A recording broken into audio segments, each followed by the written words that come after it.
your head. It tastes like heaven, and we eating pasta and Alright, let's start it there. yeah. We've been to Korea's before. They call us a lethal weapon. You brandish an unsheathed sword. Playing hero Roroni Genshin. We kicked it aside of your door. Use the one who will get to stepping. Where was that bravado you had a hot minute ago? Hey, we got ups, but I wouldn't say we beat. How the saying goes, it's a two-way street. They be on the pipe and you know they had a tweak. I'm just trying to lay my name, you get what I'm speaking. We entertain the masses and anywhere that we can. There's some asshole think that he can press the lead and put the whole squad down, get out within the weekend. But we stars, boys, so continue go and see. We've been to Korea's before. They call us a lethal weapon. You brandish an unsheathed sword. Play hero Roroni Genshin. We kicked it aside of your door. Use the one who will get to stepping. Where was that bravado you had a hot minute ago?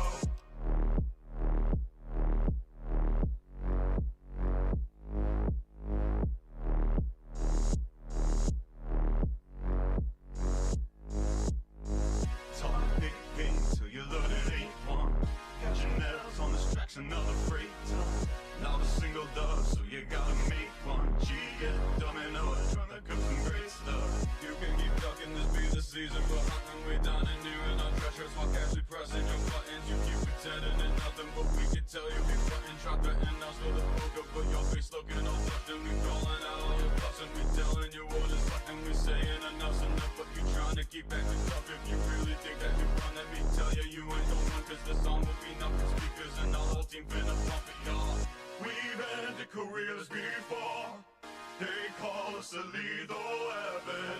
You brandish an unsheathed sword. We'll see if that Played hero Roroni Genshin. We kicked it aside of your door. Use the one who will get to stepping. Where was that bravado you had a hot minute ago? We eating pasta in your head. It tastes like heaven, and we eating pasta and it good. Yeah.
innocent, reasonable.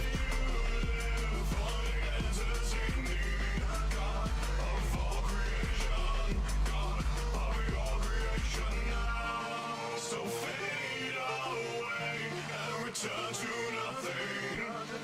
Your strength is great, but you're no match for me now. I'll let you live for the entertaining. God of all creation, God of your creation now.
Your car, not your mouth, 'cause out here there's no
Hi, chat.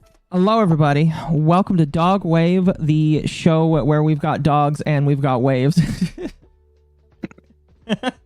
I mean, that's very literal. Yeah, quite very literal. We'll get a logo for it one day. We got a silly little... did you make that little logo, by the way? The one that, like, where it's like the temp dog on a surfboard? No, that no. was Is that tapeworm. Oh, it's a good one. It's a good one. I think until we get an official logo, we should use that one. Anyway, hello, chat. Today we have a special guest with us, very special. Would you like to introduce yourself? Hello, guys. What's up? It's Paper Bag Boy. How's it going? Welcome, welcome, welcome. We brought with us the Macho Man himself here today because the Sag Aftra strike has ended, and I was like, oh my gosh, that is amazing. And VAs basically have led themselves into a self-sacrifice in order to make it happen, and none of them are going back to Genshin, so that's kind of cool. And so I figured we'd talk about that. Still not going back to Genshin, but yay! Oh, yeah. actually just linked me to surfboard thing. Oh, perfect. Send it here. I want to show it on screen real quickly. Yeah. But Thank yeah, you, Tapeworm. today we can all collectively celebrate, chat, because the Sag Aftra strikes are over. And because they are over, allegedly, they are going to go back to work. However, as some of them have already stated, they are not going back to Genshin because Genshin has decided they're not going back. They have on decided their promises. that it is Sag strikes may be over, but they've decided to start a new strike because apparently, fuck MiHoYo. Sure. Yeah. Well, fine. It's all I'm gonna say is these people are doing it to themselves. I agree, and I guess we kind of learned this during your interview, Paperbag, where Karina basically alleged that she wasn't getting paid by them, and then I heard like from other people that's not necessarily true because she doesn't get paid by Genshin. Period. Like Genshin pays the third party that hires her, and they're supposed to pay her. I don't know how true that is, but it's just like. Yeah. So so this is what it is, right? Yeah. Genshin had a studio that they signed, which was Formosa, right? Uh-huh. And Formosa had a problem with paying the voice actors, and ever since then we've heard nothing about it because there hasn't been a problem. Genshin literally made a U.S. based studio by the name of Side Global, or signed with them. It's like a sister studio or something like that. And they are actually paying on time, so from what I've heard. But her saying that it was Genshin that wasn't paying her was an absolute lie. It was That's the what studio. I figured. No, yeah, that's exactly what I figured. I figured that it... Because, like, I've worked in situations where you're a third party. Like, I used to do security, and no security is firsthand hired by the company directly unless they are super mega rich and they can afford the fees and insurance that come with having a security guard. So it's just like when you're a third-party contractor, which is what pretty much all VAs are, you're not going to get paid directly by the company. The company is going to pay somebody else, and then that somebody else is going to pay you. Thank you, chat. I need to bring this up because this is funny. So yeah, when I first heard her say that, I was just like, I don't think that's how it works. Like I was like pretty intent with like thinking that that's not how that works. Thank you for bringing that up. But she knew about it. Like she knew at the time because I talked to her like in the pre-call. Mm-hmm. I talked to her about being a contractor, and she mentioned being contracted to Side Global. So she knew that she was contracted to Side Global and not Hoyoverse. And then in the interview stated that Hoyoverse wasn't paying her. Yeah, that. So this is funny. MiHoYo was spot on with this. Oh, so, yeah, I saw sent this to Akko, and it was Lost Pause or Noble who posted it saying, "Is he a I'm laughing VTuber? Too hard." He dabbles. He dabbles. Okay. He dabbles. He's not a VTuber. He's a wannabe. I mean, I'm okay with like non-VTubers having VTuber models, but not because he doesn't claim himself one. He says he has one, but he doesn't claim he is one. But he says, I can't believe Hoyoverse made the new Zenless Zone Zero story about a workers' union that is going up against a big corporation, but it turns out the leader of the union is evil, abuses the workers, the corporation is good, and save the workers and expose the union. That is beautiful. Spot on, MiHoYo. Spot on. Is that real? Is that actually what they did with the ZZZ? I don't play, so I don't know. That's awesome, though. No way, dude. Oh my god. That's insane. Oh, love the So- Zan down there posting the unrelated video. Like, the amount of self-awareness that MiHoYo has Mm-hmm. is fantastic. It is. It's And absolutely fantastic. this only proves to me that they will never sign. Oh, absolutely not. I don't think we should ever see them. I here's the thing. Again, I don't even think they legally can sign because they're not even an American company. Well, So, like, Yeah. you're gonna have to get them to side with a third party company, but then they could just decide not to hire the third party company. So, like, it's a weird catch-22 where these VAs are asking for something that's just not going to happen. Period. Yeah. Exactly. Well, this proves to me that Hoyoverse has actually like kept an eye on things because everybody thinks that they've basically just not known what's going on with SAG or with the voice actors. That they know about their strike, but they don't know about any of the drama behind it. Yeah. I think And this seeing proves this- that they know. They've at been least know. watching everything. Oh yes. Yeah. 100% they've been watching. I think that people I'm not assume is right, but I think people should take note that I think they're watching. Excuse me. They're always watching. Excuse me. Not only that, but something that needs to be stated. So, like, a Chinese company has signed with a union in the past, but it was through Singapore, right? It was like a Singaporean company that had a U.S. based here that then signed with the company. I think Didn't Hoyo you- has like a Chinese, Singaporean, and U.S. base, right? Didn't you make a post about that, actually?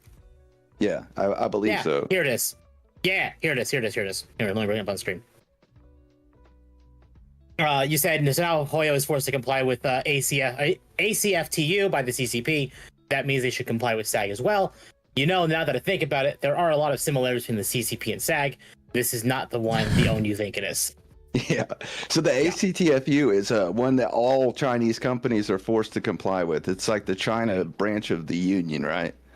But so what that person's post Pomeranian of Doom, which is basically Karina's alt account. Oh, was is it really? stating That, yeah, I don't know. I don't know. I think so because oh my god, it's either Pomeranian of Doom or it has to be Pomeranian of Doom. Okay. But they were the ACTFU was basically a union created and forced upon by the CCP onto all of the companies that were there.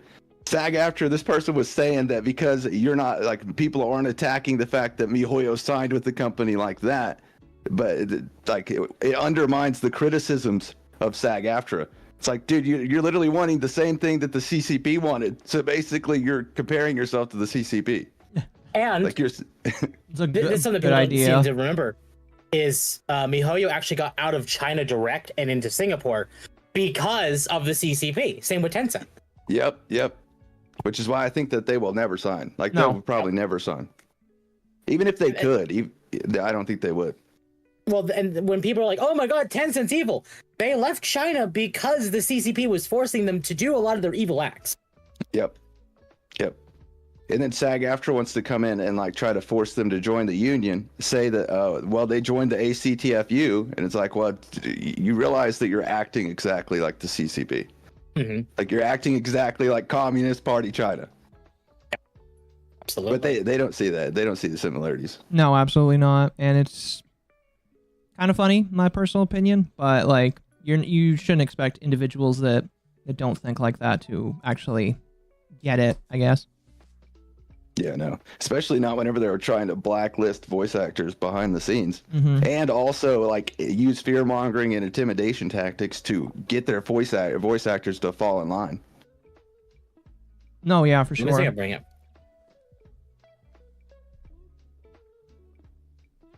Damn, Discord and Discord's been having issues for a bit now. well, Stellar Yeah. Blade doesn't like Discord. The Discord pop out. Here. So this is from the Wikipedia page. And it actually says that they are in Shanghai now. Mm-hmm. Like their headquarters are in Shanghai. Where did Yeah. they used to be? Hoyoverse, yeah. Following the global success of Genshin Impact, that became one of the highest grossing mobile games in 2021. Was last 2022, expanding out content outside of China. Hoyoverse is based in Singapore and has done business globally under the brand, including under operations in Montreal, Los Angeles, Tokyo, and Seoul. Interesting. So, their headquarters is in Shanghai, Yeah, so according to they're- Wikipedia. Yeah, so it is based in Singapore and has done business globally. Okay, all right. So they could technically sign with a US based company, but I think it would just be Sag Global, and I think Sag Global already is signed with or has Sag's AI protection and union and basically been unionized almost, I believe if I remember correctly. Sag Global, the studio, is basically already offering AI protections, union rates, everything of the sort. But because Hoyoverse is not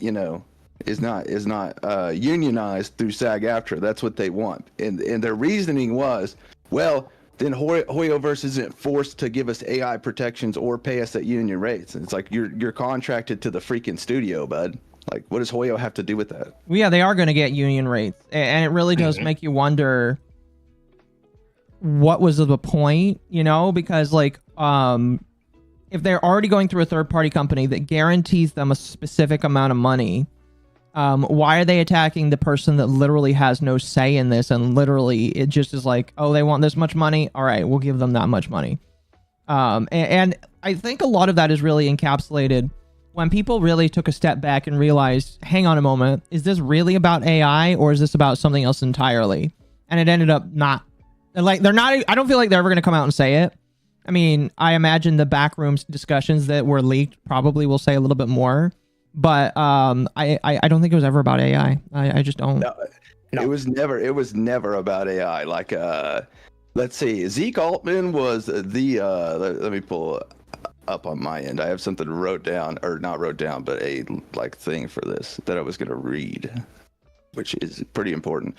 Zeke Altman, Lullaby AI. This is he started this company during the strike. He started it. He was a board member of it, and then later on the negotiating committee, after it changed to be known as El Lavoa AI, something like that. Yeah.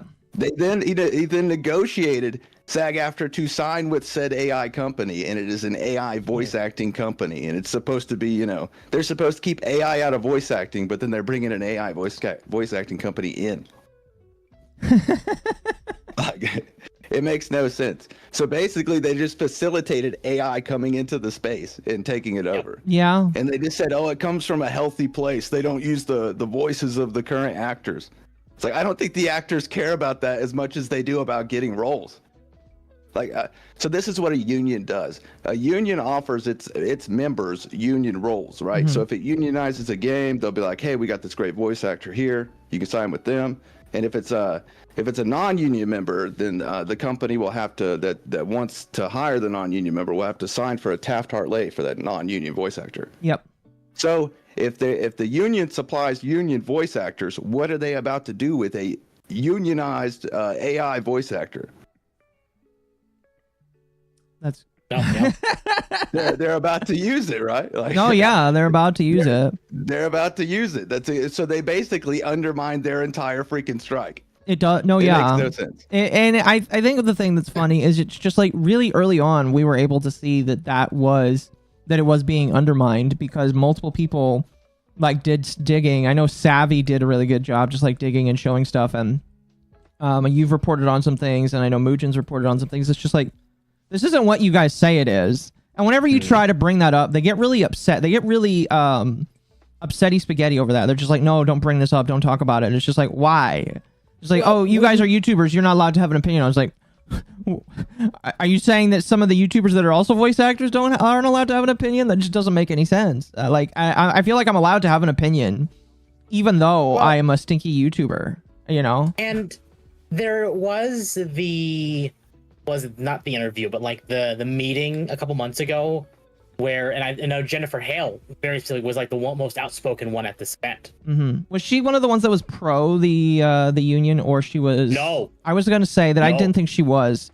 She was No. one of the ones that And were in fact, please end it sooner. She's actually been talking since the strike ended. Yeah, I remember Basically saying, that. we can get back to work now, and pro strike people are actually going after her and trying to cancel her now. Why? For being against the fact that the strike is over. Yeah. You can. That's the thing. It's it was never about AI to begin with. It was all about controlling the flow of money. Yeah. Oh, absolutely. It was all about making sure that Sag Aftra continued to have money flow into the future whenever it's taken over by AI. That was that was the whole point. Yeah. And then Kaylee, the professional Mills, everybody knows who she is. Yes. Literally going after Jennifer Hale again. She's done it before. She did it with Jacob Takanashi, and now she's doing it again. Let me see if I can find that. And Jennifer Hale being a larger voice actor than her. But that's how much power it is to be friends with Zeke Altman and Kyle McCartley over at SAG Aftra. That's how much power it gives you to be friends with negotiating committee members over at SAG. That if Kaylee, the professional Mills, comes after you, you basically got to backtrack. Yeah. Otherwise, you'll lose any union gigs. So like, this is what people don't understand about what's going on behind the scenes. When they blacklist voice actors, they have blacklists. Okay, they're illegal to have, but they have them. They give them to their union studios, the studios that have signed with them, and then the studio goes through them and won't hire those people. Right? Yeah.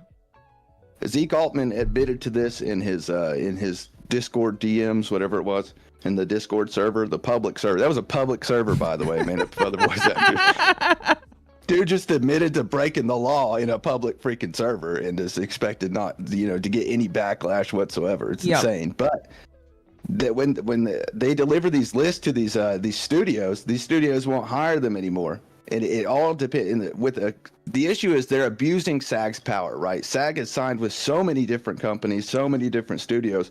So if you want to work as a voice actor at all, at least on major roles, all the major roles are unionized. So you have to comply.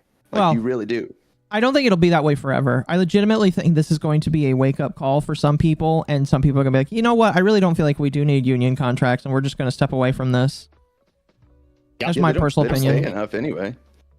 Like 86% of members over at SAG make less than $26,000 a year, and they don't even get their health care benefits, even though 100% of members have to pay the union dues, even FICOR. That makes no sense. Like, I thought that I didn't make a lot of money because I make like upwards of 35 a year, and I thought that they must make at least that much. No, they make fuck all, it sounds like, and that's insane to me. That is absolutely insane to me. So here's one thing, Jennifer. Oh, go ahead. Well, I would say here's one thing that Jennifer Hale has said. I'm not agreeing with her on the whole thing, but she did actually say there was some deeply concerning behavior by some committee members during the strike. But SAG is still one of our strongest guardrails for good wages and working conditions. I don't believe that. If that's how much money they were making, no wonder Karina Bedecker was streaming on Twitch to people begging for money. No, she's in the top 14%. She gets healthcare. I think she said she makes like, I don't know. I won't leak it. She told me how much she makes. But fair enough. It's more than everybody else. Yet? No. Nope. That'll be a while, chat. I want to say that she's probably like 1 or 2 patches ahead of voice acting. So it'll be a while before that happens. They're all still going to their events though, and having people pay for signatures for the characters they're not voicing. By the way, yeah. They're literally. I just got I got like a whole list of all the VAs that were going to the freaking events and signing for their characters in their name, even though they're refusing to voice them. That is hilarious. So if you're taking part in a solidarity strike, you're not supposed to support the character at all. You're not supposed to retweet anything about them. You're not, you're literally not, you're supposed to act like you're unaffiliated with the character. Okay. So them going for that is like insane. No, that is incredibly, that is funny is what it is. It just shows the hypocrisy, and it's just like, there's no spine by any of these people. Like when it gets tough, it's just like, no, we're going to do whatever we want, and you just have to trust that our morals are good. And it's just like, I don't think you have any morals. It's really only when it suits you and when it's acceptable for you. So. They're a union whenever they need to have union laws and protection, but whenever they're not, they're a guild. Like literally, that's what they say. Well, like, okay, I've talked about it before. But you saw the SAG strikes when it was Hollywood. Yes. For the different TV shows and stuff like that. Oh my gosh, that was the screenwriters, right? Yes. Yeah. So, paper. Have you seen Arrow or The Flash, like the Arrowverse shows? Yes. Okay. So when that was happening, this is the one story I vividly remember. The actor who plays Green Arrow, Stephen Amell, was very like, I'm okay with unions, I'm okay with this, but we need to be working. We can't just strike because we still have people to feed. We have families to take care of. Mm-hmm. And people fucked with them after they said that. A lot of his co-actors, specifically the one I specifically remember, was actually the actor for the Flash, Grant Gustin, where he was basically trying to get Amel canceled and bully him for not siding with the strikes, to the point that Amel actually had to come out and apologize for it, because if he hadn't, he probably would have just been recasted, and he still needs that job. He still needs to provide for his family. Well, that's where they get this audacity from, right? Is from whenever the Screen Actors Guild struck Hollywood. It worked. It worked big time. They got this audacity that they could basically force all VAs to come and comply with them. And whenever you hold like an official strike, they all have to. Like they literally like legally have to. But with an unofficial strike like Hoyoverse, which is not a strike, it is a wildcat strike. It's not supposed to be affiliated with Sag Aftra at all. They're doing the same thing. We'll get into it later, but it's a deep rabbit hole, and it is not good. no, yeah, for sure. I mean, like, without, I don't feel like we have to like push too much further. I mean, let's go through this tweet specifically, but like, I feel like we could jump into Mugen's video. I feel like I want to jump into your video as well that you made about it recently as well, because this is just, it's hilarious, is what it is. So this was on Blue Sky. You can tell because it says reposted. And yep, I can't even. Anyway, gross. So Don Chiplock, he is actually the voice of Rivali in Breath of the Wild. I can tell. Yep. And Subaru from ReZero, by the way. Yep. Oh, that's funny. So he said this, just getting this out of the way so folks can share when people inevitably start asking. No, the SAG Aftra strike ending does not mean that the Genshin cast strike is also over. Genshin is non-union, and SAG's contracts have no say on it. The cast strike is an independent collective work refusal. But why? You know what? We're at a point where it's no longer a why. Because now people can actually get back to work. Exactly. And these fucks can just kind of go off on their own little corner doing whatever they do. Yeah, they're also trying to desperately separate themselves from SAG Aftra because they were never supposed to be affiliated with them at all. Was it Karina not in SAG? I heard rumors that was the case. She's FICOR. So a FICOR member is someone that pays their membership dues, gets the health care, but gets no voting rights, and also can work non-union and does not have to participate in any strike at all, including... But they also got onto FICOR members for not participating in the Genshin strike, which is not an official strike. Right. Has she been posting lately? Oh, she's reposting like crazy. She's oh, going that's off. Wolfmont, right? Talking again. Chat. Well, wait, I mean, what? it's kind of. Senna Breyer, the voice of Wuklamot. Yeah, that's what I was gonna say. No. Oh my god, I do not like her. I don't like her You either. don't like her. I played 14. I hate her. Like, so I don't know. her. I don't know. Have you played Final Fantasy 14 at all? Yes, I played a little bit of it. Okay. Yes. So she's only in one expansion, the newest expansion, but they gave her more lines than all of the characters. Like she's just terrible. Yeah, well, I agree, but like they gave her more voice lines than any of the most major voice casted characters in the game. What, is Final Fantasy unionized? No, they're all British no. actors. She's like, as far as I know, the first character from SAG Aftra. A lot of the current expansion, so Dawn Trail, because it takes place in kind of like a Western region of the world, they grabbed a whole bunch of different Western actors. Because back when 14 got rebooted, there was a lot of Western actors. Sam Riegel was one I very distinctly remember. But when they moved over to the first expansion, they went to an entirely British cast because their budget was much higher. And British people can actually voice act worth a shit. That's why exactly all of the people from Elden Ring are basically British voice cast. They're non-union. Same with Xenoblade 3. And all the Xenoblade games, Xenoblade and Player Obscure. Yeah. But well, those are just obscure French people. Well, no, not all of them. Not all of them. Baldur's Gate's another great example of that too. But there was actually a list of how many voice lines certain characters have, And this character, Senna's character, has only been in one expansion, and she overthrew every character's, like, how many lines they had in one expansion when all these other ones were in the game from the very beginning. Well, a lot of stuff that happens behind the scenes is way more political than anybody knows about. So if Final Fantasy is like trying to reach into the West and they're hiring a Sag Aftra voice actor, giving them more lines probably means that they're trying to basically kiss ass to Sag Aftra. Like, I promise. Possible. That's interesting. I have a counter argument to that. Okay. So as of the current patch, so how Final Fantasy 14 works is they do it like your 0.0 patch is like the expansion patch, and then they'll do 0.1 through 0.6 as their post-campaign patches, where they'll kind of lead to the next expansion. Yeah. With 7.2, this character's lines were almost gone. She was practically non-existent through the patch. Yeah, I think they're trying to get rid of her because they don't like how she's been acting. Yeah. So with the newest one, they're doing that? Yes. So that's the current patch. Oh, okay. She's pretty much not. She has like a couple lines, but it's so little that nothing mattered. Yeah, basically. Yo, that's dope. Yeah, basically, like, imagine a mainline expansion to a game, and then in the patches where they do little bits and pieces of story to get you from one expansion to the other. In the patches following the main expansion, she's basically non-existent, which is kind of funny because she's a brand new character, and it's just like, if this is a brand new character, you might think that they want to like carry her around, especially since she's like a major player in the expansion, and they don't do that at all. In fact, they not only did they do that, but they are practically replacing her with a character that is a British actor. Yeah. And is just far better written. So they basically tried their hand with SAG and then got tired of it, and then now they're backing out. Yeah, pretty much. Dude, that's awesome. That's awesome.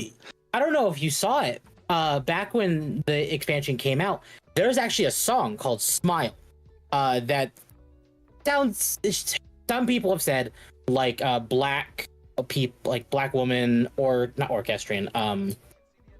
Hallelujah music. Yeah, that. It's not, by the way. It's all Asian people singing. Mm-hmm. But she said that if you don't like this, you're racist. Oh, yes, I saw that. Yeah. It's one of the reasons why I hate Cinnabriar.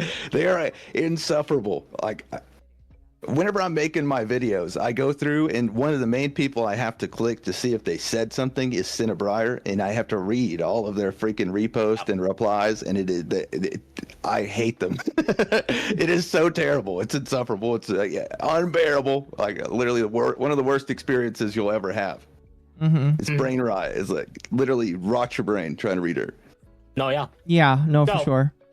Every American actor, they added in Dawn Trail. Basically, he's just not voicing in 14 anymore. So Square has basically just gone full circle and gone back to full British acting. They saw the fire. No, yeah, they figured it out really quickly, and I'm really glad that they did, because it's just like, I'm sure that there is some quality voice actors that they could probably get in America for some of their stuff, but I don't think it's worth it. Well, I don't think it's worth it, sadly. Too, and Akko, you're almost done with the expansion, so I can talk about it. Am I really? Like, I didn't think I was. Yeah, you're almost like you're getting much closer. Like the brother and one of the Pelu are both American actors, but they sound competent. Okay. Yeah. It's just Senna's character, Wooklamon, that sounds awful. And not only does she sound awful, they had her go back into the studio after the strike started and record some new lines from some bad ones that she did. Mm-hmm. Let me actually pull this up, because people actually pointed this out, and it's great. That's also one of the issues with unions, right? They literally give people the avenue that are not good enough roles. Like, the more you kiss ass at the union, the more roles you'll get, essentially. And whenever they do that, they basically take away the game's right to choose who voice acts the character. At least whenever it's a unionized game. Mm-hmm. Even whenever, like, they can't even hire non-union. To hire non-union, like, say if Genshin went to sign with Sag Aftra, then they wanted to hire a non-union actor, they would have to file for a Taft-Hartley, and the union could then refuse that person. And even if they accept them, they only accept them for a maximum of 30 days. Mm-hmm. And then that non-union actor would become a must-join and have to pay union dues. So it's literally just mafia tactics, and it just repeats. Yeah. Yeah. So what I have on screen is actually what they did. I'm gonna play. It's 2.5 minutes, not long. But this is what Square actually made her do because of her contract, and it's hilarious. Here, let me pull it up. Go ahead. So this was her 7.0 with the final boss. Listen to me. It's so bad. I'm assuming this is spoilers, but like it's okay. I know you don't care. That's why I'm. Understand. I do. And I can't hear it at all. I can't You hear can't it. hear it? No. Can you hear the music?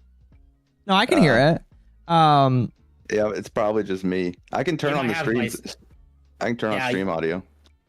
Yeah, that'd probably be better. It won't repeat through the mic, will it? Hopefully not. Hopefully not. Good in. I'll mute the mic, then I'll listen to it. Okay.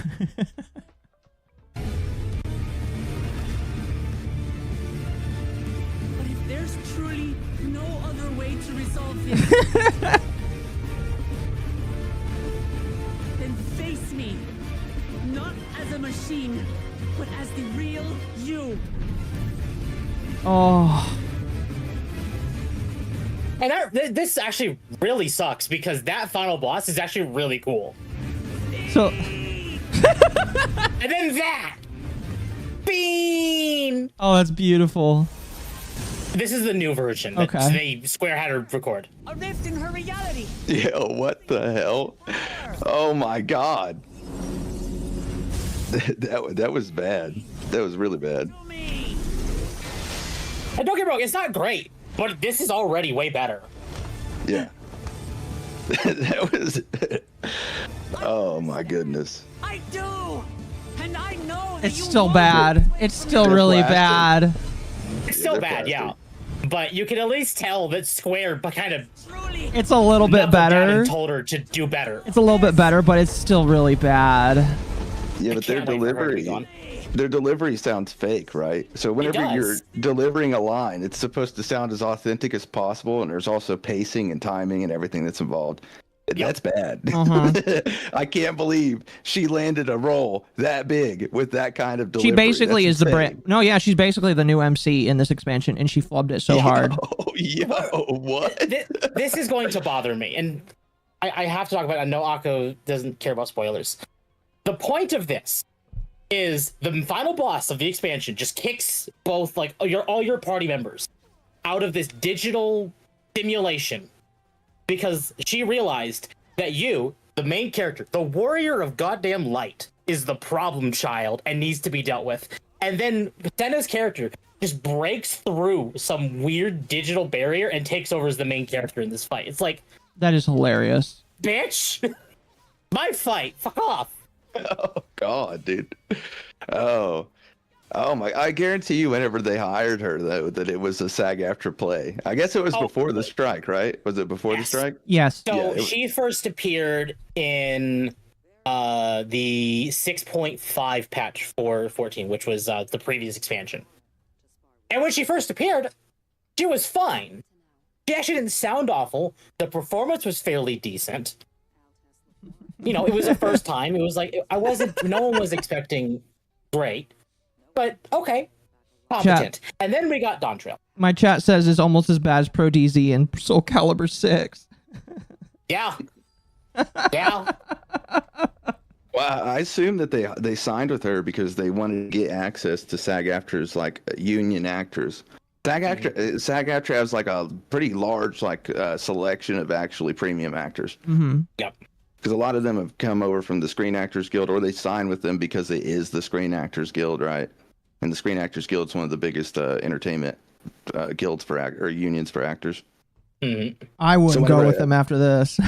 No, hell no, No. hell no. I think they just ruined their reputation. So a lot of people actually call Square Enix, like they've been calling Square woke for years. Yeah. But they've actually said with this expansion specifically that the team behind 14 has gone woke because Senna Breyer is a trans individual.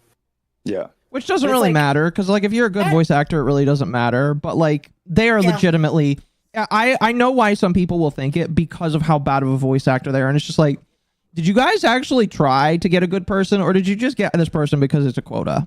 You know? Yeah. I assume that it's a lot political. It's political, right? So if you want to, usually the right way, the quote unquote right way for a company that does entertainment outside of the U.S.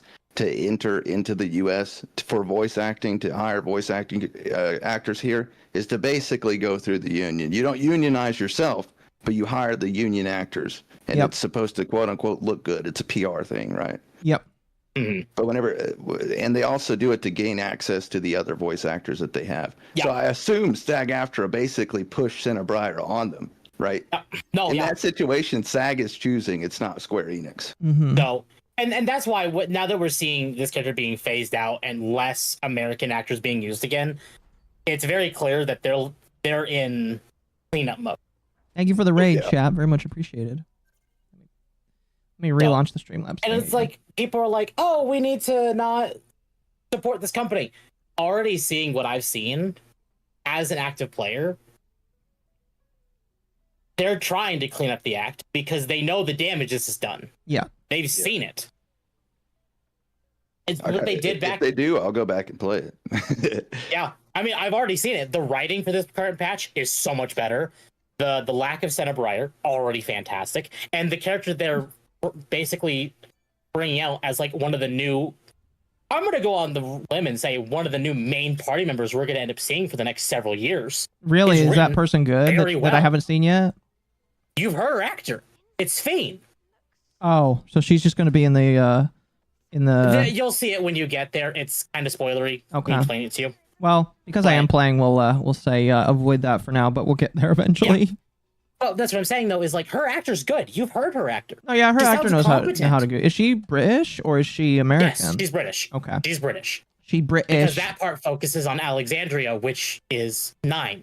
hmm So the only bit that's American is Thrall, which focuses on like a Western kind of idea.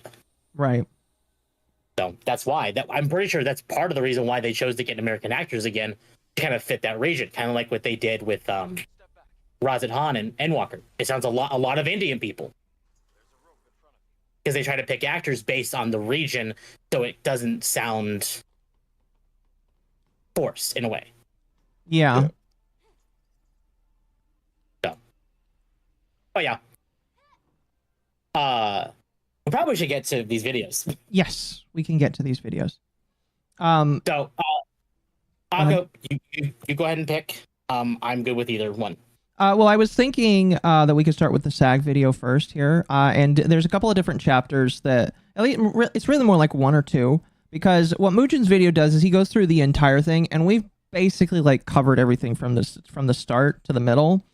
So I think what we could do is start with the chapter where they talk about contradictions, irresponsibility, and extremism, leaked messages of the negotiating committee, because that is definitely very important. I think I included it in our little links area. Yeah, no, this is this one. Yep. So you want to go to the chapter at 22 minutes.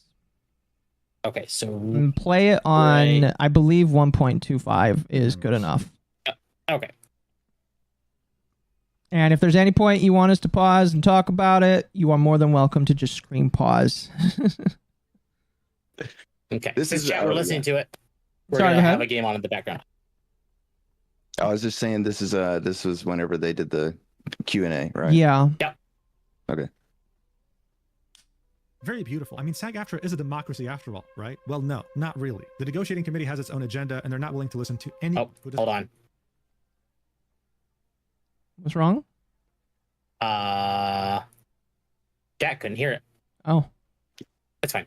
your chat share can hear it. their own opinion. Yep. As we're about to find out in numerous conversations that they've had in a private Discord.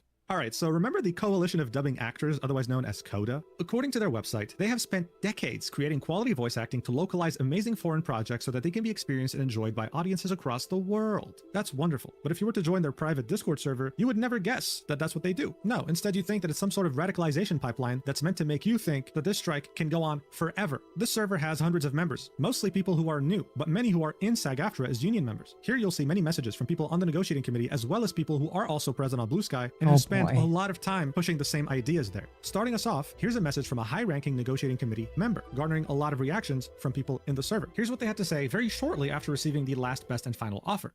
They've given a last best offer. Next may come a last best and final offer. Next they may try to walk away. The selfish elites will claim they can leave forever because they don't believe we are worth anything. Disney and Warner Bros can do that. They don't make games, they just license them. Formosa and Blindlight, which are recording studios, will be in danger of going out of business, which is why VoiceWorks broke away and why Blindlight just found a way to get a game on the to be announced without having to sign themselves. Insomniac and the other plot-driven studios will finish their SL6 games and then be faced with asking actors to scab. Voice actors like Jen and Troy will likely do that out of spite and selfishness, but the studio's reputations will suffer and they will lose access to their on-camera celebrities. I just want to point out, this is a negotiating committee member calling out two very well-known voice actors in the industry, okay?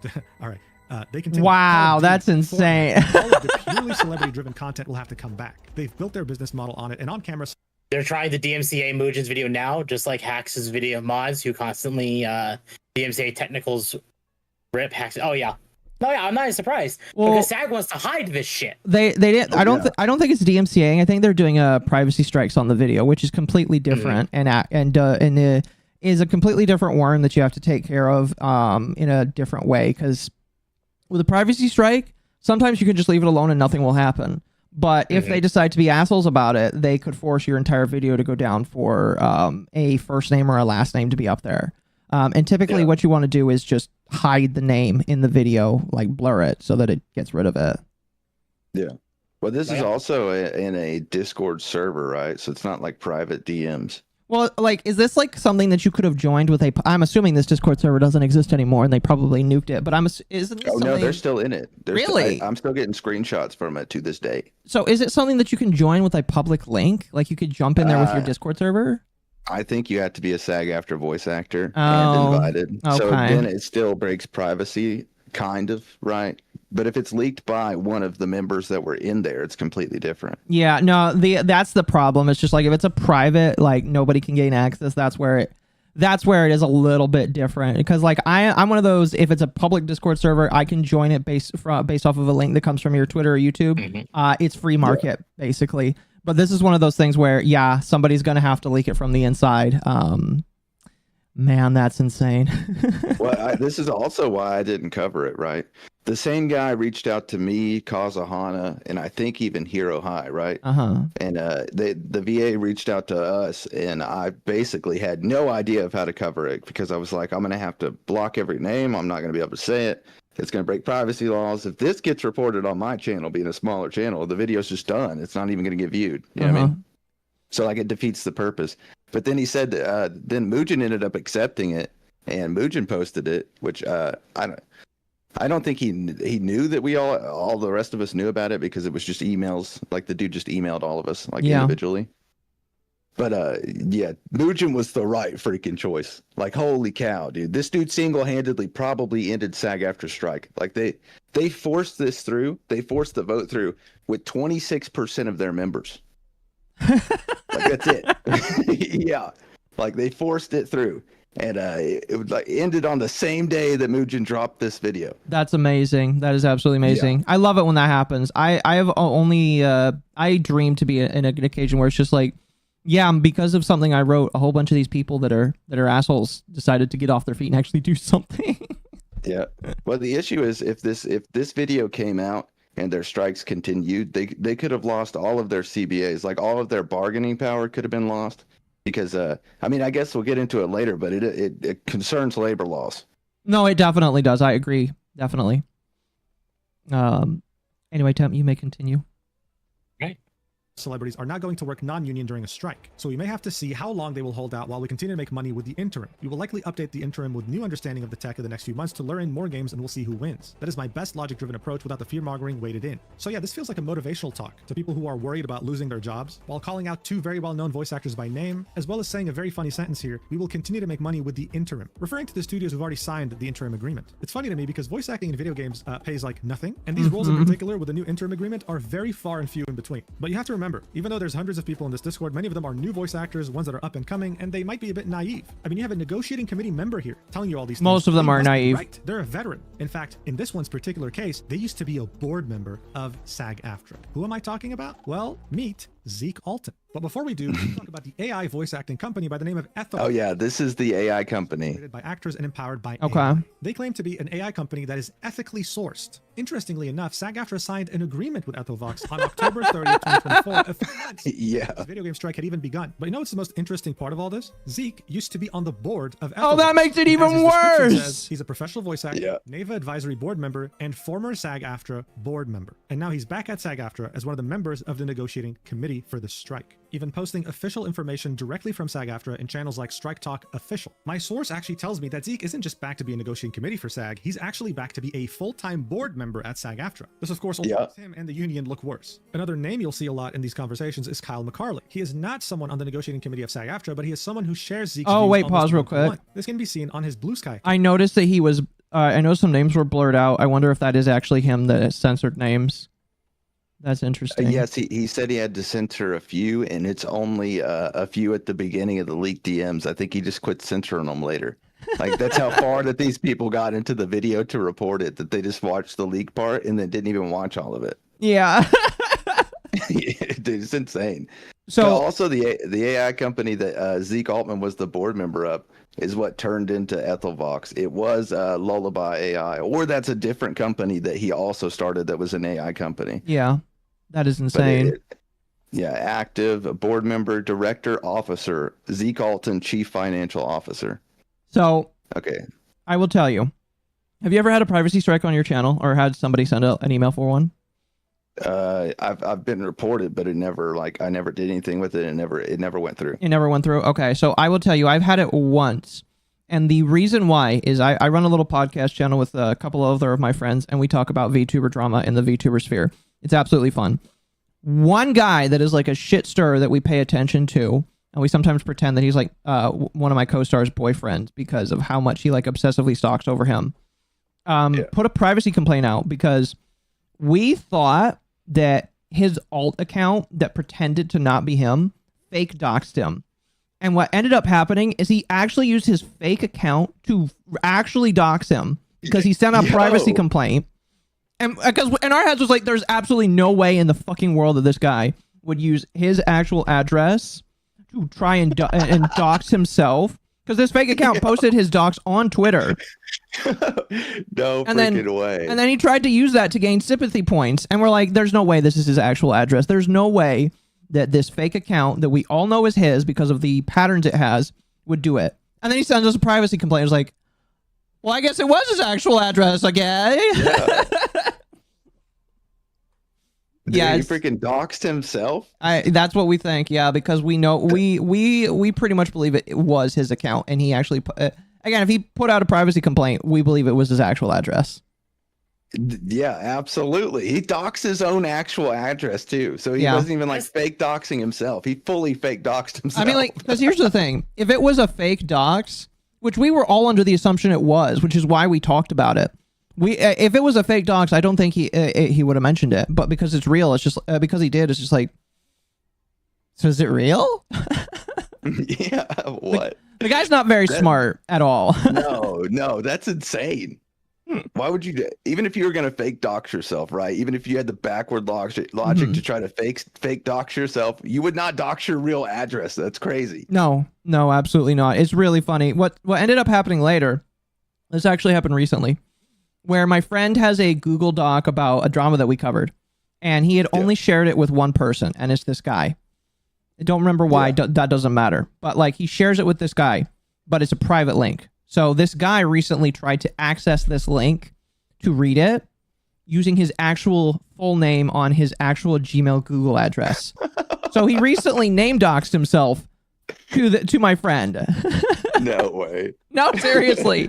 He went to the person that the Google Doc was about because this guy was also harassing the person that was in the Google Doc, and they're like, yeah, that's his name. I think I know what Holy you're cow. talking about too. It's so dumb. It's just like I look at the things like, broski, Dude. I thought you were professional. Yeah. That's insane. I couldn't imagine ever being that dumb. That's crazy. Yeah. Anyway, that was just a funny little aside, but it's just so hilarious. Just like these people are not smart when it comes to this privacy stuff. It just makes it look more funny. Anyway, yeah. Can we get Paper Bag Boy to say "Surfs up, dude"? Surfs up, dude. Why does my voice sound like Randy Savage? I don't know. Okay, I can't help it. Oh, you could definitely have the California bro voice as well. Yeah, I'd have to drop the country accent though. Yeah. It just slightly comes through. Yeah, but I think it works. I think it works pretty well. I don't know. I've been trying to hide it my whole life. Like my whole life, I've been trying to hide it, but it still comes through. It's impossible. Yeah. Fair enough. Gotta get rid of that twang, man. Can't have no twang in your voice. Yeah. Anyway, All right. let's continue. All right. Account, with his profile picture being the Sag Aftra on Strike icon and dedicating almost his entire feed to the strike, even being retweeted many times by For real quick context, Akko. Oh my gosh, Kyle that's Jason McCarley- Schreier. Yes. That's the voice of 9S in Nier Automata. Ah, okay. So what you're telling me is that if I play Nier Automata again, which I was thinking about, I must do it in Japanese. I mean, no, his voice is fine, but Yeah, but I don't support English VAs that are assholes, so. Yeah, same. I was literally gonna play Nier Automata. I was gonna play through it again. Mm-hmm. Isn't there multiple games now though? there's a few of them, but the two most readily accessible are Automata and Replicant. Yes. Okay. And we're awaiting the day, Yokotaro, for the next one. I'm sure that it's coming eventually. The funny thing is he's in our docket as well. Okay.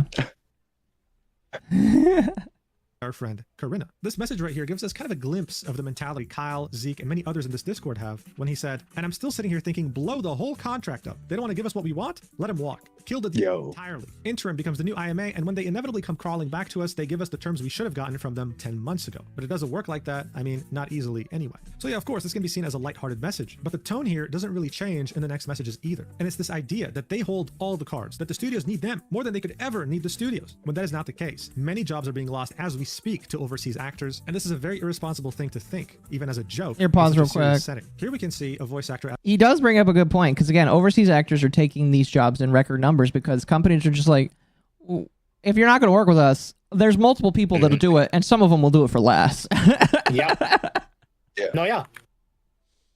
Not only that, that was Kyle McCartney literally trying to influence the vote. Mm-hmm. There's no other reason he would say that, right? He's like, "Oh, we're coming up on an interim agreement. My whole thought process is blow the agreement up." You know what I mean? Yeah. Like, don't take it. That's insane. You can't do that. Like that is in their Discord where they have all of their members that are doing the vote. They're coming up for a vote, and Kyle McCartney is saying basically to not take the deal. That is insane. That's illegal. I thought it was I hope somebody's like somebody in SAG that actually gives a shit actually is reporting this. Yeah, well, that's one of the reasons why the voice actor reached out, right? That's one of the. I assume that there was worse things that Mugen didn't show. Like, I bet. assume that there, like it's probably crazy. I have some of them, but they're nowhere near as bad as this. So I assume Mugen got the real bad ones. Oh, I believe it. I mean, like, I know that he was like saying, "Hey, I'm gonna do this," and then he probably just got flooded with information. I know what that's like sometimes. What's with dumb, shitty VTuber drama? Yeah, hey, look at this. There's a new VTuber that has 3 views. He just said a bad word. You got to cover it. That's kind of how it is sometimes. Yeah. Oh yeah, definitely. Anyway, continue, Tim.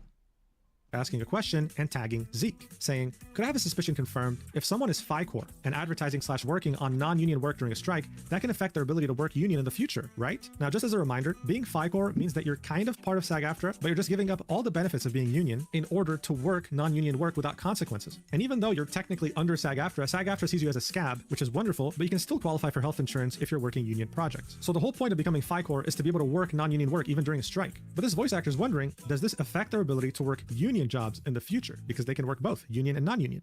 Zeke says it would be considered scabbing and they would never be allowed back into the union. The union cannot prevent a company from hiring them in the future, but union developers have been asking for lists of people not to hire. Let me just repeat that one more time.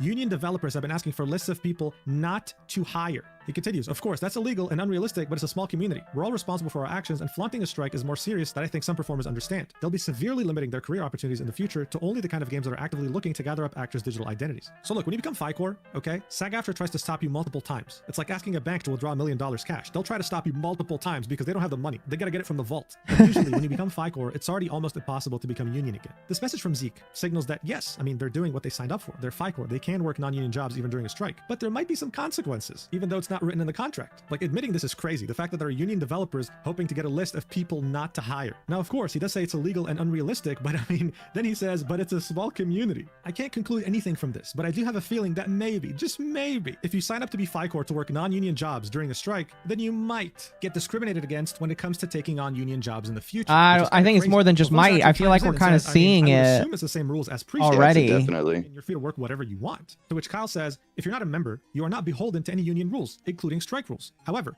working non-union during a strike does undermine its efforts every bit as much as promoting that work does. The reason to withhold that work or not promote it is to stand in solidarity with your fellow actors, but nothing requires you to do so, other than the very slim potential for jeopardizing your future membership if that's something you want to pursue someday. Yeah, pause. Mostly agrees with Zeke, but does so in a more Is that not absolutely trying to influence a FICOR member that is legally allowed to work non-union even during a strike to work to stand in solidarity with Sag Aftra? Better go work as a Starbucks barista or start streaming. Yeah. Well, here's the issue, right? I don't know if I think FICOR members are allowed legal defense, but not if they stand in solidarity and aren't legally a part of the strike. Yeah. So that is influencing somebody to basically hold their own little wildcat strike by themselves, which is also illegal. Yeah, I figured it probably was. Yes, it's bad. Like whenever we went over this, like whenever I went over this on my channel in the first video, Yep. I watched the video. I made a video about it, and then I was like, oh man, it's just a bunch of drama. Yeah, they're being dumb. They're threatening their voice actors. All this, all that. And then I looked at it again, and I was like, I started to dig into it, and I was like, this is illegal. This is absolutely illegal. Yeah. A non-union FICOR member could not be influenced to strike in solidarity without the union's protections. Like if they're fired for striking in solidarity, that is insane. And it's not just that. There's more coming up. Okay. level-headed way, with no mention of some sort of blacklist, only saying there's a very slim potential chance of you not being able to join Sag Aftra if you want to in the future, which is still ridiculous, by the way, because you're non-union. Why should a strike even matter to you? Zeke then comes in again and says it can be considered scabbing. If the union is actively working to flip a game like Genshin, an actual working non-union would be in violation. Also, if games turns out to be one that was previously union and the producer pulled a fast one, it can still be considered scabbing under the current strike order. The only thing the union can do is to note it and tag you as someone who is never allowed to join in the future. This is one we need to pause on for sure. Pause. Like that level. This is one we definitely need to pause on. So it can be considered scabbing if the union is actively working to flip a game like Genshin. That means that, okay, with what a wildcat strike is whenever workers, union or not, take part in a solidarity, like refusal of work together, right? Yep. That's a wildcat strike. It doesn't need to be a union project. They don't need to be union members. When a wildcat project or when a wildcat strike becomes illegal is whenever they're doing it and undermining a union that's already a part of it. So if that game was unionized and the members do it by themselves, then that's illegal. But whenever it comes to the union itself, the union cannot influence any wildcat strike, union or not. Like union members or not, union game or not, union project or not. They're not allowed to influence it. It's illegal because they don't offer any protections for if they're fired, right? No, and so they say if the union is actively working to flip a game like Genshin, this is Zeke Altman, a board member, saying that. which means that they are basically saying that they're using a wildcat strike to try to flip Genshin into a union game, which would be illegal. Yeah. It breaks labor laws. It's labor racketeering.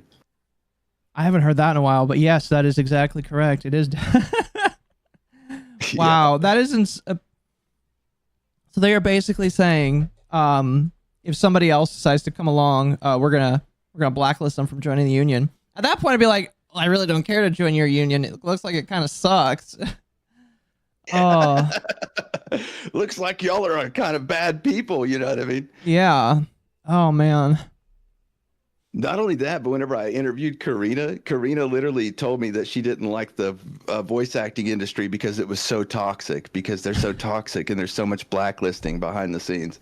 And then she actively takes part of it in the public. She reposts things. She's all a part of it. Her best friend, Kaylee Mills, literally does it on the daily, just trying to do it to Jennifer Hale. Like these people, dude, they make no sense. They contradict themselves on the daily. That is hilarious. Oh, I'm above it. I don't like it, but I'm going to turn back around and let my friends do it, and I'm going to do it myself. Yeah. Absolutely. You know, I think she should just continue sticking to streaming on Twitch to try and get people to like her, because I don't think she's going to get it anywhere else. I'm going to be real with you. I hope she continues to not voice Paimon so they finally fire her. If she agreed to come back, they would probably keep her because there's too many lines, right? And it would cost too much. And not only that, like some players have already formed an attachment. Mm-hmm. So the only way she's getting fired is if she sticks to her word of not coming back until the Hoyo signs an agreement, which would be icing on the cake. I hope to God she freaking does that. Do you think that's actually going to happen? Do you think she'll actually not come back? With the way that she was talking, it sounded like she was really worried that she was already going to get fired, and that was behind the scenes, which is why she wanted to make that public statement. Yeah. So I guess we'll see. I mean, she complained about not making money, and her main source of income was Hoyoverse because they're the only ones that pay at union rates, right? Already, and all of her other gigs didn't pay anything near what Hoyoverse paid. But then she's now going to strike in solidarity against Hoyoverse and not get paid.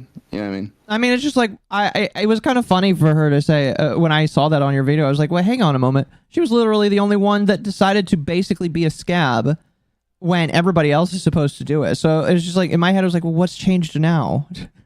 Yeah. And she was one of the ones attacking Jacob Takanashi saying that he was a scab. And then whenever people called her a scab, she admitted to being it and then saying, but I'm basically FICOR. I'm allowed to do it. Meaning that she was voicing Paimon at the time. And then now all of a sudden it's because, Jacob Takanashi got replaced. Yeah, that is...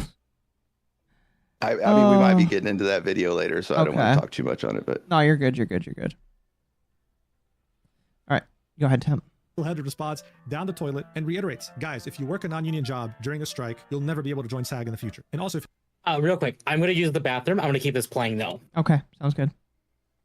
You're non-union working on a game like Genshin Impact, also you're in violation. This is actually really funny to me because according to Zeke, Karina, the voice actor behind Paimon, is someone who is never allowed to join SAG Aftra again because they voiced Paimon for months during the strike as a FICOR member. But I'm sure not all rules are applied equally in SAG Aftra, seeing that it's an amazing... No, she's friends with Zeke Alton, so it just... Oh, yeah, it wouldn't matter then. Yeah. That she was receiving letters from SAG, and that she really wanted to get back to this. The fact that she didn't even vote for the strike to begin, the Coda Discord took notice. Here's what they had to say. A voice actor by the name of Marin M. Miller said, it's very sad that Erica has failed to meet this moment in a way that supports the people around her. Oh, someone above said, right, that's because they're composing acting industry fan fiction. It doesn't have to make sense. Kyle McCarley said, single most damaging thing any one person has done to the strike efforts, in my opinion. Can we just read that again real quick? Single most damaging thing any one person has done to the strike efforts, in my opinion. Really? I mean, I think you're insulting Karina right now by saying this. Really? Erica, really? This video right here literally ended the strike. Okay? This video right here ruined voice acting reputation for generations, and you're going to blame Erica. Interesting. Then another member of the negotiating committee chimes in, Lindsay. She says, we're just trying to fight for AI protections, something that can't be done on an individual level. When Mihoyo makes a digital replica of her character and never hires her again, she's going to wish she had a horde of union lawyers to go after them. So look, these messages can be interpreted in a million different ways. I'm back, just letting you know if you need me to pause it. Yeah, okay. Thank you. Well, one thing I wanted to cover is them literally talking about Erica Harlacher, saying Erica Harlacher Stone en masse is the one reason, and blaming her, including Kyle McCartley, which is a major member of SAG Aftra, blaming her for ruining the strike for her not wanting to take part in the non-union Genshin Wildcat Strike. Another implication of them breaking the law and trying to influence a Wildcat Strike. Yeah. Yeah. I can see why they didn't want these getting leaked because holy cow. It's not good. That is pretty funny. It's literally just, so you're telling me the video where Karina like spazzes out in the middle of the night screaming that people aren't allowed to have opinions, that didn't harm your union efforts. That didn't harm potential future jobs where like employers are going to look at what she says and go, ooh, you know what? Maybe we don't want to go union. But you're telling me that what Erica did is much worse. Not only that, I asked her about it, and she said before that, nobody supported them in the first place. She said they already didn't have any support. Wait, who? I was like, what? Karina. Wait, who didn't support her? The members of Genshin, like the Genshin fan base. The Genshin fan base supported the strike until the Jacob Takanashi situation, right? And until she made that video. And I asked her, I said, do you think that making that video and going after Jacob Takanashi ruined the strike? And she said, no, it was ruined or ruined the sentiment around the strike. She said, no, it was ruined long before that. They never supported us. Like, no, you single-handedly fucked it up. Absolutely. It definitely didn't help. I'll tell you that much. It definitely forced people to go like, you're kind of an entitled bitch. I'm sorry. Yeah. Oh my goodness. By the way, have you seen before and after pictures of her before and after she went to SAG? Yes, I put it on my channel and everybody freaking loved it. I said that Sag Aftra basically turned into a freaking alien, turned her into an alien. I described it. You've played Baldur's Gate. Have you played Baldur's Gate? No, but I can imagine what the character is. There's one that looks like her off of Dark Souls that makes total sense. It's the Asylum Demon. Are you gonna bring up? Hold on. I know. I can actually DM it to him. Oh, I mean, you should. Yeah. I have it. Very mean. Very mean. It is, but it's so accurate here. See, chat. That might not send. In order to make sure that Temp's power level is kept in check, we have to make fun of him sometimes too. Yo. Oh my god. Holy is cow. it mean? No. Yes, No. but... You can't be mean to somebody like her, okay? You can't be mean to her. This is not possible. For chat's knowledge, I just showed him the image of Ethel, the hag boss. I was thinking she looks like the Asylum Demon from Dark Souls 1. Oh, that's mean. Yeah. Oh, man. Like years ago, honestly, she was kind of hot. Now, no. I feel kind of bad for her, and she's still like, what was it, 20s or 30s? Yes, yeah. She's like 36 or something like that. She's 36. Are you kidding me? Yeah. She's not old, and she looks like she's 70. Well, just imagine an Asylum Demon wearing makeup, right? Like a lot of makeup, like just caked on that face. Oh my gosh, I feel so bad.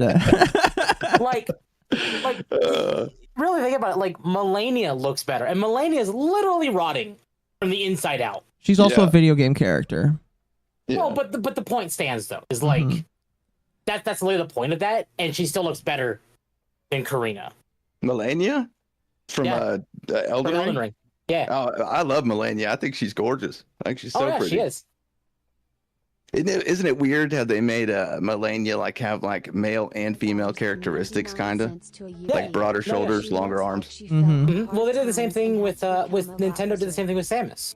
That's why people thought Samus was a male. Yeah.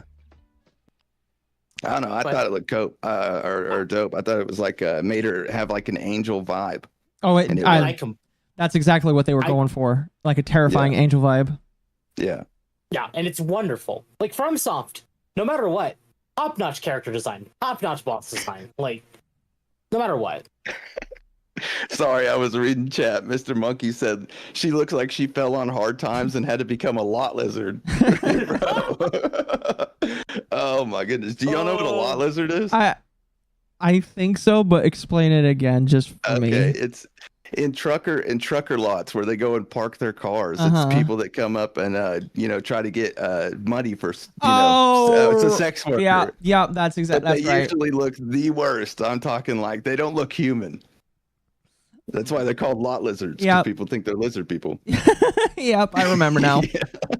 Gabby in my chat just say Karina aged like milk in a tropical forest. Yeah. Oh my god. Oh, gross.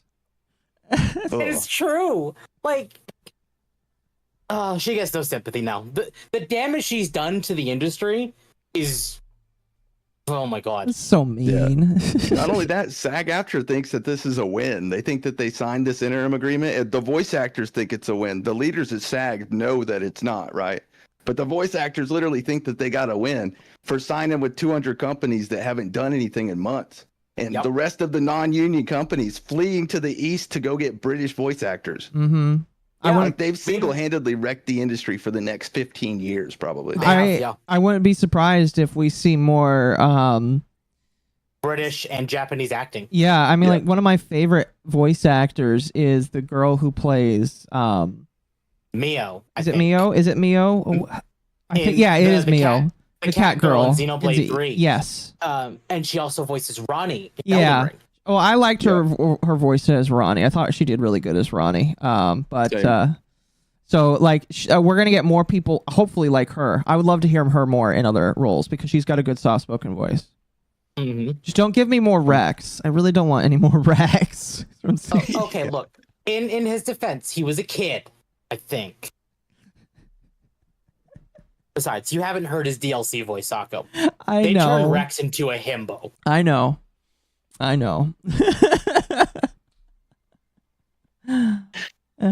right. Let's continue. Ways. All I'll say is that it's a shame. The fact that one of their colleagues for the last 10 months has not been able to voice a role they enjoy so much that means a lot to them, while being under the threat of being replaced, sucks. I mean, there's no other way to say it. It sucks to be in Erica's shoes. And I'm not seeing one message here that is showing empathy. It's also ridiculous to me how they chose to, on purpose, blind themselves from the entitled voice actors from my last video. You have people openly blacklisting Jacob, calling him out, tweeting about his finances, and publicly blacklisting him from projects. And these people are convinced that Erica venting about the fact that she can't work on a character she loves due to the strike is the single most damaging thing any person has done to the strike efforts. That's crazy to me. It's further proof that we're really in an echo chamber and that if someone agrees with you, they can do no wrong. But anyway, we're now back to the message that I showed you at the beginning of the video. Yes, the person who sent it was Zeke Alton, talking about how some outside parties have engaged in a campaign to influence performers and we need to address it. Why is he saying that? What does he even mean? Well, at some point, Zeke said, SL6 Elder Scrolls is sending out auditions again, let's all tell Blindlight to F off. So Blindlight isn't a developer, it's a Los Angeles-based company providing Hollywood production services to the video game industry. So the Elder Scrolls 6 hires them to do the recording for them, kind of like how Genshin Impact hires studios in the US to do recording for them. They're not directly involved. The Elder Scrolls is an SL6 project. It started before the strike. It's perfectly legal within Sag Aftra contract terms to work them without any repercussions, without being a That's scam. mean, chat. I have to disavow. F off, even though it's perfectly legal to take it. A while later, Zeke says, with all the angry rhetoric about how employers are going to walk away from us and the fear tactics used to get people to accept a bad deal, today, Blindlight put out an audition for a game under the tiered budget agreement. Let me say that again for the cheap seats. Blindlight has agreed to put out a game with our AI protections. Tell me again what these companies won't do. So look, I'm very happy for them, but this isn't the interim agreement. It's the tiered budget independent interactive media agreement. Employers who still want to sign voice actors during the strike must either use this contract or the interim agreement. And the reason why this contract exists is because it allows studios with less budget to pay voice actors less. And if they have a bigger budget, they have to pay voice actors more. But yeah, although minimal, it does have clauses for artificial intelligence, as Zeke said. One important thing to keep in mind though is that the cutoff date to being able to use this contract is in 2026, which makes it that much more important for SAG to finish negotiations. Otherwise, even this beloved contract of Zeke will not be applicable anymore. However, what we need to understand here is that this is just one game, not all games moving forward. But it also doesn't really make much sense to me. When which game is it? Twitter, they were told, hey, listen, the studios that Genshin Impact is hiring have Elder Scrolls, I believe. Yeah, I Which think one? probably Elder Scrolls 6. Oh, okay. Because he's mentioned two games, Elder Scrolls 6 and Genshin. Yeah. Okay. And Elder Scrolls 6 is like in progress right now, if I remember correctly, right? Elder Scrolls 6 is, until Bethesda says something, I'm going to say development hell. Okay. I mean, that's kind of the norm with them. Yeah, exactly.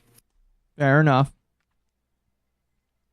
AI protections built into their contracts. They said, no, this is not enough. Genshin Impact, the studio has to sign the interim agreement, otherwise we're not happy. So in the case of Elder Scrolls 6, doesn't Bethesda have to sign the agreement, not Blindlight? And in this case, doesn't that mean the studio hiring Blindlight has signed the tiered budget agreement? Doesn't really make much sense, right? I mean, things in the strike barely do. But what I really want you to see is the messages that come afterwards. A voice actor says, also, to be honest, I would rather have no deal and have the producers walk away and go non-union or elsewhere than to have a deal, because at least then we would be covered by the law. So I'd rather call their bluff. To which Zeke says, I hope enough people show up and express that, because we expect a wave of take the deal votes. Okay, let's just take a step back here. Someone, a complete extremist, saying, I'd rather have no work at all if it means that I can't work under a union contract. Something that most voice actors who are already financially suffering after 10 months of no work would completely disagree with. And then you have someone on the negotiating committee saying, I hope enough people show up and express that, because we expect a wave of... I would just like to say, I don't know where these people are getting money living in LA, or because I imagine most of these voice actors live in some form of LA or a rich area. I have 2 months of savings. I don't know how I'd survive 10 months with no work. I don't get it. They're living off the government. They're applying for food stamps and other subsidies because they're a striking actor. They get money from the government. California government? Yes. That makes sense. Money. That makes sense. Never mind. Yeah. Never mind. Never mind. You pay for these people.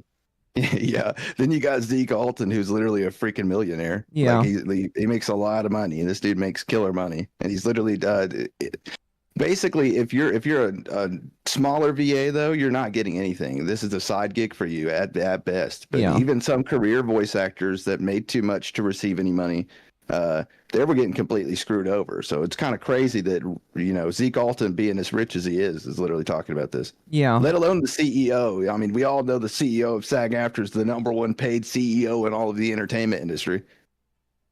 Yeah. Making $1 million a year. You know what I mean? And I imagine he gets some of that from Sag Aftra, like making money as well. Yep. Man, Yep. He gets it's bad. Let's just say there's direct laws against what they're doing on the US's labor racketeering site.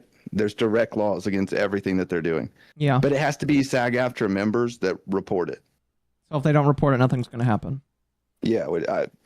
I also made a video that talked about it and told people to report it, but we could tell them here. Like, if you're a Sag Aftra member and you think that they've broken the law, you can report it to the government. That's it. There you go. There you go. All right, continue, Tim. Of take the deal votes. This is a negotiating committee member openly saying that they don't want people to vote yes on taking the deal if they ever hold a vote on the final, last, and best offer. This is a clear agenda as a member of the negotiating committee, but it actually gets way worse when you really think about it. So remember how only 27% of eligible voters actually voted in favor of starting the video game strike? This totaled around 34,687 members. We have a negotiating committee member out here trying to influence hundreds of people to vote no to the next vote regarding the final, last, and best offer. If that's not vote manipulation, I don't know what is. And that is extremely weird. Oh, well, that definitely is. Do you understand why this is ridiculous? Why I'm making this video? You are a negotiator. You try to get the best deal. And then when the vote comes in, you shut your mouth and you let your union members decide what's best for them. But here we see that there's a very clear agenda, and it's alarming. This catastrophe doesn't end here though. After Joe had released his video explaining the strike, the Coda Discord had a lot to say about that video. Did that video actually harm them? Or did they say that harmed them? Yes, they said that it harmed them, even though Joe Zedra literally directed blame away from Sag Aftra and away from the actors and basically onto nobody. And he also called it a collective work refusal, which carried that sentiment for months into the future, or like 2 or 3 months into the future, of all the Genshin fans believing that. Mm-hmm. And whenever it's clearly a wildcat strike, there's no other term for it. It's not a collective work refusal. It is a wildcat strike. I remember. Oh, go ahead. Sorry, finish. No, you finish first. But yeah, that they basically don't want to associate a wildcat strike with Sag Aftra at all because they know that it's illegal. So they're trying to call it something that it's not, which is a collective work refusal. Right. Now, I love Joe Zedra, right? I love him to death, but the dude is definitely a part of Sag, and a lot of the sentiment that he pushed with that video was to kind of help Sag. Mm-hmm. No, yeah, I got really pissed off, and Temp can definitely attest. I was really pissed when I listened to that video. I was like, dude, this man is fucking lying. He knows he's lying, and I think he should shut the fuck up because he is going to make sentiment worse and make people go against SAG because of it. Yeah, and it ended up happening. Wanted to stop watching it early, and I had to basically pull was it Lumi or Mizu that constantly tells you, no, we're watching the whole thing, damn it. Yeah, I was like to the point where I was like, I don't want to watch this anymore. I'm literally gonna lose my fucking mind. Yeah. No, my viewers wanted me to react to it on the channel, and I literally just didn't do it. I was like, no, there's no way. I already watched it, and it was bad. Like, there's no point. All it does is push lies, and then I would just have to refute the lies continuously. Mm-hmm. Yep. Yeah, it legitimately, like, it made me laugh so hard because it's like, this is so many fucking lies, and it's so easy to just like look past it, and yet there are idiots that are gonna believe it, sadly. Yeah, if you called it a wildcat strike or a strike at all, it's a strike. People are refusing to work. That's a strike, whether it's supported by a union or not. When it's not supported by a union, it's called a wildcat strike. Yeah. No matter what, the game is being struck. It is not a collective work refusal. That is a PR move. Okay, that is crazy. It doesn't exist, right? Yeah, that's. I mean, I'm sure the term exists, but that's not what the government would call it. No, yeah, for sure. Yeah. Anyway, go ahead, Temp.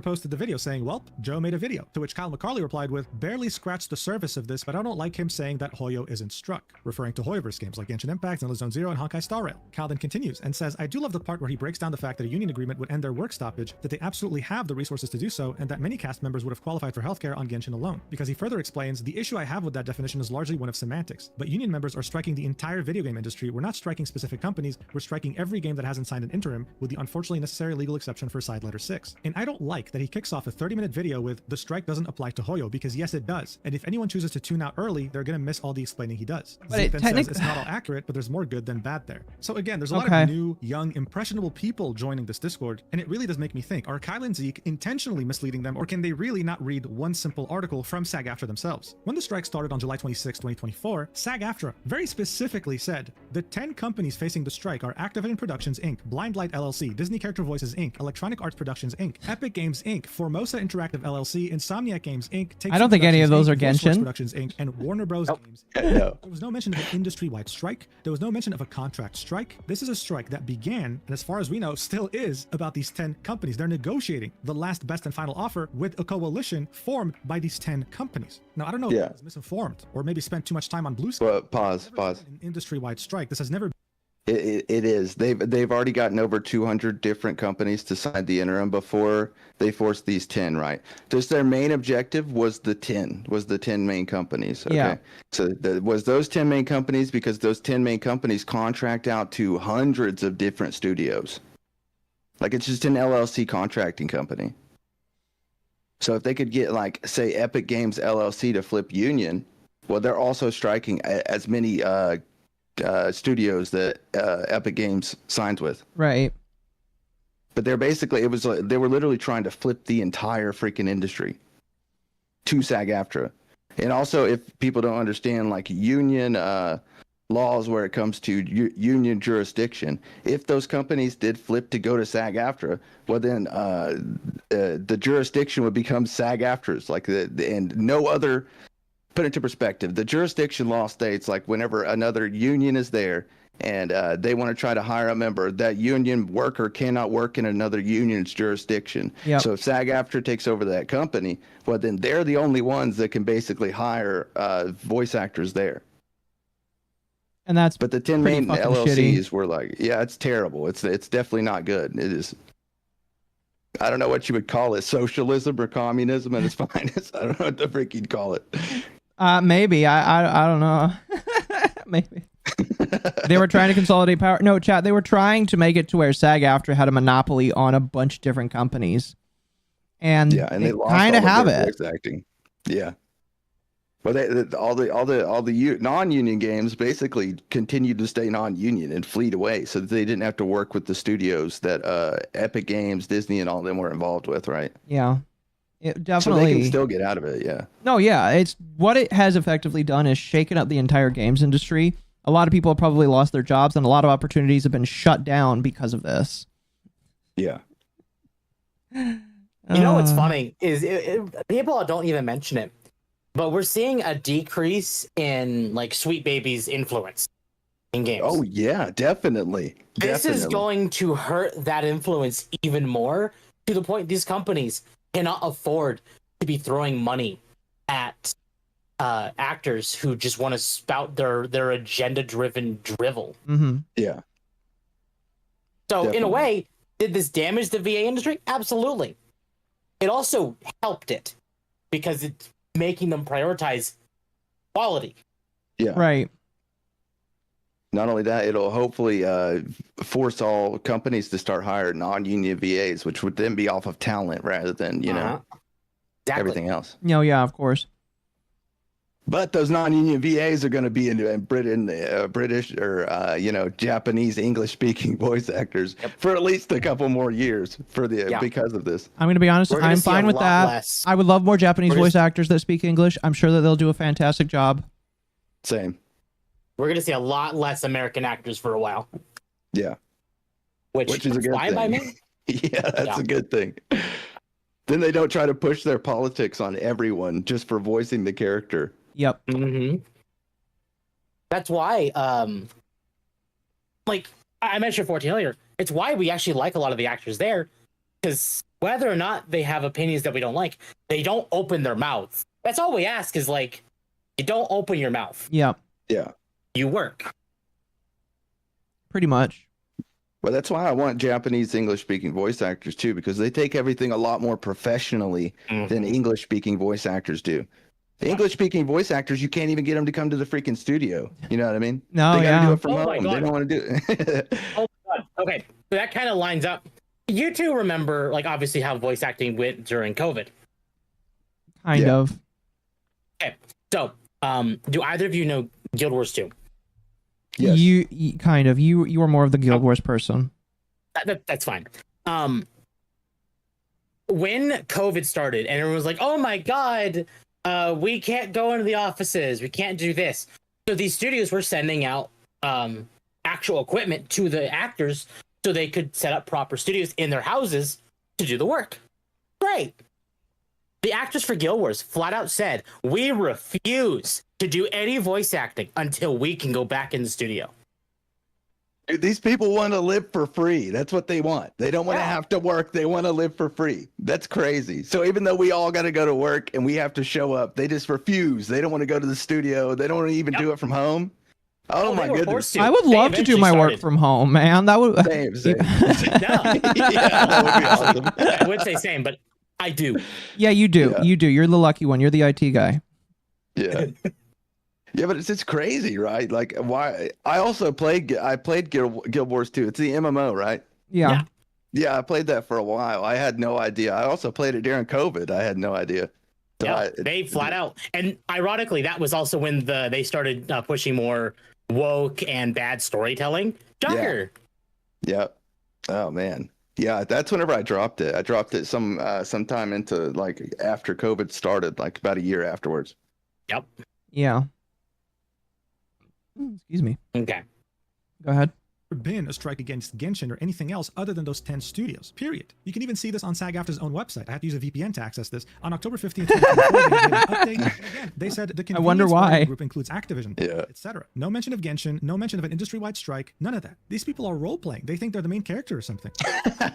About That's crazy. their It's side of the good. story because I doubt they'll reply to a DM from me. And if I were to give them the benefit of the doubt, I'd say, oh, they're a very passionate bunch who truly think that they're fighting for their own rights. And you know what? I hope they get those rights, but they're doing it in such an irresponsible way while disregarding tens of thousands of Yeah, but that's the issue, right? The issue is they're activists. like Zeke who are on the negotiating committee are Mhm. very Like they fully believe what they're doing is right. they're so open. The path to hell is paved in good intentions. Another way to say this, there's no benefit of the doubt here. He was literally calling on people to vote no. All Truly our as people are hell, out in there my losing personal their opinion. jobs, unable to unable to afford anything because they're If you're a voice actor, for sure. Yeah. their own industry, when in reality, it's being handled by a bunch of irresponsible, entitled voice actors who are threatening to ruin everything. Innocent, reasonable voice actors are being hurt here, and they're getting very tired of this. After that disastrous Instagram livestream, Capitano's voice actor quote-tweeted his last tweet and said, since receiving the last best final offer, SAG's only update to membership was a half-hour IG live for the public. Members weren't even emailed. Where do we now stand, Sag Aftra? We are now heading towards an impasse that will kill all union video games. Paying members deserve the right to vote. He was getting tired of this, and he wasn't the only one who spoke up. That's awesome. Sam Slade, the voice actress behind Ambi from Zenless Zone Zero and Topaz from Honkai Star Rail, as well as many other roles, hadn't once made a statement about the strike until now. She said, I've been careful to not say too much during the strike because I'm frankly exhausted with how actors are treating each other and I don't want to deal with it. But this is about more than just us now. Union and non-union jobs are leaving and we'd be lucky if they came back. I support the strike's core purpose to establish a contract for union work based on consent and compensation that will influence non-union work in the future. I've read the damn offer we have right now. Other actors have read it. Other lawyers have read it. We have what we asked for. And we're risking it all on loopholes that we don't trust the SAG lawyers we insist are our protectors to protect us if an employer plays dirty.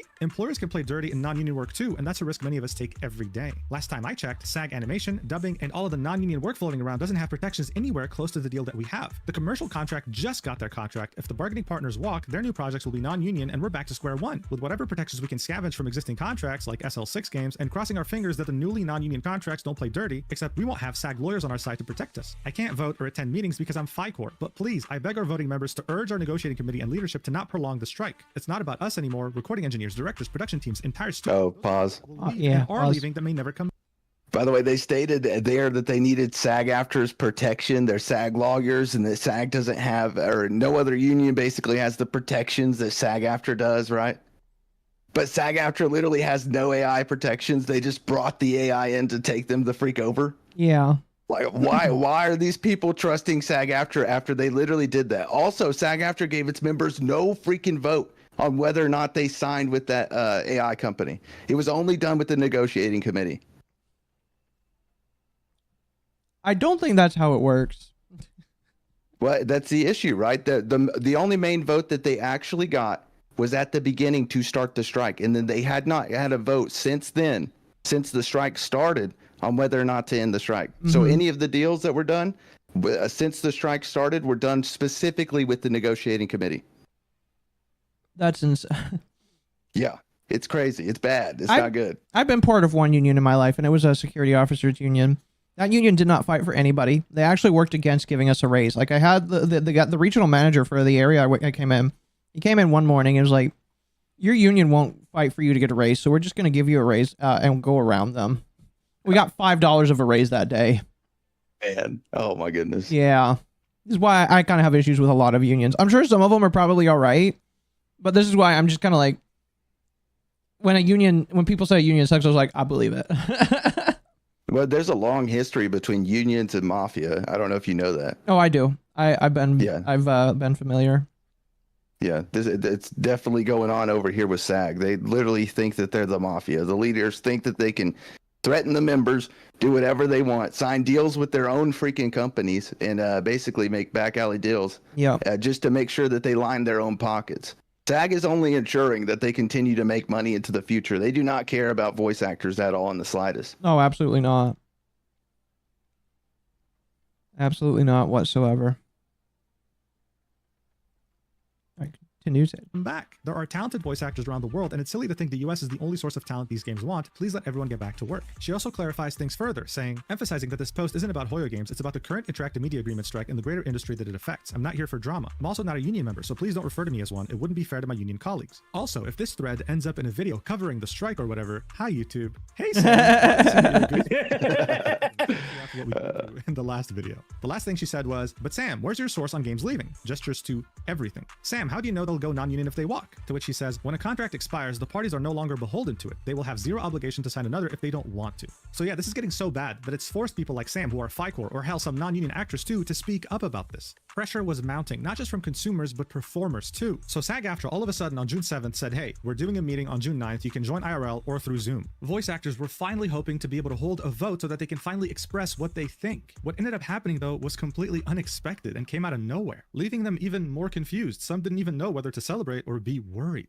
According to my source, during the Zoom meeting, Sag Aftra leadership spent a long time ass-kissing their performers, thanking them for their efforts during the strike. And then, as everyone was expecting some sort of a vote, Sag Aftra leadership announces that, "Hey guys, don't worry, a tentative agreement has been reached with the studios. The strike will be ending soon." Now, of course, most people were very relieved to hear this. Many went into this meeting fully expecting Sag Aftra to delay this strike again. So this is definitely a step in the right direction, thanks to many voice actors complaining to Sag about them delaying it this long. But this doesn't mean that things are truly back to normal. No, there's still work to be be done, and things can still go wrong. Shortly after this meeting, Sag Aftra tweeted out, "We have reached a tentative agreement with the video game bargaining group, which includes some of the largest video game companies in the world, and we are hopeful that our video game strike will be suspended in the coming days," linking a post on their website. Now look, before we get to that post, I want to point out that a lot of people were celebrating this, and I get why. I mean, listen, I want voice actors to get the rights they deserve too, but this was never about voice actors, this was always about Sag Aftra for me, and I wasn't the only one. Many were wondering, okay, well, struck games are now going to be voiced again, probably, if this tentative agreement gets finalized. But what about non-struck games that were affected by the strike, like any game under Hoyoverse, among others, like for example, Destiny 2? And that's definitely a concern here. Wait, was So let's take Destiny a not look a at what union Sag Aftra game? had to say about this I'm in their post surprised. on their I'm surprised. No, that is well, it's let's see. It was the one that starts with a B, right? No, that's not it. I don't know. All I know is that it was definitely being struck, and that the voice actors there were just as bad as over here at Genshin, and it was just not talked about That- as much. Might explain the That's 'cause they're surprising. swapping Ikora's actor for the new expansion. That really yeah. that really surprises me because Destiny is so paused. I would have thought that they had union contract deals. I guess not.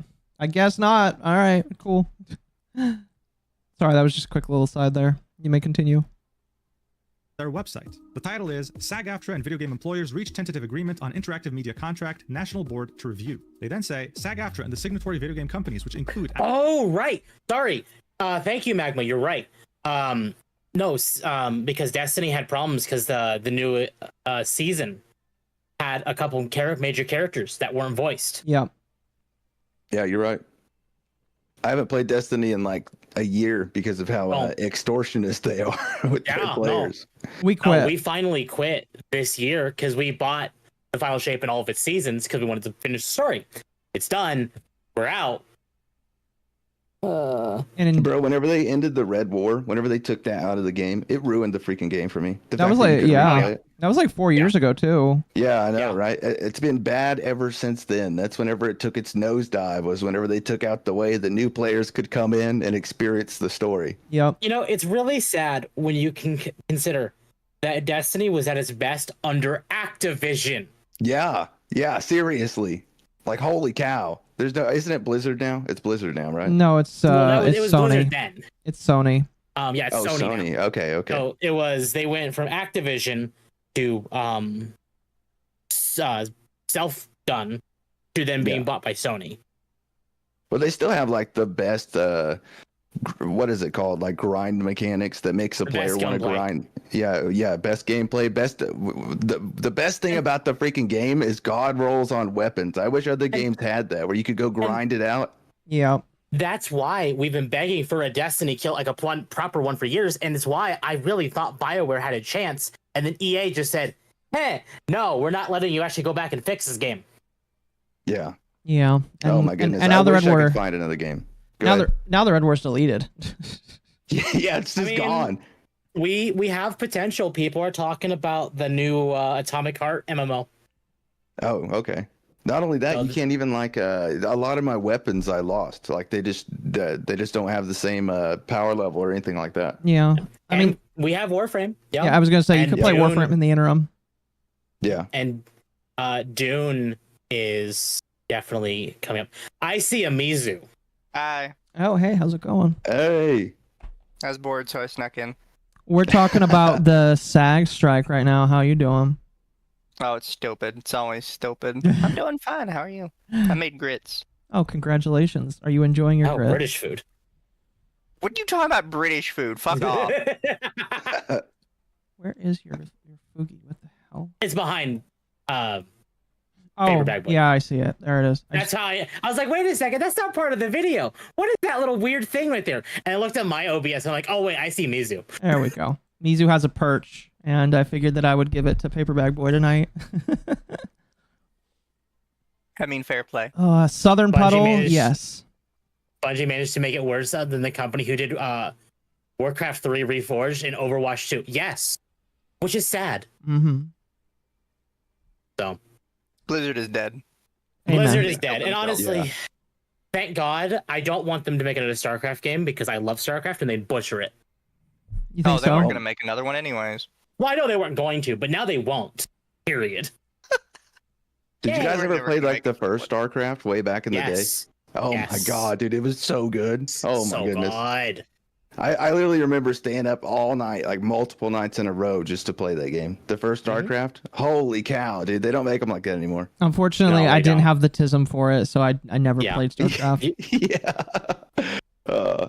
I told Akko that he would love the story, but he will never play it. No, yeah, I probably no. from what I read, I was like, yeah, I'd probably enjoy the story, but I don't have time for RTS games. Yeah. You need to try it though. It's so fun. It's like literally so addicting. It's brain rot. You literally just keep pumping out new stuff. The only time I did RTS games was like the Greek mythology ones that I kind of liked. I just don't think that my brain is like Age is of okay. Empires? Yeah, I think it was Age of Empires. And I just unfortunately can't do it. Yeah, too much strategy, not enough bonk. Yeah. I definitely never tried Age of Empires. I want to try it. If anybody thinks it's good, I'll give it a shot. But I haven't tried it. Oh, fair enough. It's been years. If I'm gonna do RTS, it's gonna do sci-fi. Yeah. Yeah, definitely. I mean, we do have. Well, no, those are strategy. I'm thinking of I mean, you got Warhammer. Owlcat. Yeah, there's the Dawn of War games. Oh yeah, definitely. Did you guys ever play the God of War 2 way back in the day? Like whenever it first came out? No. Oh my god, dude, that game is satisfying. That's the best God of War by far. You feel like an absolute badass playing that one. Yeah. And the red orbs and everything that you get after you kill somebody. Holy cow, I miss God of War. The new ones just don't have the same viciousness that the dude had in God of War 2. You really need to try that one. You'll love it. I played 2016 and like it was all right. Yeah. But it just didn't hit like Oh, you as played well as God some of other War? games. Yeah. And don't get me This one- wrong, like Christopher Judge does a fantastic job. He's a fantastic actor. It's just the rest of it. Yeah. What, in the new one or the old one? In the new one. Mm-hmm. Yeah, definitely. That's how I feel. But the character also isn't the same, right? Like the new God of War character, he's like more humanized. And, Yeah. A lot more character development. My issue is I didn't want him to develop at all from God of War 2. I didn't want to. I know anybody didn't play it here, but like, no joke, dude. That's the one. If you just watch some of the boss battles, you'll experience what he was like. That dude was a fucking badass. He did not need to improve at all. That's I don't what know. The original writer said. He doesn't like the direction they took it. Mm-hmm. Yeah, he needed no character development. His character was perfect. That's the thing a lot of people don't get is a lot of games don't need to like evolve in that way. Yeah, definitely. It has to be more like the character has to develop. Why? Why can't it just continue being a fun like combo hack and slash? Like, I don't. Yeah. Doom Guy is a great example of this. Mhm. Like they've touched up like, oh, now you know that he had a pet bunny and the bunny was killed and that's why he's so the way he is. But To be like fair, the bunny was more of a joke. Exactly. There's not really But- character development. But Doom Guy, his entire personality is demons must die. That is it. Yeah. That's pretty good. It's pretty good. My personal opinion. You don't really need to go much further than that. No, yeah.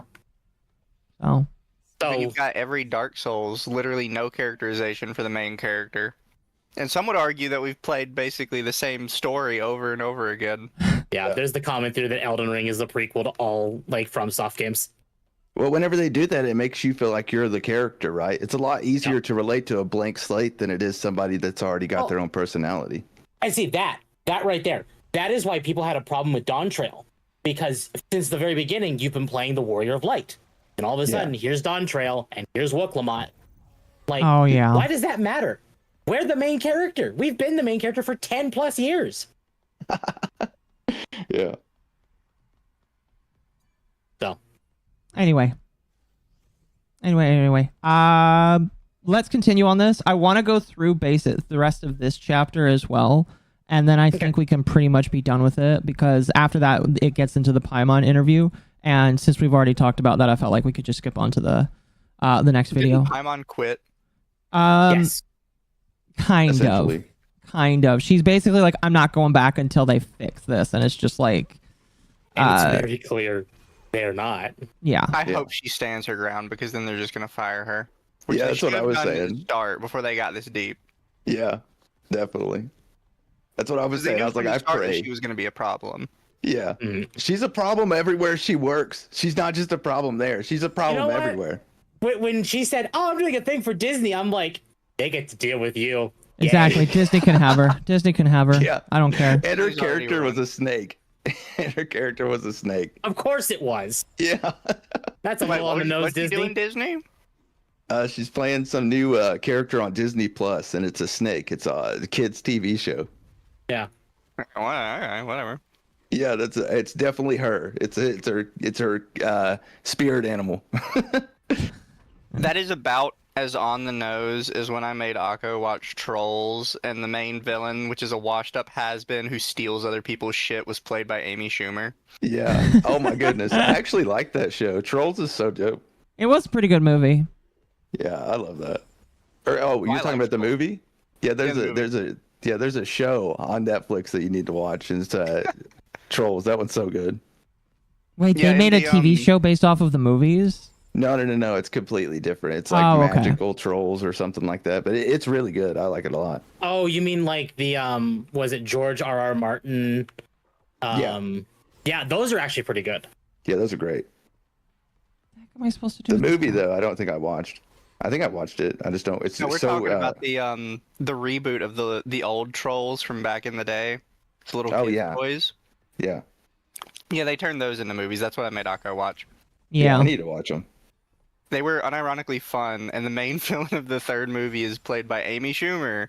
And no joke, her entire villain's character is that she steals other people's music because she has no talent of her own, and she's like a bratty child who had rich parents who gave her everything. Do you think that she knew that it was that on the nose? I don't know. Oh my god. I gotta watch it now. Funny. I gotta watch that now. It's like a mixture of pop music, boy bands, and Amy Schumer. Oh yeah, they got NSYNC back together for that movie. Really? Oh my goodness. Yeah, it was so fun. I love those movies. Everybody else hates them because they're like really pop music centered. Yeah, I like pop music, so I might try it. Oh, thank God. Somebody else with some sanity. That's just because I like every genre, right? There's not a genre of music I don't listen to. Like you could name me anything. If it's good, I'm gonna listen to it. Fair. Every I mean, time I'm I one of say the- it, people are like, Mizu, why do you like pop slop? It's because it's fun. Yeah, I still listen to dubstep. That's no longer in fashion. Oh yeah. Nobody likes dubstep anymore. They like EDM. Yes, Oh, Chad, dubstep Ozzy is- Osbourne was in the second one. Yes, he was. Yo, let's go. He Ozzy. said like 10 words though. He Yeah, I said love one Ozzy coherent Osbourne. sentence the entire time. Good Did you music. guys yeah, ever no, watch good. his show way back in the day? Whenever he like died multiple times. You know what I'm talking about? Like, I think so. yeah, that show was crazy. That was way back whenever I was in high school. I know he's had two. He's had that show, and then there was like a Meet the Osbournes or something. that Yes. was coattailing on the Kardashian thing. Yeah, Meet the Osbournes was terrible. He had like a different show that was really good. You guys remember when he bit the head off of a bat and got like banned from Utah? Yes. I was in high school when he did that, I'm pretty sure. Or, you know, either that or the story was just going around again. Yeah, I think that's why my brother really liked him, because my brother thought that was like really cool. He's like really into Yeah. Ozzy Osbourne. It was funny. No, the story back in the day was Ozzy Osbourne bit the head off a bat and caught AIDS. That's what it was. And he caught a. I don't remember that Yeah. one. That's funny. Yeah, that's what it was. Bro, people are so crazy. Yeah. The other famous rumor is Marilyn Manson got a rib removed so he could blow himself. Yeah, so he could give himself a blowjob. Oh, man, dude. He Marilyn unironically had Manson the is best cool. response to that in an interview. Have you ever heard it? I think I did, but now I don't remember it at all. Yeah, so in one interview, somebody asked him about the rumor, and he's like, if I could suck my own dick, do you think I'd waste my time interviewing with you? Oh my god, dude. Marilyn Manson by far is one of my most favorite like idols, like pop idols, whatever freak you call it, rock pop idol. Yeah, something like that. Fair.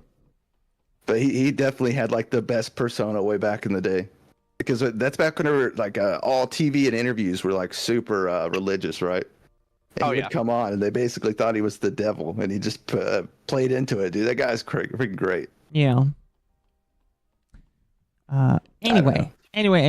Let's get back to this video. I think we're almost done with what we wanted to listen to, and then we can move on to the next one, or just start general conversations about the strike. Okay.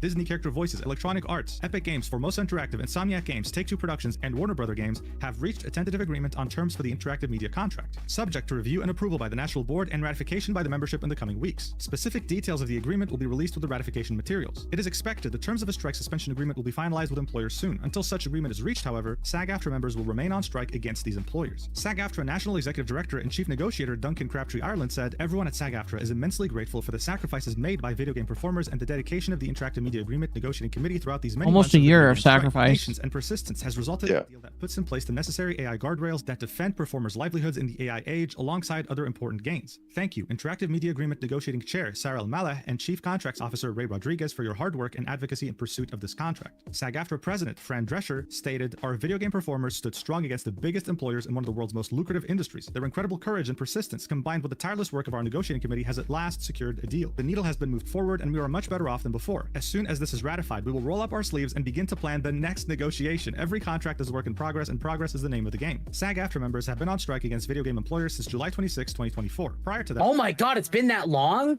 Yeah, It's literally almost been an entire year. Fuck. an entire year. Not only that, on their site, they also imagine just how many voice actors have lost their roles or had their entire career destroyed over this. Like, it's a lot. It's way. Yeah. I've had so many disgruntled actors literally email me stuff, like, just continuously. They're not happy at all over this. Oh, I believe And it. not only that, like, on SAG-AFTRA's own site, they tell people to literally go audition for roles that they can't get so that they can then try to flip that game to go union, by basically holding a solidarity strike. But they don't say that. They just say, don't take the role. Just say you gotta, that you can't take the job unless they go union. But obviously that didn't happen because all the freaking SAG-AFTRA members that work at Genshin. Another little fishy like tidbit that they do, but that's super sketchy. Yeah, it's so dumb. It really is. Now you know why I call them a mafia, though. That's Oh why yeah, call 'em a I mafia. 100% agree. That's my whole thing. It's like shtick, like SAG-AFTRA mafia boys. I'm trying not to do the thing, so I'll keep my voice nice and chill. No, you're fine. Is the mic good though? Is everything good? Yes, Oh, you're yeah, no, coming in you're just fine. fine. You're coming in just fine. Okay. How are you doing, by the way? Who, me or Mizu? No, you. Oh, I'm fine. Okay. My headache's finally going away. Thank goodness. Oh, that's good. That's good. That's good. Yeah, mine's Yeah. gone too, but I also had a gummy. Yeah, that's what it did, dude. That's what I need. I would kill for one right now. Oh my goodness, I woke up sick this morning. How you doing, Mizu? You still there? No, I'm always here. What's up, man? Nice to meet you. Yeah. Didn't you message Yeah. me on Twitter though? Yeah, I did. We could probably, I don't know. I was gonna ask you some stuff about that, but we can do it off here. Oh, it's up to Akko. Yeah. Once we're done talking about SAG after, you guys can talk about I assume I'm going to assume what it is, but you can talk about that after we're done talking about the main topic, I think. Yeah, we don't have to do it on here either. I can just DM you. It's fine. Yeah. We'll keep it on the main topic for now, but you can talk Yeah. about it later. Anyway, continue, Tim. We're almost done. approved the video game strike authorization in September 2023 with a 98.32% yes vote. So there you have it. This is a strike against those 10 different studios, the ones that were struck from the beginning. This doesn't include Hoyoverse and other developers that have been struck that have nothing to do with the strike. There are also 2 final steps to be reached before the strike can be officially called off: an approval by the National Board and ratification by the membership, which will take weeks. Sam Slade saw the post by Sag Aftra and thought, you know what, let me just share the most important details for people who don't want to read, saying, for anyone confused about what this means but don't want to read past the headline, I got you. Yippee. Showing part of Yippee. that post on Sag SAG-AFTRA's website. But then someone asked, could I ask how this would affect games like Hoyoverse since they're non-union and wouldn't have signed? I see people saying it doesn't make a difference, but I don't know if that would be true. Maybe Global Rule 1 would become less strict or something, I'm not sure, but so happy about this. Sam replies with, I'm not a SAG member, so I don't have answers to questions about the union's policies, sorry. An actor's decision to withhold work is a personal choice, you'd have better luck asking the actor directly. So in Sam's defense, even union actors have no idea about this, because SAG-AFTRA is nothing but transparent, and this question about Global Rule 1 is very important. Global Rule 1 states, no member shall render any services or make an agreement to perform services for any employer who has not executed a basic minimum agreement with the union, which is in full force and effect in any jurisdiction in which there is a SAG-AFTRA national collective bargaining agreement in place. This provision applies worldwide. Simply put, a SAG-AFTRA member must always work under a union contract around... Oh, yeah, you want to pause it? Or, sorry, Tim. Video game pause it for a moment. 80%. Yep. Yeah, so I don't know if you guys have covered this yet, but I actually talked about this a lot with SAG-AFTRA before the SAG-AFTRA thing, because I always had an issue with this thing that they did. But even if they say like it doesn't apply to this company, it applies to all the SAG-AFTRA members.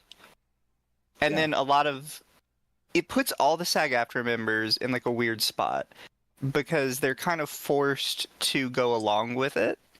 Yeah. But at the same time, like if they choose not to join, then they get excluded from a bunch of studios that are a part of it, that are like major American studios. So they can either choose to not be a part of it and get excluded from a bunch of studios, but they can like do all these foreign countries that aren't going to participate in their stupid boycotts, or they could, you know, be a part of it, but then they have to like actively turn down roles in all these different countries, or else SAG-AFTRA will come after them. Yep. Yeah. Which Well, they've they're- done in the past because they're shitty people. Yeah. Well, the way it works is they have to be reported for breaking Global Rule 1. So another actor has to report them for breaking it. But here recently, it has been enforced like by the leadership, which is completely different than just actors being reported for breaking Global Rule 1, which is why we had so many Genshin actors that were SAG-AFTRA members, even though they weren't allowed to, like full non-core members or Right. non-FICOR. And then now the leadership, now that the leadership has a bigger hold on the industry, now they want to enforce Global Rule 1 and basically take away 80% of non-union voice acting work from the VAs. Yeah, it's wild. It is. It's And stupid they is act what like it it's is. normal. It's definitely not normal. I couldn't imagine like somebody else being able to tell you that you can't work just because of jurisdiction or because the game isn't union. That's crazy. But I guess that's a union thing, right? Yeah. It depends on the union. I think that I was forced into the union when I became a security guard. They're like, you can't work this job unless you agree to be part of the union. I was like, but what if I don't care if your lawyers represent me? It sounds like they're not going. I remember the first day I was like getting in training, and I was training with the guy that was the union rep, and he's like, just letting you know, I will not represent you and I will not fight for you. You're on your own if you're in trouble. And I'm just like, isn't that your job though? He's like, yeah, I don't care. That's also the thing, though. How many times does a voice actor need to give up non-union work, like 80% of the non-union work, just to get a lawyer from SAG-AFTRA, for SAG-AFTRA, you know, to basically defend them? How many times do they actually need defended by SAG-AFTRA to compensate for how much money they pay them over the years? Yeah. SAG-AFTRA operates in the positive. They don't operate in the negative. That they make money, like they make bank. Like I literally had a whole video where I went over their earnings, how much they made. Like it's crazy. Like the average member or the average employee at SAG-AFTRA makes like $80,000 a year. That is insane. And that Yep. comes from union dues, right? Yep, all from union dues. They've collected $10 billion in union dues. And how many of those voice actors are actually making money? 86% make less than $24,000 a year. Oh, that's Yep. so depressing. It's crazy. It is. It's a mafia. It's not. It's a business. It's capitalism operating as like a form of you know. That's not capitalism. That's a monopoly. Yeah, it's a monopoly that operates through capitalism that's pretending that it's socialist. Basically. Gosh, damn. Anyway, you can continue, but I'm just like, I never will be a voice. I like was half tempted when I saw these strikes going on to just like email Genshin and say, listen, I'm not a professional voice actor, but you can pay me next to nothing to fill in some voice lines. I'll be Zhongli for you. Well, Well, operating with the studios is actually nice, right? They're good people. The people that work at the studio, literally, it's just the unions. It's just the unions. You go work at the studios, they're all super nice to you. You can, they're nice people to work with. Everything goes clean. So I don't get why all these people at Sag Aftra have complaints. They just complain about everything. Yeah, that is. I don't know. They're their own worst enemy, I promise you. Their clique is their own worst enemy. That's where all of their complaints come from, and then they continue to feed into it by doing the same thing. Yep. All right, continue, Tim. Or more are usually non-union, and Sag Aftra knows this, which is why for years they've never pursued someone who is in the union who was working a non-union contract. That was of course until this strike had begun. Those threatening letters that Venti's voice actor was receiving, that was because she was breaking Global Rule 1 by voicing for Genshin. This new agreement that's now being finalized only gives Sag Aftra even more power when it comes to employers under their jurisdiction. So one has to truly wonder, can union voice actors truly continue to work non-union projects, which are the majority of projects in video games? And don't even bother asking a union voice actor about this, because even they don't know. Okay, again, Sag Aftra is very transparent and honest. We'll only be finding this out when it's too late. If I had to sum up the sentiment here, overall, people are happy for the voice actors that were not entitled, of course, but are still mad at Sag Aftra for how they handled the strike and how they continue to handle themselves. And I'm almost positive that the only reason they reached this tentative agreement was because of backlash from their own union members. Because as evidenced by the leaked messages we have of a couple of members in the negotiating committee, they had zero intentions of accepting this agreement. It kind of leaves you with a bitter taste in your mouth. And speaking about bitter taste in your mouth, Corinna actually recently got on a podcast. I think that is someone who has already laughed at the unhinged rants. Yep, that's about it. Yeah, that's it. Yeah, that's it. Yep. That's the end. Yeah. When Mugen put me in here, I got so many freaking hate comments like instantaneously. Did you They just, like, really? yes, they all came over. I got freaking DMs calling me a scab. You're not a voice actor. I know, right? I know. It was insane. They literally just came after me over it. I thought it was great. That's hilarious. Yeah, it was freaking funny. I cannot believe I don't know why he put me in there, but I appreciate it, dude. That was sick. I mean, he put you in there because you interviewed her. I mean, like, it's a pretty big deal, I would say, to interview her. I mean, so realistically, this interview was part of the reason why SAG the deal. Yeah. Yeah. I assume so, but I like to think it's because they knew what Mugen was going to put out. Because Mugen already had that thing made like a couple days in advance, right? Mm-hmm. And he was working with the voice actor that was basically doing this, and the VA wanted it to come out on the 11th. So we'll see. At least to my knowledge, now it could be completely Mugen's idea to post it on the 11th. I don't know. I just know that there was something going on. That is hilarious, though. Yeah. So you don't think that the strike would have ended if he didn't post it? I think that the deal. I don't think the leadership would have pushed it through. The leadership was trying to hold on to the strike like it was their last, their last thing, and then it randomly within 3 days, just randomly the board members start pushing it through. They completely flip a switch from do not vote yes on signing the last best and final offer to everybody needs to push this through right now, and to only using 26% of its members to push the vote through. Like they barely gave their members enough time to get 26% of their members' votes to push this through. So something was going on, right? I just credit it to Mugen because I love Mugen, but other that's than fair. That's fair. Oh, goodness. Hybrid meeting on Tuesday at 5 p.m. Anyone who's set in the future on this contract should RSVP as soon as the email comes out on Monday morning. Make sure you be there. So yeah, it was literally within like 1 day. They gave their members one 24-hour period to show up for the vote. That's it. Whenever it came to starting the strike, there was like a long time, to start the vote. But whenever it comes to, ending the strike with the last best and final offer, they gave them a day. Sounds about right. I mean, I think that's proof that they were like, fuck, we got to end this. This ain't it anymore. We got to go. We got to get out of here. Scam is up. Yeah, it's like we've been found out, boys. It's time to end it. We finally got our deal with our AI company that we all went and started. We're gonna be rich. We can end it now. It's fine. It really does make me wonder if it would have continued basically forever if Mugen didn't put out this video. It really does make me wonder. I'm gonna go with no. You don't think so? I think they would have started working, no matter what, because people were losing money to the point that if they had gone on much longer, they weren't losing money. That's the thing is No, they weren't losing the actors money. were losing money. Yeah, but SAG thing wasn't is- losing money. That's the thing that SAG makes money off of memberships, and if all of their members are no longer making money, they're not making money off memberships because nobody can pay them. Right. Yep, Yeah. exactly. I mean, that's And- Well, fair. I guess it makes you wonder just like how much money they legitimately were losing.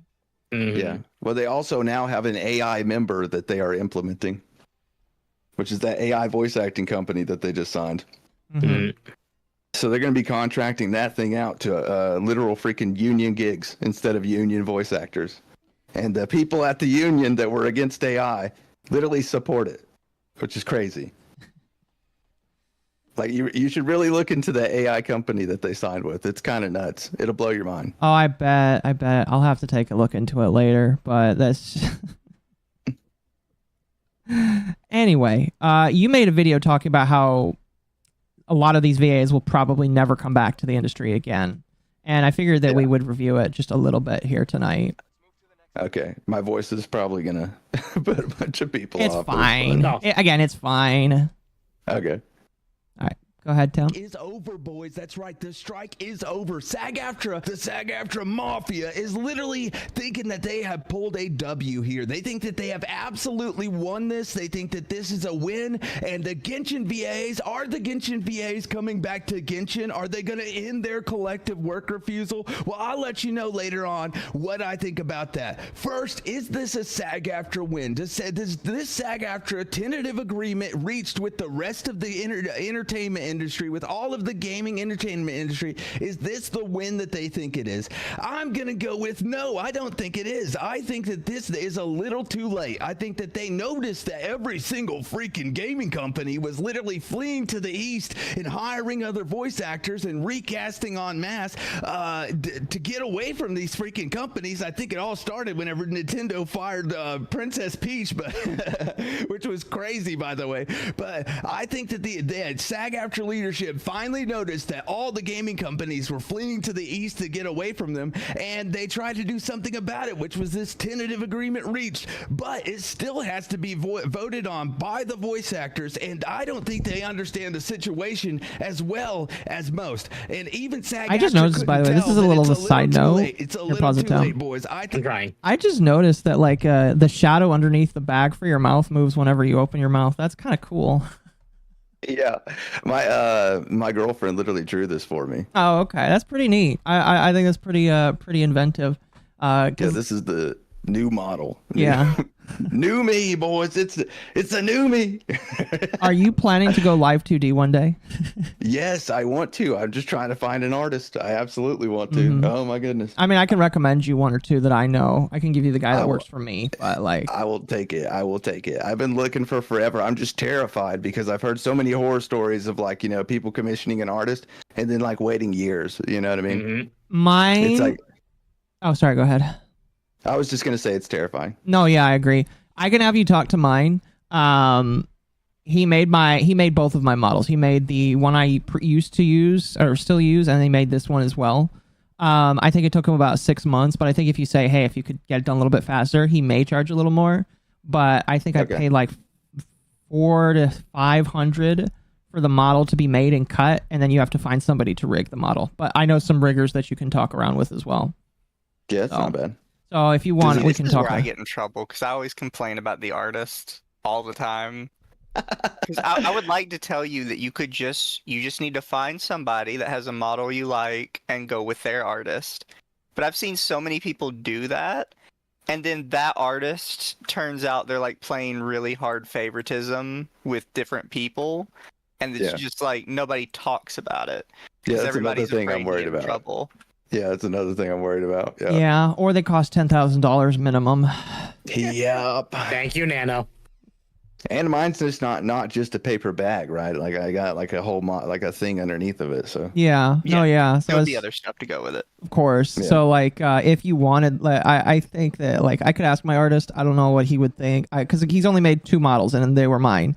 But And I'm planning on asking him when I finally get around to doing mine. yeah, I like your artist. Your artist's great. Your art looks freaking I fantastic. agree. Well, so here's the thing. He knows how to draw women. He can draw boys really. He can draw boys really well too. And it's because he's a gay Filipino.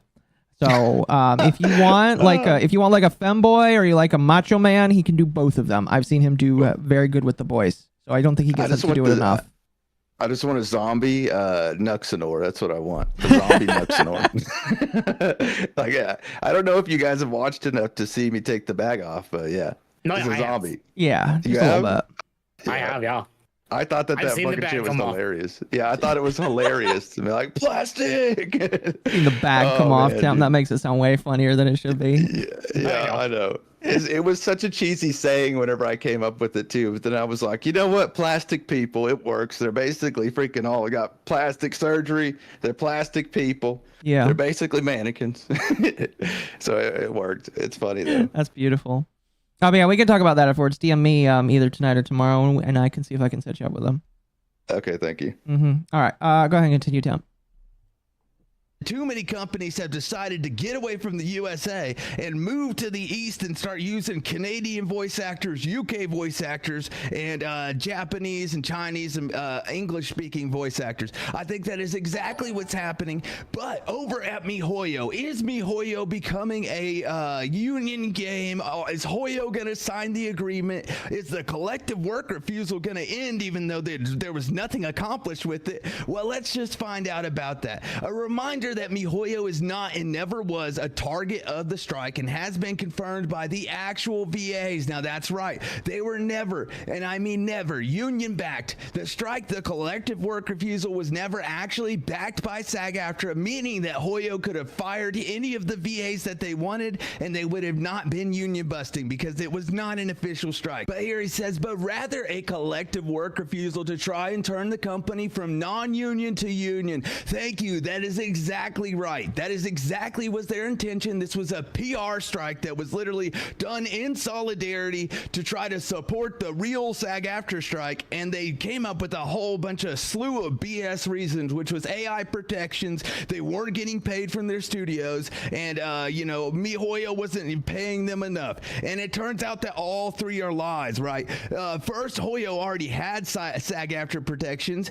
Second, they were getting paid on time, and whenever they weren't from Formosa, literally Hoyoverse went in to fight for them and literally changed and contracted to a different studio so that the voice actors could get paid on time. And third, Hoyoverse already pays at union rates. They already pay their voice actors union rates. They already pay them enough. So them wanting more here was insane. I think every single argument that the voice actors had literally just ended up working against them in the end because they were so disingenuous and lying through their teeth so much that everybody could see through it. These are two very different things and should be acknowledged as such. What this means for MiHoYo English VAs, that the ball is back in Sag Aftra's court with two possible outcomes. One, MiHoYo English VAs go back to work as they did before and nothing changes. Now this is something that is likely to happen, considering that this was a PR strike where the VAs literally just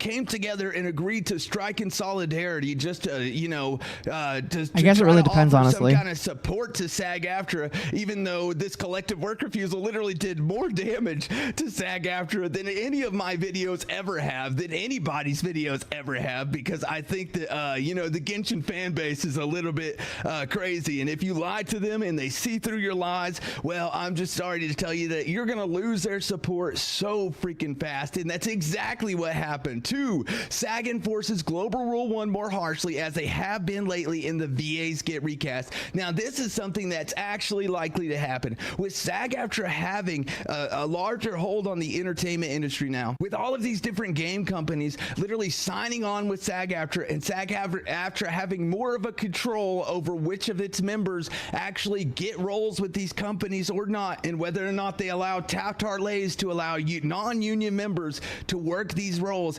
I think that this is a huge likely case for Sag Aftra. Now, it's already been proven that they are now enforcing Global Rule 1 more harshly, but I think it's going to come to a peak.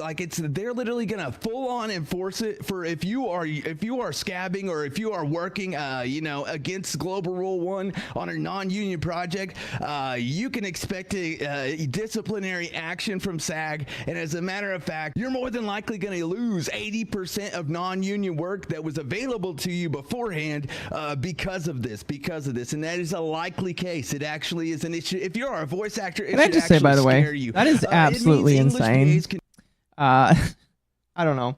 Again, it is effectively like a very dumb mafia, but it is really insane that they're literally going to start just telling these people, yeah, you can't work for them anymore because they're not going to sign. Oh no, they already have. They sent disciplinary action letters to Venti's VA and Allegra Clark. Beto's VA. Really? Yep, threatening them for breaking Global Rule 1. So they couldn't threaten them for not participating in the Wildcat strike, but they could threaten them for breaking Global Rule 1, which is what they did. Even though Karina never got threatened, and she's doing the same thing. Well, part of me wonders. I'll go ahead. Also, I'm pretty sure Venti's VA is a FICOR member, meaning that she could legally do that. And she got threatened anyway, which means, you know, it was basically because she didn't want to participate in the strike. They're very out in the open and blatant with everything that they do. That doesn't make any sense. Because it's just like, why are you emailing me? You can't enforce this dumb rule. That's so dumb. Because they can get away with it. Yeah, they can get away. They're doing it so in the open because they know that they're protected. Sag Aftra literally can't be touched. Hoyoverse could sue them, but then, you know, the only way that anything is going to change is if the actors report the Sag Aftra to the government. That's it. Yeah. That's the only way. I'll become a Sag Aftra member just so I can report them to the government. Yeah. I mean, I am a dirty drama tuber, so that would never happen, but I'd do it. I'd sacrifice myself just to do that. I don't know. SAG was wanting to try and get streamers under their strike. Yeah, but I'm blacklisted. Yeah. Listen. They want nice streamers. They want streamers that'll toe the line. Anybody that tells the news is... They want Hassan. Oh, God. Yeah, absolutely. They can have Hassan, as far as I'm concerned. He can go shit up another company. Yeah. I'm pretty sure I'll never get another interview from a SAG Aftra member. I think they sent me out on a list. Possible. I do. I really think they do. Like people that I was in contact with automatically, instantaneously stopped contacting me, and they were not even like on Karina's side. Yeah. So it seems like I would not doubt it. It would not baffle me if there was a list that went out that said, "Do not interview this motherfucker. Mm-hmm. Don't talk to this guy. Don't interfere with him." Yeah. Well, Mizu, you know kind of how that goes. Like when you get insider information, and some people had to be very careful about it. Oh, you know, Bond Live was so mad at me. That was really funny. He single-handedly got a company to acknowledge that there was abusive stuff happening. Yo, really? Yeah. That would be sick. Oh my goodness. That's big props. That's crazy. I was calling out a company called Bond Live, and I found out through some of their members that I'm a tiny channel, and this company was talking about me in their Discord. Yo. Oh, man. Isn't that a crazy feeling? Because I know for a fact SAG Aftra was talking about me in the Discord. I have screenshots of it. They were just talking hilarious. Crap. But a legit company that's not like a blacklisting union talking bad about you is crazy. That's insane. Oh, yeah, it was so fun. I'm still friends with several of the ex-members now. Yeah. Yeah. That's hilarious. I'll find the stream and send it to you. But yeah, basically a whole bunch of people were getting mistreated. Mizu does a stream on it. A bunch of people reach out to him specifically, and then they like try and find out who it is, because they like take over these people's Twitter's accounts to try and figure it out, and they still message him. It's hilarious. Oh my goodness. Single-handedly taking down a company. Mm-hmm. So they basically had to switch up afterwards. They admit to wrongdoing, or at least try to change their wrongdoing. No, even worse. They basically was like, we understand that there are people on the inside leaking. We would ask that people stop doing that. Basically, that's literally it. I'll find the stream and send it to you. Everybody, we cannot find who's leaking this information, but just please, if it's you, quit. Please stop.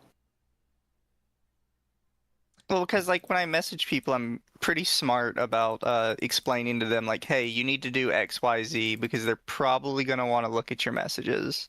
Yeah, absolutely. I had to basically whenever I interviewed Karina, I literally covered my butt. Like I made sure she fully agreed to everything That's going good. up. Like, Yeah. cause I was like, there's no way, because I know Sag Aftra was going to try to do something, and then like if they did, and I had like zero protection, right, or no proof that she basically agreed to everything that she said in that interview, then they would come after me. Mm-hmm. Yeah. You gotta watch your ass because the companies will say anything they can to shut you up. Oh Yeah. Always. Well, that's one of the reasons why they couldn't take down the video. There were people talking in the Discord about getting the interview taken down, and I was like, oh fuck, but there's no way that they could. She fully agreed to it going up, and I literally told her after it goes up, it's mine. Like, you know what I mean? Yeah. Yeah. But that's the best that I could get. I thought I did good, at least with the interview. Listen, I thought I was fair. I think you were more than fair, definitely. Absolutely you were. And I feel like even if most of the questions weren't critical, you still got questions that were very necessary to expose things that I don't even think like she knew she was exposing at the time. And I think that's what was so funny is like she gives information that I'm sure that like if people were in her ear, they'd be like, why the fuck did you give that away? Dude, that's what's hilarious is I didn't believe that I didn't think she would accept it, right? I offered it and I was like, there's no way she accepts this, right? And then she accepted it and I was like, okay, I guess we're good. We're good to go. I got my question in. I'm fine with the rest. Let's get it through. That's beautiful. I was like, that's all I needed. That's all I needed. We're done. Let me edit it. Then I had to wait like 24 hours on her to review it and she still said it was good. I think that's the part that's most funny to me is like not only did she accept the questions and then you go through the interview, you send her the video and it's like, that okay? Yeah, it's okay. Yeah, that's fine, bro. She needs a fucking PR person. She needs a PR person. She still tried going after you. That's the funny part. Bro, she did that to basically, I know what happened, right? Afterwards, she basically told me not to cover voice acting drama anymore. Don't attack any voice actors. Don't harass, don't harm. Like my videos are harassing and harming. I'm covering things that they did that were bad. They should probably quit doing bad shit. You know what I mean?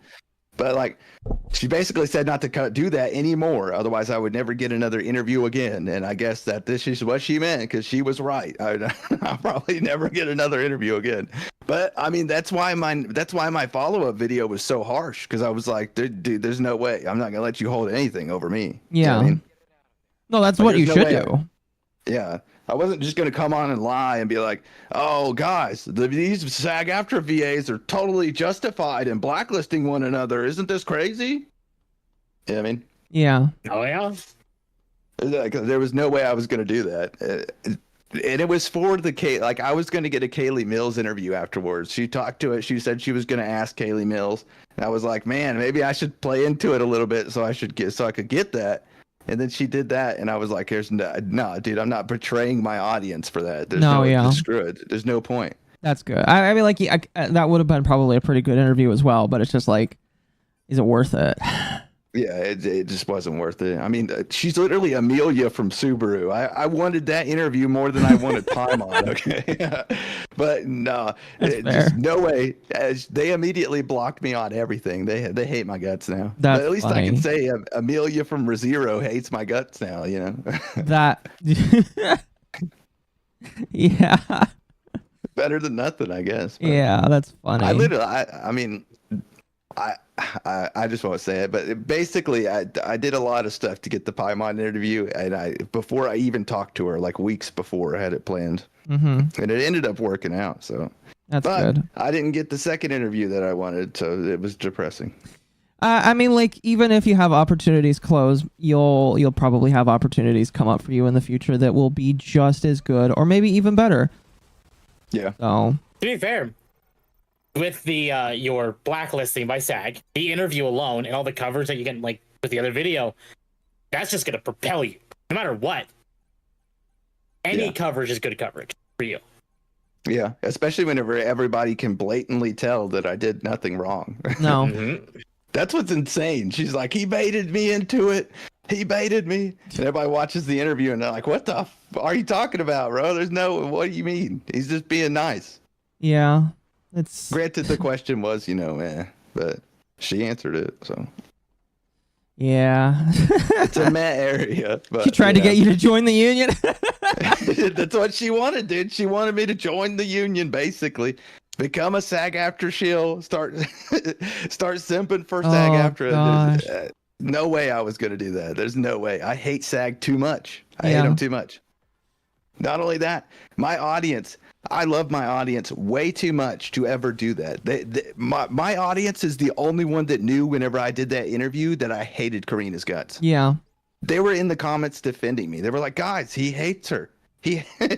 What are you talking about? He's not a SAG shill. He hates her. And I literally love that so much. That's funny. I was like, dude, at least they know what I'm about. Like, they know what I'm about. I've not hit it. Even Karina knew what I was about. I never hit it. Mhm. But I mean, man. you know, That's the funny. way them union members are. We can't help it. Indeed, you can't help it whatsoever. Anyway, let's jump back to this. Here, Tim, would you put it on 1.25 speed again as well? Just Yeah. Yeah. Listen, I got nothing against your voice, but it just helped the flow of the evening. Yeah, there's also like no editing in the video, so it makes No, sense. yeah, you're fair. Strike because they still can. It's a wildcat strike separate from SAG Aftra voted strike. Absolutely, this is a likely case because they can. The collective work refusal can absolutely continue, but whether or not it should is up to a different story. I think that it's going to be a bunch of different VAs, right? I think Erica Harlacher, Allegra Clark, and all of them are going to be able to come back to work without actually receiving disciplinary action letters from SAG Aftra now. But I think that there's going to be a split between the VAs where half the VAs are going to refuse to come back to work, the other half are going to come back to work, and I think that there's going to be a slew of recast over at MiHoYo. I'm just a quest giver and an NPC actors in their games. Why is it always these motherfuckers talking, by the way? It's always them. It's always them. But I know I will be continuing to refuse to work for them. Well, you heard it here, folks. You heard it first in my freaking interview where Karina said that she would not be coming back. Paimon's voice actor said that she would not be coming back until Hoyo signed the agreement, even if the SAG Aftra strike ended, even if all the other companies that were here based in the U.S. signed the agreement. If Hoyo didn't sign the agreement, Paimon's VA wasn't coming back. Well, here you've heard it first. This quest giver and NPC actor is literally What quest refusing giver to is work she? for them until they do. I think No idea. That was a joke because she's such a random. It's like, well, you heard it here first, folks. This fucking NPC ain't coming back. God. I mean, technically, Paimon is an NPC. Yeah, technically, Yeah, but she's the biggest one. yeah. Here's my question: like, why can't you get her to go away? Like, why is she always following you? I played that game on stream yesterday for like the first time in a year, and I had the same thought process. It's like, why does she never fucking go away? Who, Paimon? Yeah, why is it always there? It's like a little gremlin. It's like a little demon on your shoulder, just like mouthing off constantly. Yeah, She's emergency food. exactly. Yeah, emergency food, definitely. SAG Aftra Scientology. Just as scummy, I would say so, yeah. Although in Yeah, Scientology, you've spent millions of dollars in order to get to the top. Oh, goodness. All right, continue. just can't go back to work. They refuse to. I don't even think it's about the strike anymore. It's obviously not about AI protections, and it's obviously not about wages or getting paid on time. I don't even think it's about making Hoyoverse become a union game. I think it is literally because they just don't want to work. I think that's what it is, boys. I really do. I think they just don't want to work anymore. I completely agree. Sometimes I don't want to work anymore either, but if I don't show up to my job, I'm going to get freaking fired, okay? That is the likely freaking outcome, okay? I can't help it. I can't help it. Here, Rand says, which is completely up to each VA in particular, just like the current going work refusal. That is an option, but would ultimately lead to a recast, as has already been shown to be the decision moving forward. Absolutely, I think that Hoyo has already proved in the past that they are not afraid to recast people. Keep in mind that the recast that happened over at Zenless Zone Zero and HSR, I think HSR got some recast too, but keep in mind that the recast that happened so far, and even HSR got the main characters flat out replaced. Yeah, wasn't it the two main characters? Yeah. Yep. Yeah, I can't believe I male forgot and that for female this video. I literally made a video on that, and I forgot that the HSR main characters got recast. It's crazy. It's funny is what it is. Yeah. There's too many videos. When you do daily videos, you just forget them after like 3 or 4. Oh, no, yeah, I totally know what you mean. Never affected me because I play the games in Japanese. Oh, yeah. It bothered me. Whenever I streamed it yesterday, I thought about doing it in Japanese dub, but everybody wanted it in English, and I was like, I'm going to complain about the trauma of having to deal with Paimon again the entire fucking time. It's like, guys, you You guys get to listen to her in the video game. I had to listen to her in an interview. Can I please play it in Japanese? No. Okay. And an hour-long pre-call. Don't forget about that. That thing was I had to play nice for an hour. It was bad. It was not fun. I'm sorry.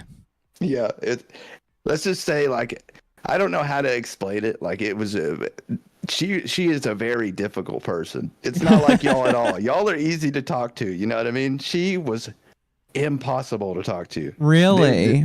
Never hear you at all. Just talked 24/7. If you made a point, it just went in one ear and out the other. If you said anything, in one ear and out the other. Same as the interview. It was basically an hour of her just talking at me. That is hilarious. Because so how did I makes bait sense. her into the interview? Yeah, I'm curious how the heck you did that. Yeah, she talked herself into it. Let's just say that. Oh man, okay. Oh yeah, continue, Tom. Hold on. Okay.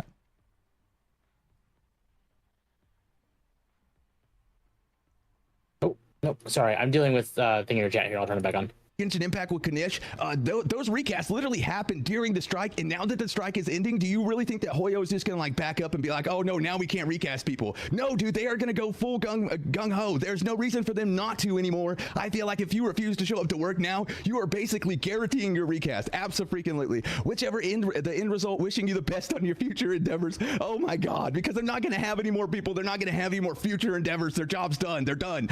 You don't know that they will simply recast everyone, but we do. We absolutely do. They literally recasted people during the strike, so now that it's over, I promise you that if you don't show up to work, you're getting recast. They've done it a couple times, yes, but the pressure on actors who scabbed has been immense, and I bet they'd be at a very difficult time doing it much more. What? So because they bullied Jacob Takanashi for taking a role from a quote-unquote striking in solidarity actor who wasn't even striking for the union, just, striking in solidarity even though they were a union member, just because Jacob Takanashi got bullying, you really think that that's going to keep Hoyoverse from, firing actors? I don't think Hoyoverse cares. I think that they're about to fire the lot of you. That's what I think is exactly what's going to happen. I think that they did not like what happened with the Jacob Takanashi situation, and that they saw it as extremely unprofessional, as did the rest of us. And I think that you can't even fault yourself if you took part in that situation and you bullied us, quote unquote scab, just for accepting a role. And if you get fired, I think that you can only blame yourself. Absolutely, that was so unprofessional. It was sickening. 100%, I agree. To make that judgment on whether we keep this fight and its efficacy. No, sometimes you got to call a corporation's bluff. Even when they take a couple swings, you hold strong and push back. Nah. See, the issue is Sag Aftra couldn't even hold strong and push back anymore. They pushed too far and pushed all the gaming companies off a cliff to the east, just out of the USA. Okay, so if you keep it up, you're just going to push your job opportunities farther and farther away from you. But you just keep it up, buddy. You just keep it up. Anyway, thank you for the well wishes. I don't know what will happen with Hoyo, but the side I'll always be on is the actors. It's not like Hoyo literally fought to get you paid on time, paid you at union rates, literally paid you at union rates, and gave you AI protections before all of this. I'm not normally one to side with multi-billion-dollar companies, but whenever a company treats an actor good and then an actor refuses to admit that they did, it's just a little sickening to me. It's absolutely sickening to me, because it seems like ungrateful theater kids don't even respect the position that they were put in. You know what I mean? These people are in very, very generous, lucky positions with their lives, and this is how they choose to, go about their life. This is how professional they choose to act in that profession. That is insane. These people are sick in the head. Curious how these people seem to be eager to see recast happen. We are, because you've proven to be unprofessional bullies. If workers are striking and voluntarily surrendering income in favor of better working conditions, and you are someone who does not support that, you are a selfish person. End of story. No discussion. What better working conditions are you talking about? Hoyo already pays at union rates. They already pay at union rates. That is insane. They're already getting paid enough. They already have AI protections, and Hoyo even fought for Mosa to make sure that the voice actors were paid, and then completely contracted to a different studio ever since then, and we've heard nothing about it until Paimon tried to say that Side Global wasn't paying her on time, which is insane. Just wanted to ask something, if that's all right, so I'm not confusing things. Do voice actors have a contract with Hoyoverse directly, or is it through a third party, the voice studio? It's through the voice studio. From what I understand, the voice actors are contracted through a studio that Hoyo employs. Know that they contract for Genshin Impact. It was previously for Mosa, but now it's Side Global. Side Global being Karina Butger's best freaking friend, run by best freaking friend. Oh wait, pause. That is a mistake. It is Sound Candace that is run by Paimon, Karina Butger's best friend. Okay. Sound Candace, not Side Global. I got the two confused mixed up. That's my bad. No, you're good. How dare you? Yeah, I know, right? Oh my goodness. She literally told me that in the pre-call and I forgot it. Wow. absolutely evil. Yeah. I'm just disappointed. I apologize. Crucify me. I deserve it. I'll think about it. Y'all think about it.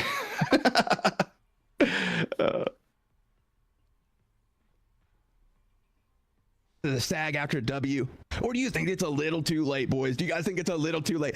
I, for one, think it's a little too late. And with the Genshin VAs, are they coming back to work or not? I think that they have no choice. If the strike ends, if their little PR, their little PR collective work refusal will have to end too. Otherwise, they will be fired. And as a matter of fact, when the strike ends, they might all get recast anyway, even if they choose to come back to work. You know what I mean? But only time can tell, boys. Only time can tell. What do y'all think about that, boys? Paper or plastic? Paper being good, plastic being bad, baby.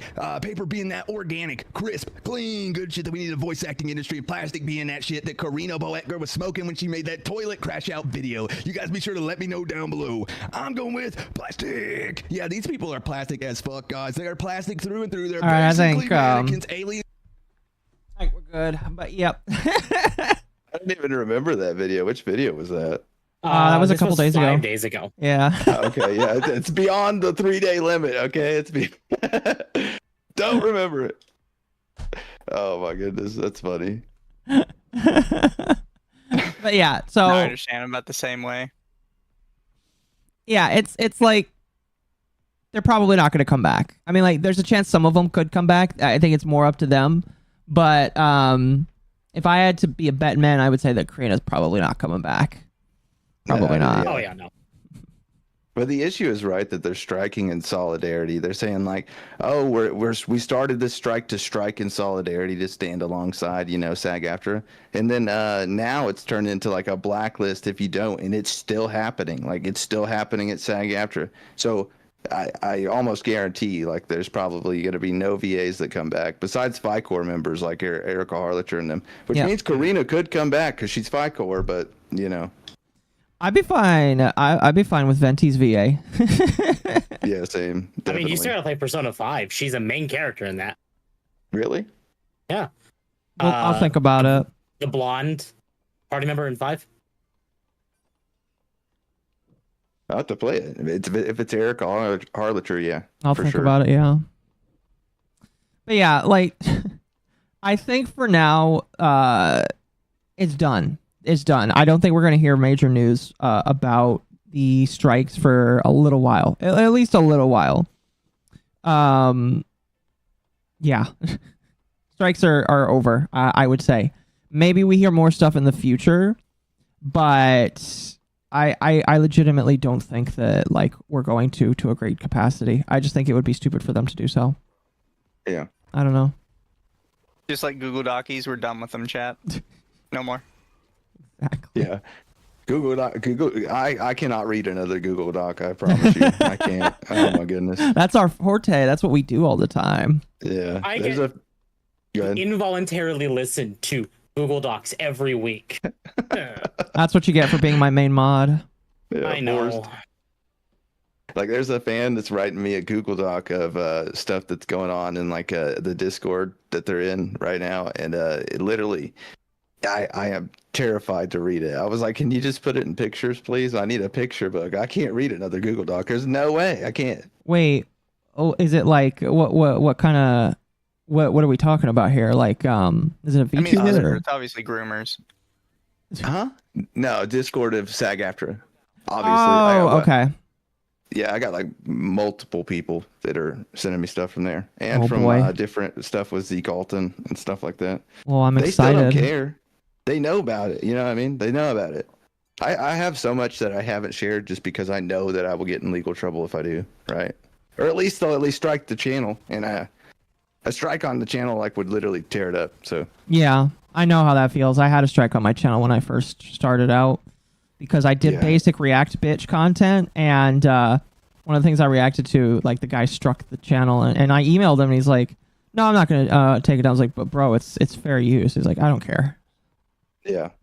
That's crazy. And even if you're awarded that you were right, I think you still get less impressions for 90 days. Yeah. So it yeah, sucks. that's crazy. Yeah. It really does. I really don't want to strike then. I've been actively avoiding it. I wanted to do reaction content whenever I started, like mix it in. And I was like, dude, I'm just not going to mix any in for like a while. Yeah, I don't recommend it. Yeah, I'll just Not at start all. streaming and just do reactions on stream, and then just keep my YouTube channel for videos. Mm-hmm. I mean, that's one way to do it. Yeah. Yeah, and then maybe, I don't know, later on, whenever the channel can actually handle it, maybe do reactions, but it would have to be way bigger, right? For sure. Again, it depends on the reactions you do. I think the best kinds of reactions, in my personal opinions, are the ones where you have a good opinion that you could add to the conversation with. That's kind of what I try to do on my channel, is react to something and then try and give good opinions on it. And Yeah. I try to avoid them as much as possible. I've always had the rarely same do them. opinion if, like, you're not doubling the length of the video you're reacting to, then you're just stealing it. Yeah. Definitely. I like to, I mean, I didn't think that reactions were that bad until I watched a channel that literally said 7 words and just basically reposted the video with their model up. oh, was it And I was Sniper like, Wolf? I think so. Oh. I was like, that's bad. That's not a good, that's Yeah. not a good one. Like, I've seen good reactions. Whenever I try to react to stuff, I paused every 15 to 30 seconds to say something. You know what I mean? I think that's what you're supposed to do for legally to be fair use, or for YouTube not to care, is like at least like 15 to 30 seconds or something like that you pause at to talk over.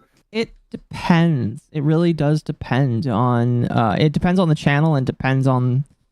Yeah, it really just does depend, because I think that YouTube can potentially strike you for your reused content, but like, yeah, it just depends. Yeah. But I mean, like, I saw that video that was like literally 7 words throughout the entire thing, and it was at the, like, there was 3 words at the start and 3 words at the end, and then cut in.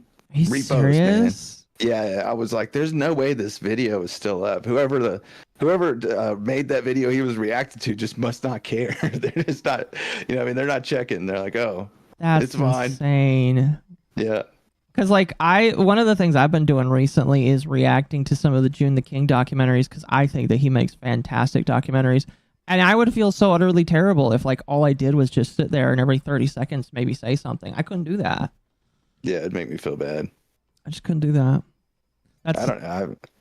Oh, go ahead. I definitely would never. I would never strike anybody's channel. I don't even know if I could do it if it was like that, like 3 seconds or 3 words at the front and 3 words at the back. I don't even think I could even do that. No, yeah. I wouldn't even strike like a re-upload. It would have to be like a straight up re-upload. No, not even if here's my if anybody wants to react to my stuff, at least have a model on the screen and you're fine. That's it. Well, I'm one of those people where I don't care as much, because I come from the Mr. Mediker school of once you upload it, make your money off of it. It really is fair game to me. Yeah. But I try to respect people if they say that, if they kind of want to enjoy their content being up there. I don't know. Yeah. I don't know. I don't have a problem with it. Every single time I check it and I see that like somebody else has like done something, it actually makes me happy. Yeah, it is a I good don't care. feeling. Yeah. Are you playing Stellar Blade right now, or are you just I like? am. Well, I just have something on the screen while we're talking here. Yeah, it helps me to think with my alleged ADHD brain. So. Yeah, same. Oh my goodness, those things look like I haven't got to play Stellar Blade yet, right? It just came to PC, right? It just barely did, yeah, like 2 or 3 Dude, days that ago. straight up looks like the Flood. It looks like the Flood from Halo 2. It does. That's crazy. I might actually have to play it now, because the Flood was like my favorite enemy in Halo. It was so creepy whenever I was a kid. Yeah. Like, everybody knows the Stellar Blade devs is like the Gooner devs, but their monster design has always been really on point. Oh yeah, I think it looks really nice. I think the Gooner part's like literally just skin deep. If everybody thinks that it's just Gooner, they just like aren't looking deeper into the game. There was actually someone asked a AI, I think it was ChatGPT recently, or Grok, of how many games have we had lately that have had sex scenes versus Stellar Blade, and they actually came out and said like GTA 5 had like 3 to 4, Red Dead had 3 to 4, Baldur's Gate 3 to 4. Like, so many different games don't. Meanwhile, Stellar Blade doesn't have a single sex scene. No, it's just a sexy woman. Yeah. Yeah. Oh, don't forget, it's an unrealistic one. Oh my gosh. Yeah, don't forget about that. If Nintendo decides to be ballsy and let us see Zero Suit Samus in Prime 4, people are going to call Prime 4 a Gunner game. Oh, 100%. Yeah. Well, I mean, like, if you want, we can kind of transition into some of the other little topics we had for the night. Because, like, the SAG stuff was, like, the main topic, but we could start talking about the little stuff here that you have put together, Sure. Tim. Yeah, of course. Hey, let me close my game because it's killing my computer. Do you mind if I run to the restroom real quick? Yeah, go No, right you're ahead. good. While you're gone, you know, I might as well read some super chats here, so it gives me an opportunity to take care of that. Okay, you're fine. All right, cool. Really quickly, Sly from the beginning of the stream for 5. You get a head pat, you get a head pat, you get a head pat. Everyone gets head pats. Well, thank you very much. I appreciate it. I need to bother Ava on how to figure out how to do the head pat thing so that whenever somebody super chats, it head pats me. I think that I do need to figure that out because people like doing that. But yes, chat. Head pat for the Yippies. The Yippies love the head pats. You got 9 more minutes to give one more head pat to the Yippie, chat. Wolf Spain for 2. This is Kal E No. Gal Gadot levels of bad. Let's see. Sly for 2. American VAs need to put the fries in the bag for real. I agree. Mercenary for 2. Bungie is the ship of Theseus.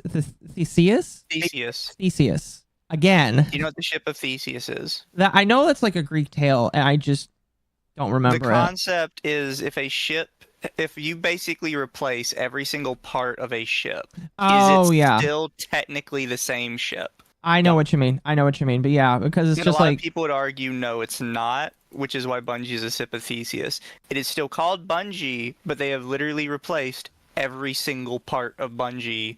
Is it still technically Bungie? Yeah, and I would argue, unfortunately, not, because they got rid of everything that was like special. They got rid of what made Bungie. They literally got rid of the music director that made all of the good love shit. That me and Gator had just about the same thought. Yeah. Hello, Gator, by the way, in the chat. This is of these nuts. Oh my gosh. Come on now. By the way, Hey, can wait a second. I just say I'm back. I love Stellar Blade, but it has way too many checkpoints in my personal opinion. Maybe that's because I'm just so used to in Elden Ring and thank you for the 10 chat. Holy cow. Blue circle Sly Maverick. Green circle. My hot take is that Dark Souls typically actually has too many checkpoints. Really? The people that place them are just too stupid to figure out where to put them. Really? There are areas in some Dark Souls game where between checkpoints, there is like an enemy and not even like a boss enemy. It's just like literally one dude. Yeah, but I think because whoever places them just doesn't think about where he's supposed to be putting them. I don't know. Maybe it's weird to me. Anaka, you've actually played the beginning of Dark Souls. I played, I would say half of it. Well, right. But from like the start of the game to, I'm going to say the start of the forest area, it feels like there's no bonfires. Well, period. That's not entirely true. There is bonfires, but they're placed in a strategic way. Thank you for the re-up on your membership, chat. They're placed in a strategic way where you double back on the exact same bonfire like 3 or 4 times. Like one of the first ones in the first area, you double back. Like they strategically have it placed to where all you got to do is put down this ladder or unlock this door, and you get access to the exact same one that you've had access to from the beginning of the game. And I kind of like that. It does make the map feel a little bit more interesting. But yeah, I would agree that there's less, but there's a reason. Oh yeah, no, absolutely. The one I'm specifically talking about is you have the one, the Asylum Demon. Mm-hmm. And then I didn't see another one until the chapel. In Dark Souls 1? Yes. No, there's another one. Yeah, I think there's another one more. There's one more before the gate where you jump up on top of the Asylum Demon, and then after that you just straight up go to the top of the hill. Because you use the same bonfire after you unlock the gate, I believe. I think, I think you're right. Well, it's possible I missed it then. Well, there's a couple bonfires that are kind of a secret, and you don't see them unless you're looking for them. Yeah. So, but then after you reach the main area, there's no bonfire until you get to the to right before the bridge. You know what I'm talking about? Mm-hmm. Yeah, I know what you're talking about. Like that one's pretty far, I feel like, because you got to fight through all the undead, then you go through the sewer, and then you go up through the, all the people there. Yep. After that bonfire is where it gets rough. You got to go through that whole area, fight all those people, and then go up, fight the whatever his name is, the tourist demon, and then you got to go all the way to the bridge and kick down the ladder before you can even get back to that bonfire. That one takes forever to get to. I didn't even playing Dark Souls. I've been on the Night Rain kick the last few days. Is it I want good? to try it. Okay. Night Rain is fantastic. So Night Rain came out between last week and this week. Do you want to talk about it a little bit? Give like a non-spoiler interview, or not interview, review of it. That's actually not too bad because I actually have 2 bosses left of my playthrough. And then you win the game, basically, or? Yeah. So you get the game kind of works off remembrances, and the idea is you need to do X amount of runs to unlock your remembrance for that character, and then you need to do the remembrance quests in the individual runs. Okay. But there also are achievements and other stuff to beating every single boss with every single character. Oh, so they expect you to go back and fight the bosses again with every character? Well, like, you can do the entire game. Like, if you're just doing it for the main story, you could do all of it on one character. And because it's a set of pre-made characters, you're not making several new characters. No. It is all ones that FromSoft made with stories for each of them in mind. In fact, I think there is either a Remembrance Quest finale cutscene with every character. If not, I think there is a finale cutscene from the final boss with every single character that is completely unique. Okay. So the entire game, like even if you finish on one main character, you're not getting the whole story. Right, because everybody's got just a little bit extra that you can discover. I guess that's really good. That is a good way to promote more playthroughs, is just to say, if you want like the extra bit of this story, you're going to have to play this one character that you might not enjoy. Because my assumption is there's probably 1 or 2 character types in that game that I would be all right with, and then the other ones I'm just like, I really don't want to play an assassin, but this game is going to force me to play an assassin, and I don't like that. Right. Is this a Night Rain? Yes. This is Night Rain, yeah, the new FromSoft game. My issue is it. Oh, go ahead, Mizu. No, you go ahead, Mizu. No, I was gonna say I only have like 3 major issues with it. The first is like a big part of Dark Souls is you can basically beat your head against a wall with the boss and learn the patterns. Yes. In Night Rain, you really don't get a chance to learn the patterns of the big bosses until you've already, like, in any reasonable amount of time, because it's literally 40 minutes before you get to try again in some cases. Right. Yeah. Really? I don't like that. Yeah. Yeah, I that's don't like exactly that. what I was going to say. I was like, that's too long. The run back to the main boss is too long before you can go to the next day. See, but counter argument to that, I'm gonna mute that so it's just background footage and on the stream. But I'm gonna counter that by saying it does promote you to do multiple runs, because the real nature of it is a roguelite. No run is going to be the same. Like if you play like Binding of Isaac or Hades, the same concept is there. Yeah. So even if, the run back is different, but what if you've worked on a piece of your remembrance quest on one run? You still lose to the final boss of that run, but you're still promoted to go do another one because you can encounter the next step to your quest. So while it is frustrating, you are promoted no matter what to do multiple runs anyway. Right. Yeah. That would kind of be part of my other issue, is I really don't like the roguelike element to it, because sometimes you're just fucked. I mean, that's always been an issue with roguelites, is sometimes you go through the whole game, do all this work, and you just don't get anywhere because it refused to give you anything useful. Yeah. Yeah. And I've run into that problem several times already, where I did all this work, and then you get to the end of it, and it's like, okay, yeah, we're not going anywhere. That's kind of why I was averted to it, because I was just like, I like roguelites, but with a Dark Souls game, I feel like that's going to frustrate me, because the Binding of Isaac is about the most I'm willing to go in terms of investment versus outcome if I lose. I mean, to me, it feels like Night Rain kind of takes the identity of what Isaac is and gives it kind of a Hades feel. Like you mix Isaac, Hades, and FromSoft. And I mean that, like, here's the Soulsborns. Here's what you expect. Dark Souls, Bloodborne, Elden Ring. And then threw in that on an Isaac skin. Okay. And that was it. I'd like to That's what remind it feels people like that to me. Edmund McMillan has no idea what makes Binding of Isaac popular. I agree. No. Unfortunately, he just decides to do whatever the fuck he wants, and it makes the game sadly worse. Well, he keeps trying to nerf stuff because he wants it to be balanced, and it's like nobody wants it to be balanced. I am Literally going to nobody counter cares. that. He is actually not working on Isaac. He's is the one that like tells them what to do, but then he lets the rest of the team figure it out. This is my issue with Night Rain, right? The speed. It feels like the speed with how fast it is. Yeah. So in normal Dark Souls and Elden Ring, you build your build and you stick with your build. You can change it up anytime you want, but the pace of it makes the build feel normal, and it doesn't feel like you're getting doing the same thing over and over and over and over again. With Night Rain, the speed of it and the fact that you can't really, if you only have 4 characters and like 4 main builds, but you get over the builds like very quickly. Like the feeling of like exploring and building a new build very quickly. Yeah, and FromSoft has actually acknowledged this in a post, basically saying we were going to just do an expansion at the end of the year, and my guess is they're going to do it like Dark Souls 2 or 3, where it's going to be like 2 or 3 expansions over the course of like winter, summer, fall, whatever, and then be done. But they actually came out and said, we're also doing post-launch content that's going to be free. Like you're getting duos, you're getting enhanced bosses, you're nice. Getting new items, new characters to play as. Like we already have 6 characters to play as, and they've already confirmed we're getting at least 1 more. Yeah. You want to know what post-launch content I really want? I want them to fix their fucking netcode. Yeah.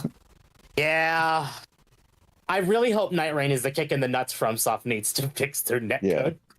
What's wrong with That was my biggest worry with Night Rain, and I have to say, from what I've played so far, it's come true, is that FromSoft does not know how to do, like, co-op.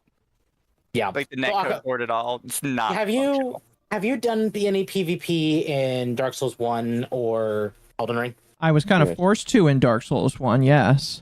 Okay. Yes, I have. So, did you felt how sluggish and like unresponsive that felt, right? It depends. Yeah. Sometimes it was pretty good, sometimes it was not.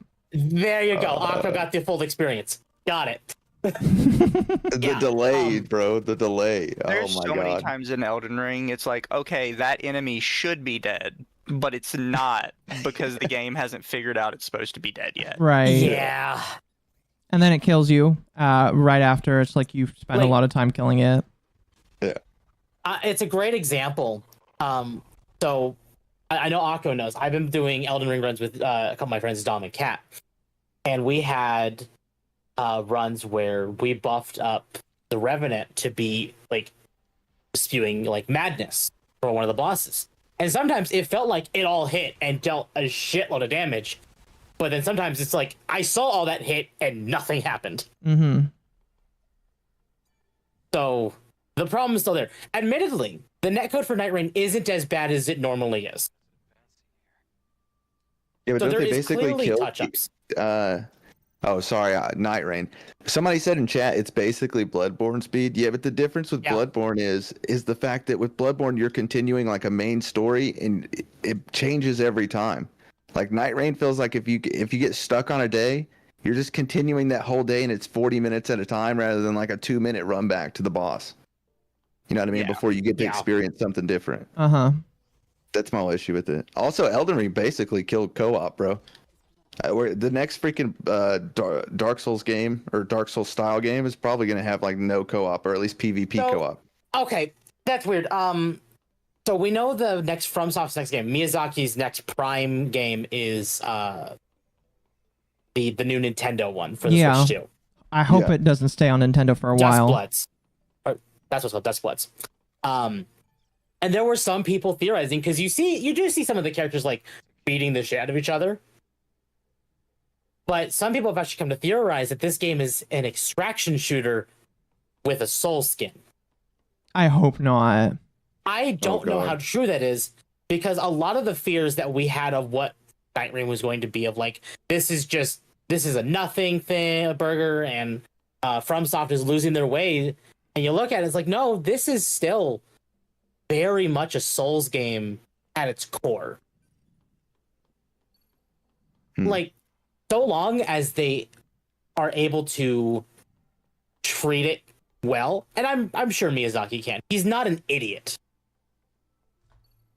Yeah, but I think Because- he stated multiple times that he doesn't like the PvP aspect of it. Which is crazy because people have wanted wanted them to care more about PvP later on, like with the next game and the next, and then Elden Ring came out and they didn't care about PvP at all. It feels like you literally get 1v3'd, bro. If you try to invade anybody, you get 1v3'd. Yeah, my theory on Dustbloods very specifically is the extraction shooter part does not feel too far off, but instead of that, you could do it like Left 4 Dead, where it's like if you enable PvP, maybe that allows, or like they still have it's the invader system, from the other games, but it's primarily make it from point A to point B, but once we get to point B, that's it. That's like boss time. So very classic Souls, but that's where like the end is, and you need to go for another run kind of thing. Taking like the DNA of Night Rain and making it less co-op, if that makes sense. Yeah. Okay. Is Dustblood only coming out on freaking Nintendo? No, I don't think so. Well, yes. Really? For like a little bit. It is a Switch 2 exclusive, but the copyright is not Nintendo. It is FromSoft. Yeah, but is it Switch 2? How long is it going to be Switch 2 exclusive? That we don't know. It could be a Switch 2 exclusive forever, but FromSoft maybe saw like what happened with Bloodborne, because this is Bloodborne adjacent, essentially. Yeah. Because Miyazaki has a thing for this style, where it's like instead of Nintendo owns the franchise, and once it's done, they're do nothing with it. Instead, if Nintendo is done with it, they could be like, okay, now we're like partnering with Bandai, or we're self-publishing. Now it's on other platforms, and we can keep going with it. Yeah. Or they could. It just depends. What if Nintendo wants to fund a second Dustblood? Yeah, exactly. Then it'll just stay. Exactly. Dang, dude! Now I gotta buy a Nintendo Switch 2. Fuck. Oh, you don't have one yet? Yeah, looks like I gotta give in. Oh, we haven't yet. We actually have had a lot more information since the Switch 2 has come out, and a lot of people, now that it's in people's hands, are opening up to it. Oh yeah, chat. I think Temp is gonna get one next year. I mean, realistically, I will probably get one when Dustbloods comes out, like probably day one. Because I want to play Dustbloods. Yeah, same. I might have to cave. I haven't caved yet, but like I literally might have to cave. A lot of people are actually talking about that and suggesting like, well, it's a really good system. At its core, it's a good system, but there's no games on it. It has the same problem as the PS5. Yeah. In fact, I want to bring up Magma in my chat, and he's already left. Brought up a excellent thing. I want to talk about that because it does relate to Switch 2 games. Do any of you remember when the N64 app were launched for the Switch and how awful that was? That was like the first or second time they launched that kind of thing. I think it was the first time. It happened again. So people have been using the GameCube NSO app. And apparently the input lag is awful. The analog stick sensitivity is awful. There are artifacting. There is artifacting on the screen. And other inaccuracies to how the original game felt. So it's literally artifacting, like through the app that they made for you to use. Oh my god!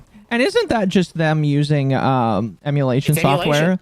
Yeah, it's probably Yuzu, honestly. So they literally sued people for using emulation. They sued an emulator, and then now they're using emulation software. Yeah, I mean, they have the Nintendo Museum in Japan, and they have all the different consoles up for display, and people can use them and play with them. Yeah. Those are all running emulation. Oh my Every single god! One. Oh man, what if they were using an emulator, like an online emulator? Like, what if they used the same one that they sued? Wouldn't that be hilarious? They probably do, actually. Some people have actually theorized that they use Yuzu. Dude, imagine that would be hilarious. Oh my gosh, someone that would chat be so says Nintendo to do. Yeah, using Dolphin. Dolphin wouldn't be surprising. It's hilarious, is what it is. Yeah, it's double standards, Nintendo. Oh, they don't care, bro. They're way too rich. They feel like they have the right to do anything at this point, which is nuts. That's very much the thing. So, on that same note, Apparently, have any of you seen the Switch 2 dock? Yes. So,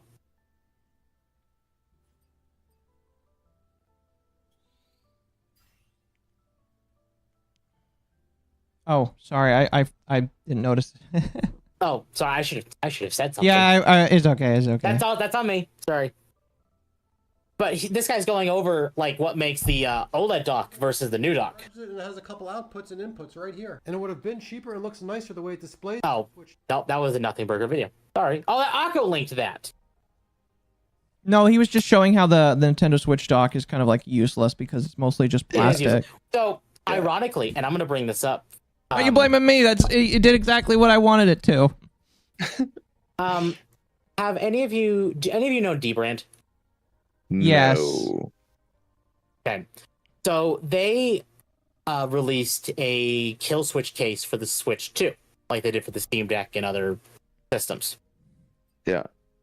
Instead of relying on Nintendo's proprietary hardware, they made a dock for the Switch 2 that goes inside of the Switch 2 dock, but you can dock your Switch 2 outside of the dock. Yo. Okay. Because the case is too big to go in the Switch 2 dock, but it still uses the like kickstand and other stuff too. So they made like let me get this right. Did Nintendo make a case for the Switch 2 that wouldn't even fit on its dock? No, this is Dbrand. This is a separate. Oh, okay. So company. Dbrand's case is too big for the normal dock, so they remade another dock. Correct. Okay, that case actually looks sick, like the back. And it handhelds. actually comes with the case. Yeah, that looks great. How much is all of that? This is $60. Oh my god. I mean, it looks nice. For the kill switch case skin, yeah. There are other versions that come with like a cover, so that could just double as a full case. Yeah. And they even have. No, I don't know what that is. That's weird. So, I mean, already, like, it looks pretty good. The actual response to the Switch 2 has been fairly good. Yeah. It's just, as a launch title, there is nothing. Mario Kart is good. Mario Kart's great. Yeah, but what if you don't like Mario Kart? You're kind of just SOL then. Yeah. Yep. That's So, why I'm waiting for Dustblood. Like, I liked Exactly. Mario Kart as a kid, but like now I would rather play something like Rocket League, right? Exactly. Like, that's part of the reason why it's like, okay, why are we not seeing a 3D Mario yet? Why? Like, I'm not surprised I'm not seeing Zelda. Seriously, why didn't they launch with another Zelda? Like, why? I mean, like, technically I know they launched. did. Technically, they did. Technically, but yeah, Tears of the Kingdom was like super good. I don't think it worked the way that they wanted, or even that I thought it would. Like, right, it's super good, but it just didn't have the same like exploration factor that Breath of the Wild did. I felt anyway. I'm actually gonna like kind of argue that statement. I really didn't like Breath of the Wild. Really? And I loved it. Tears of the Kingdom. It's one of my favorite games. That's crazy. But you like Tears of the Kingdom? I do. Seriously? I would say my favorite Zelda is Wind Waker because I'm a bit more of a fan of like the original. Mine is a Link to the Past. A Link to the Past is pretty good. Yeah, that's my favorite by far. My favorite game of all time, by the way. That one's so good. I think Oracle of Ages and Oracle of Seasons. Oh, those are classic. Yes. Although I loved my goodness. Minish Cap will always be mine. Minish Cap is pretty good. I want to point out MizuhanaOshibe's favorite Zelda games are Capcom, not Nintendo. Okay. And Minish Cap is classic. I'm not saying you're in the wrong. I'm saying Capcom did Zelda better than Nintendo. Yeah, that kind of makes sense. Maybe just a little bit. Yeah. Maybe a little bit, yeah. My problem with Tears of the Kingdom was like once you went to explore, like the underground area. Oh yeah. It was like on a repeat, you know what I mean? Everything down there's on repeat. When they could have done so much more down there and then made the game the best game ever. Like if they did more down there, if they rebuilt the whole like they didn't have to rebuild like I guess they added the sky. I guess they would have then had to build like 3 different freaking worlds just for the damn game, but I mean, I feel like it would have worked so much better if the underground like actually was explorable and wasn't like, repeat NPCs. It it is kind of interesting because like you really only get just like, oh, go to discover all these bonfires to make the area light up so that you can actually walk around and not die. And it's just like, it's all right, but that's only going to be fun for the guy that like me that likes to fill out a map. Once you fill out the entire map, it just doesn't feel that interesting anymore. It's just like, Yeah. I don't know, repeats of bosses that you can already do. And Yeah. it's just not that interesting. Yeah. But I did enjoy it for what it was, but I understand people that might not. Like, that was a boring boss. My big problem with Breath of the Wild is the point of the story is it's 100 years after the calamity. Why is it 100 years and the world is empty? I thought it was. Oh, you're right. It is only 100 years. What's weird is the little 10,000 year thing that they do, and then they go into it's only 100 years, and that really messed me up. I get it. No, yeah. So there's a mediocre story. The world is empty. Your only dungeons are this same, like, tactile, like, bland architecture. Yeah, those felt like they were for children. Honestly, like it just felt exactly. Yeah.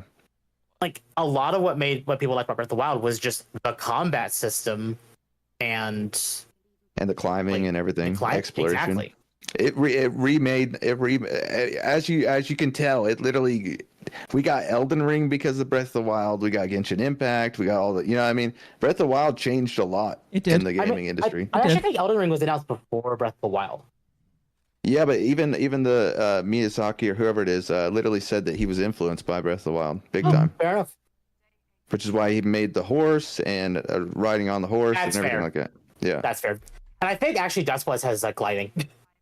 Yeah, that could have came from like Fortnite though. Wasn't Fortnite doing gliders like way beforehand? No, Breath of the Wild did it first in the same style. Really? Okay. Yep. But in the same vein of like not liking Breath of the Wild, Tears of the Kingdom had. I mean, I get people didn't like the dungeons. They were mediocre dungeons, but at least they felt like at least dungeons. they were real dungeons. At least they were real dungeons. Yeah, that's what I was thinking. The world feels actually built up. Like you find people occasionally just walking around and then deliver a quest. You have quests for Koroks, so the Koroks just don't feel like a fucking mindless quest, even though they still are. Yeah, but what about the gimmick bosses at the beginning? Like, you know what I mean? Which ones? Like the ice one where you literally got to break the ice on the dragon that's flying around, and also you got to take your like little teammate around with you everywhere. Oh, you're yeah. not the hero, it's them. You know what I mean? It's their spirit or whatever. I hate that. No, I yeah. But in the same vein, at least the bosses felt like bosses. Unlike Breath of the Wild's bosses, where it's like, it's Ganon! Again! Yeah. Again, yeah. My thing was, with Breath of the Wild, one of the reason why I kind of like the bosses, like whenever it came to, oh yeah, you're right, whenever you literally have to do the thing to unlock it, and then you get the boss, right? Yeah, it's always like Breath of the Wild. Yeah, I didn't like Ganon, that. Electric Ganon, Ice Ganon. Yeah. The only one of those I liked was Electric Ganon. Well, fuck that one. Yeah. Well, that was listen. That one sucked, but that one was actually the one that actually like had some hardness to it. Yeah. Yeah, no, you're right. It required skill, and at least they kept the gimmickness out of the boss fights until like you had to clear the sky thing or whatever that was flying around, or the tower, and clear all the freaking. You had to do all the stupid little gimmick crap before the boss fight. Then whenever you fought the boss, you could do. The only gimmick was like you could parry or do certain things that would affect the boss. Yeah. Where like Tears of the Kingdom, that ice dragon is like a straight up just shoot the freaking spot and it'll die. You know what I mean? Yeah. Don Haydock, for example, at least Tears had real Ganon. Yeah, because Tears of the Kingdom had a proper story. Yeah, and proper characters. I'm gonna be honest. I've never seen a male character that made me feel more gay. You know what? Matt Mercer, no matter what you think of him as like a person, his voice knocks out of the park whatever role he does. Is he also SAG? Yes. Yeah. And sucks. he's gotten into his own little drama recently.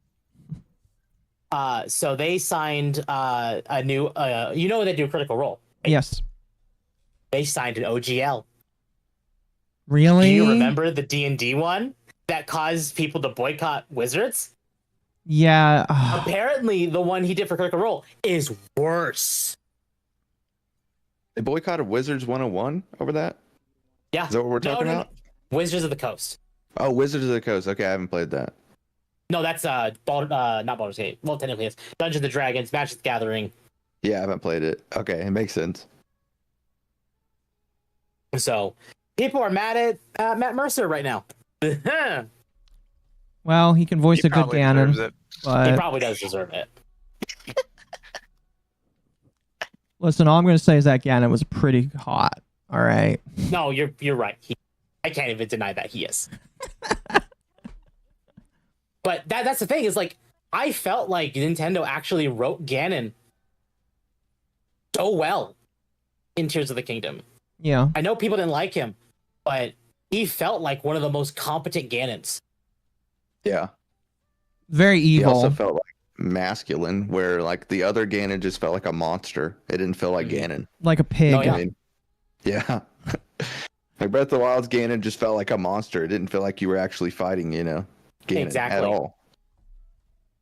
Yeah. And like, I would say like the better Ganon. Like I don't like Ocarina of Time, but I cannot deny that Ganon is what set up what we have today. There's a reason that one is so beloved. Yep. I like Ocarina of Time, but the last time I played it, I was a kid, so it's probably nostalgia. For a lot of people, My I've heard it biggest as hope- nostalgia, unfortunately. Yeah. Yeah. Hot take. Maybe not. Next Zelda game needs to not be in Hyrule. They need to pull a Majora's Mask out of their ass proper. Yes. Give us Oh a my new goodness. region, new characters. Let's face Link. Cool. But not Hyrule. Please. Yeah. Where would you put him? A new region, new world, Terminus again. I don't care. Just not Hyrule. Well, this is the issue, right? Wasn't Tears of the Kingdom like supposed to be a Majora's Mask style, Yes. Well, Zelda, he and then said it that comes in the- out like, and it's like friendship and love will win the freaking day with your little spirit buddy. Oh my god. Yeah. Admittedly, was- Tears of the Kingdom story was darker, for sure. Yeah. But yeah, Definitely. At least 1/3 of the world was much darker. like there's a reason Yeah. Majora's Mask is so beloved. Yeah, that game's good. Oh my goodness. Link and Unova, at least it's not Hyrule. Yeah. I definitely think they should have rebuilt another world for Tears of the Kingdom. It sounded like a good idea to me until I played it, and then I was like, dude, I've already ran through this whole place like 10,000 times. It did feel more unique. Yeah. But yeah, They did try to. It literally did just feel like they're like, okay, It basically was a glorified DLC with like an extra 100 hours of work put into it, and it's just like it's all right, but it doesn't really make me feel like I should have spent $70 on it. Yeah, I think Yeah. they spent most of their time literally trying to get the system in place where you could put everything together, like all the items together. Possible. I think that they thought that would carry it the way that Breath of the Wild got carried by, like, I don't know, climbing and being able to crawl on everything. And Kind of did. It kind of did, yeah.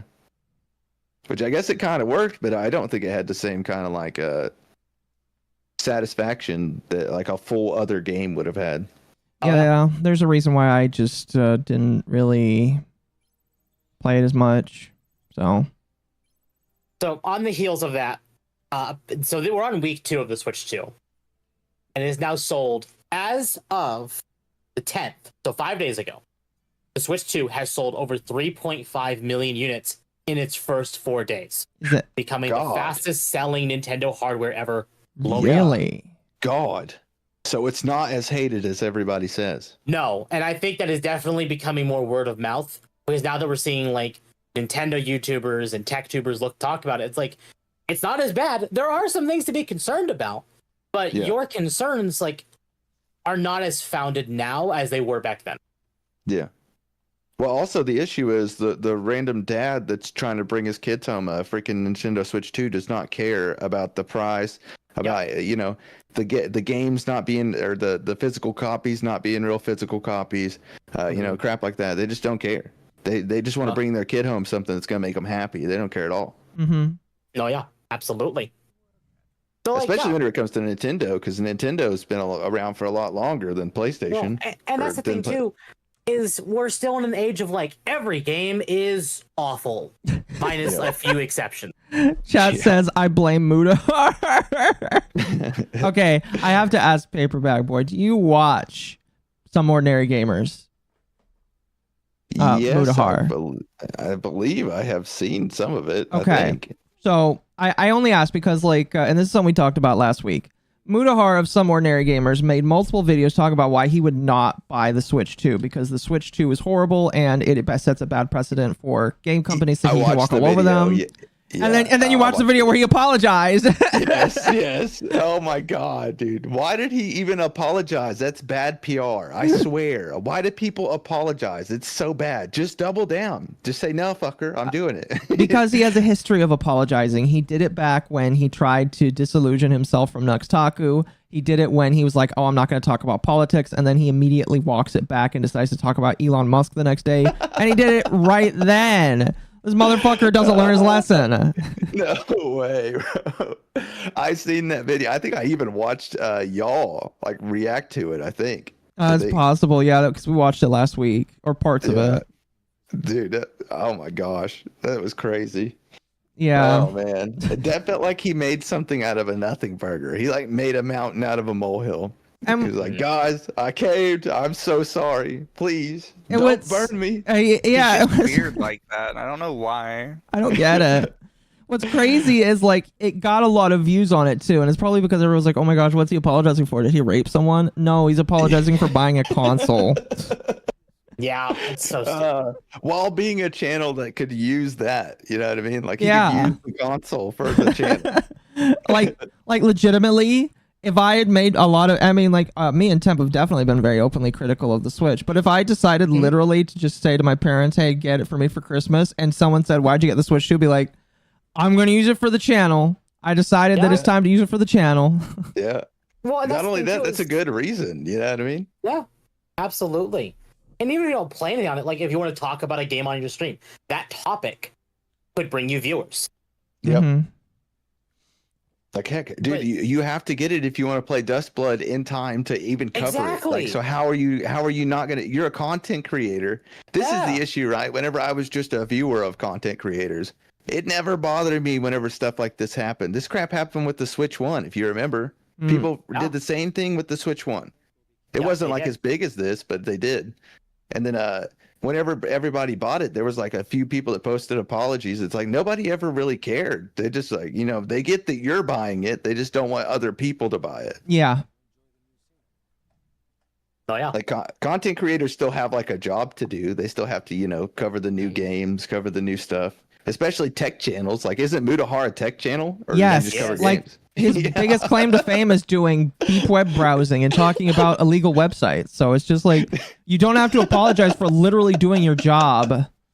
He's literally doing like a tech review. He's like, "I'm so sorry I bought this, guys, but look at this. Look how good this is. They got this new edition."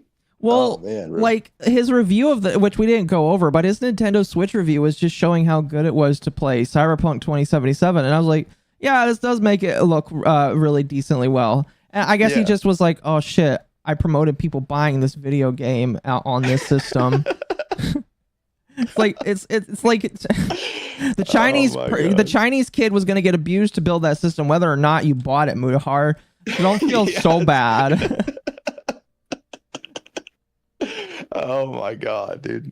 Holy cow. I still think, you know, I'm probably going to buy it, but I still think freaking they charge too much for it. And I still don't like the fact that the physical copy, that they're trying to kill physical copy gaming. I freaking hate that. Me too. PlayStation did the same shit with the digital PlayStation 5. Mm-hmm. You can't hold back the future. It's coming no matter what. You know what I mean? Like it's like trying to hold back the tide. It's just never going to happen. That's why Sag's like AI fight was so ridiculous, because they're literally trying to, you know, they weren't. That's why it was never about that. They were just trying to facilitate themselves into the future, making sure that in the future, when everything does get taken over by AI, they get a piece of the pie and the union gets to stick around. That was it. Mm-hmm. Yeah, absolutely. Much. In Sweden, it's $700. I don't know if that's a lot of money. I'm going to assume it is. I don't really know what the conversion rate is. So, if we want to make Nintendo worse, so we talked the last week about how Nintendo basically canned Peach's actor, you know, without telling her, except like 2 days after the Switch 2 came out or something like that. Mm-hmm. So apparently, Ricky Berwick. I love how they censored this in this post, but we can tell Then it's Ricky Berwick. Ricky. It's Ricky Berwick. Like, just why are you hiding it? Well, it's because people don't like Ricky Berwick because he says retard all the time. Fair. Fair. Oh man. But he came out and said Charles Martinet wasn't even allowed to do the voice of Mario or any of his iconic characters' voices, even at the convention I attended over the weekend. It's a fucking shame. And then he actually responded to that on top of the post about Peach and said, wasn't allowed to on video, FYI. Off camera was fine. So he's not even allowed to for fun voice. No. For fun, he is. So long as it's not going on the internet. Yeah, but what if he's doing it for fun and somebody else records it? Oh, then they might get DMCA'd by Nintendo. Yeah. Man. Yeah. So Nintendo basically owns this man's voice. Yeah, that's kind of crazy. That's where a union would come into play. But the issue is Sag Aftra wants to literally own people's voices too. Is he? I don't think he's part of a union, is he? I don't think he's union. I mean, like, he's been part of Nintendo for so long. It's just like, we're gonna pay you to be in this game. Don't worry, you're gonna get your money. You're getting your freaking money, but you're not going anywhere else, bud. You're stuck. Yep. Exactly. I mean, like, he's old enough now that maybe he can retire and it's all right. But like, he worked for Nintendo for at least 18 years. He has enough to retire. Yeah, man played 4 different characters and sometimes in the exact same game. Yeah. Or several games. And that amount getting paid for each role goes higher and higher. Literally played $1 million to say wahoo. Yeah. That is the most perfect wahoo, though, for it sure. Is. Ricky to be fair, the Berwick. new Mario isn't bad. I do like the new voice. Ricky Berwick's a national treasure. Yes, he is, and that's why we love him. Yeah. He did a thing with Meta PCs, I think, like last couple days. Did Hold on, he? I'm just gonna find it. What's interesting is I saw that he was like doing this thing where he was like paying whores to like be in pictures with him, and I don't really understand why. It's just like putting a hot girl next to a disabled man like that. Like, I don't know if it's because he wants more clicks or what, but it's just kind of weird. Isn't himself in the photos? Like, Yeah, he's taking photos? Yeah, he's in a picture with a whole bunch of hot women, and like people figure out that they're like OnlyFans whores. Yeah, he's just getting older. He just wants to look like he still got it. That's it. That's it. He definitely growing taller, I'll tell you that much. So this is the clip. As context, Meta PCs is a PC building company. Yeah. That is definitely more on the conservative side. Okay. We're here with our Meta PCs ambassadors, Caleb Francis and Ricky. Guys, I wanted to say thanks for everything. So I got you a little surprise. Ricky, this is a brand new RTX 4090. What the? 4090? That thing is massive. Okay, either he's tiny or that thing is just massive. And I think I have a 40. The 4080, 4090, 5080 are fucking massive. Please don't tell me he's going to throw it into the pool. I'm going to be so upset if he throws it into the Oh, please don't. Oh, my God. Damn! No! Oh, my God. What a waste, bro. Lapdog, you take steroids. I see. Is Zach? What'd you get me? We got you the Night Reaper. What? I get a whole new PC and I get a water break. Oh, my God. Oh my gosh. There's no way. Oh, so that's the guy that's paying for photos with OnlyFans chicks, right? Yes. Yep. Yes. Oh, okay. Yeah, he just wants to seem like he's got it. That's what it is. Yeah. Pretty much. Oh, man. Yeah, that's hilarious. I cannot. It's not a 50 series. Fuck this. Oh, man. Which is funny. I wish I had a 4090. Oh, my God. I would much rather take a 40 series over a 50 series at this point. Same, bro. Same. Oh, my goodness. I mean, like, I have a, what is it, 70 Super Temp? 4070 Super, yeah. Yeah, I have a 4070 Super, so, like, that's pretty good. But, like, Yeah, I would not take a 50 Super or a 50 Series just because. No, absolutely not. No. I got a 4070 Ti. I would rather have the 4090 than a 5090 by far. No, absolutely. I think they literally just used AI and frame generation to make it more powerful in the 50 series. We talked about that. Yeah. That's the issue with frame gen though, is because in freaking in frame rate games, FPS games, a faster frame generator, like or a frame, is not going to help you. No, Like, and in some have cases, a more powerful GPU. in some cases that will break the game as well if the game depends on your FPS in order, which hopefully not very many video games do nowadays, because like reminds me of what was it, Fallout 76, and how they tied the game to FPS, and if you had high FPS, it like allowed you to go at the speed of sound. Destiny does the same thing. Well, the issue is if you want to compete competitively, you have to have higher FPS value, even if you're not using it. So, like in Rocket League, if you're using like a 240 FPS like monitor, right, and you're playing at 240 hertz, like the faster FPS on the GPU still helps you. Like the more powerful the GPU, if it can pull 600 frames per second in Rocket League, it literally helps you react faster, even on a 240 hertz monitor. Yeah. Like even though you're not getting the frames, it like the backlog of frames is not as much. My question is, how will adding more frames, fake frames, actually like make it better? For FPS games, it like fake frame gen that's on the new 50 series actually hurts it. It's terrible. It won't help at all. That's what I thought. Yeah, it's not good at all. Like you're pretty much just gonna see frame gen in like RPGs. Yep. Because it doesn't need to run running well is great, but you don't need it like stuff like that. Like if you're just staring at it for 100 hours, you want it to look the best. Oh, I wonder how it would look with like what's a really good game. Did you guys play Baldur's Gate 3? Because I haven't played it yet. Yes, just a little bit. I've played the first act, and that's all I've played. I have finished the game once, and I'm streaming a second playthrough. Okay, you like the same kind of games I like, is it? So should I probably play it? Yes. Yeah. Okay, I'll try it. I'll try it. We're calling it woke, but it's like it's D&D. Listen, like fucking a bear is definitely woke. Okay, so is a lot of other things.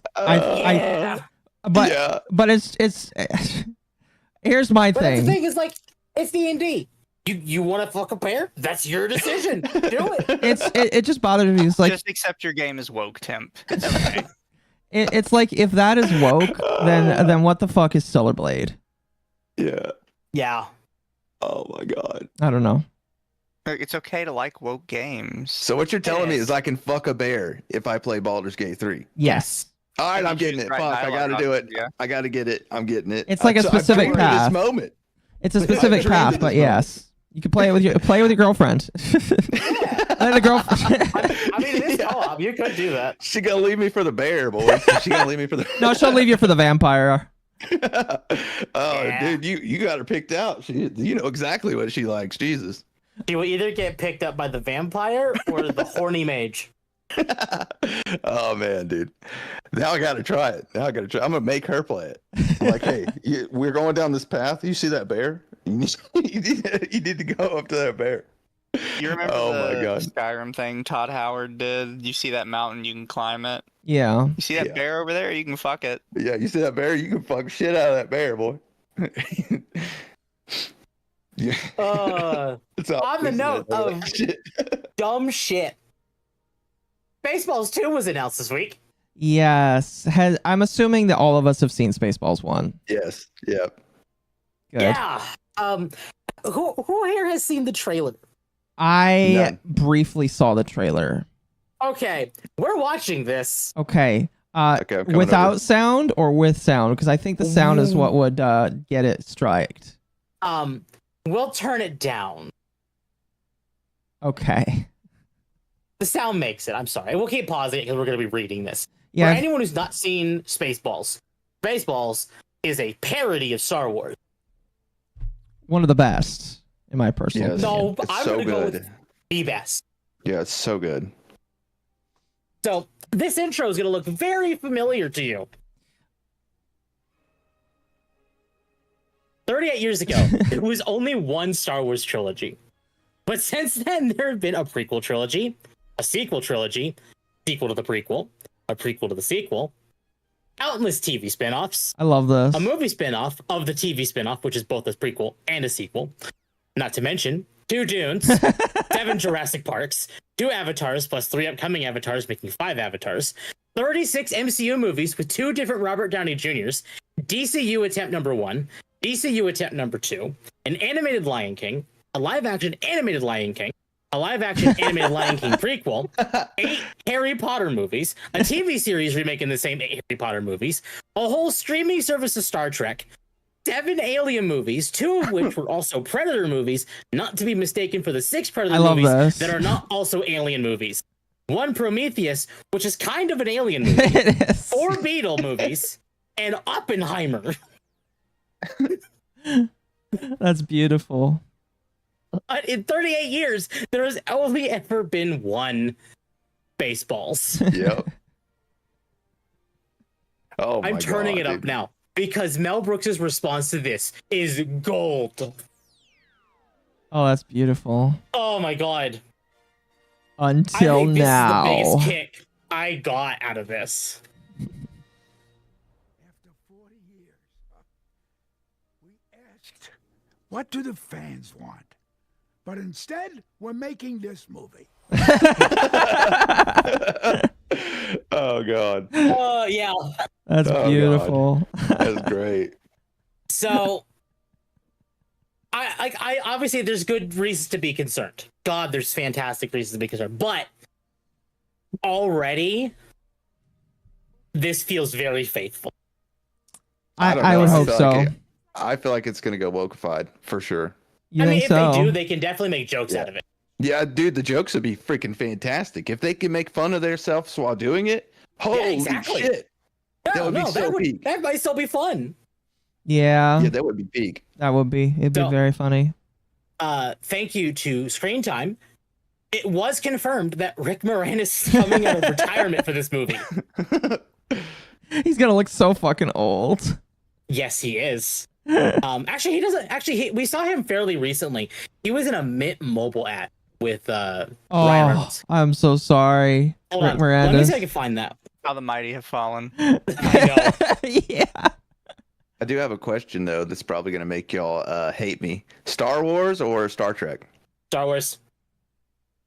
Hmm. Star Wars. It depends on Don't the get me wrong. Star Wars, the Star Trek. Voyager was really good. I know that's a controversial. Okay. Voyager was First good. generation and the next generation versus Star Wars. Star Wars. Guys don't care that much. I grew up with Star Wars more than Star Trek. I am gonna be biased. I'm gonna be honest. I really love Next Generation. Yeah, next generation's peak. I really love Next Generation. It had one of my favorite enemy races in it. Yep. So I'm going with this- Star Trek, big time, big fan. All right, go ahead. Go ahead, sorry. This is the Mint Mobile ad, and Ryan Reynolds uploaded it to his YouTube because it was the first time Rick Moranis had been on. Like, besides that one incident where he was mugged in New York. Wait, he was. Yeah, he was mugged in New York, and it was on the news. And people were like, "Oh my God, Rick Moranis looks so old now." Because it was like the first time we'd seen him in since he retired. That's sad. But this is the next time that he appeared, and this was back in 2020. It's hard to believe that Mint Mobile has gone so long without an unlimited plan. Introduce it. Mint Mobile is like a know-nothing. Oh my gosh, there he is. I mean, it's not that bad. No, I mean, okay, so he hasn't had to stay in shape because he basically quit being an actor. Yeah. But he's also So- not really out of shape looking there either. I mean, he looks good for his age. Yeah, he does.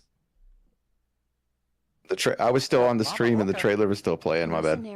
Oh, you're fine. Send $5 for more hats. I have hope for Spaceballs too, but I wish Rick was in a guest apperceive with Ghostbusters Afterlife, Q and D Star Wars. Tech can eat Spaceballs and less OG. I'm gonna be honest. I really hope that Spaceballs does more silly practical effects. No, Yes. yeah. I want to. Obviously, we'll see CGI. But I really want to see a lot of normal stuff. Yeah, I think that if they did nothing but like, if they didn't do any practical effects, it would really like tear down how funny it could be. So that's like why. Any scene with Mel Brooks, 100% going to be CGI. I mean, you saw him; he's in a wheelchair. Yeah, well, I mean, like he probably doesn't have to move around a lot anyway. I mean, he's playing Yogurt and President Scroob again. I don't know why he would have to be out of like a chair. I could see him like making a bit out of it. Well, like, while he's in the chair. He probably will. But like in the case of like Yogurt, who's supposed to be Yoda adjacent. Oh my god. Nope, they're gonna put him in a fucking Grogu flying chair. Yeah, that's what I'm saying. You know, I could see that. He's gonna be in the chair.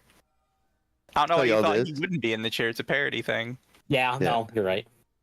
I'll tell y'all this: if they actually do Spaceballs right, I'll actually have hope for the freaking Hollywood industry again. I never will. I won't. If they did it right, I would have hope. Right now, I have zero hope that they can do anything right, like even one movie. Everybody that writes nowadays is just bad. The directors are like doing weird things. I mean, to be honest, the LA is falling apart right now, so maybe there won't be anything to write anymore afterwards. Yeah. Oh man. So obviously we're missing a couple actors from this. John Candy. So he won't be playing anyone in this movie. And then I forget the name of the chick, the one who was the C-3PO type character. She also passed away in the last couple of years. So otherwise, everyone else is still alive, as far as we're aware. Right. Sorry, I'm enjoying this new outfit I have just put on Eve. You're fine. I'm looking at the outfit, so. It's a nice. I'm waiting for some of these outfits to go into VR chat. Some of them probably already have. Yeah. I guess Occo brought it up as well. We can talk about that. Sony decided to pull their head out of their ass this week. That's good. Yay! Sony has removed the regional restrictions for God of War Ragnarok, Last of Us Part 2, Spider-Man 2, and Helldivers 2. Yo. So, I said this back during when Sony first started this. Because Helldivers came out first. No, sorry. Stellar Blade came out first, then Helldivers. And my theory was that Sony was just mad that Stellar Blade did so well. And wanted to kind of force people into the PlayStation ecosystem. Yeah, for sure. And then by doing that with Helldivers, they banned all the regions. Yeah. Now that Stellar Blade's out, and Shift Up fought for the regional restriction to be removed off Stellar Blade for PC. It did, and now the game is the best performing game on Steam from PlayStation's library. Ever. Yeah.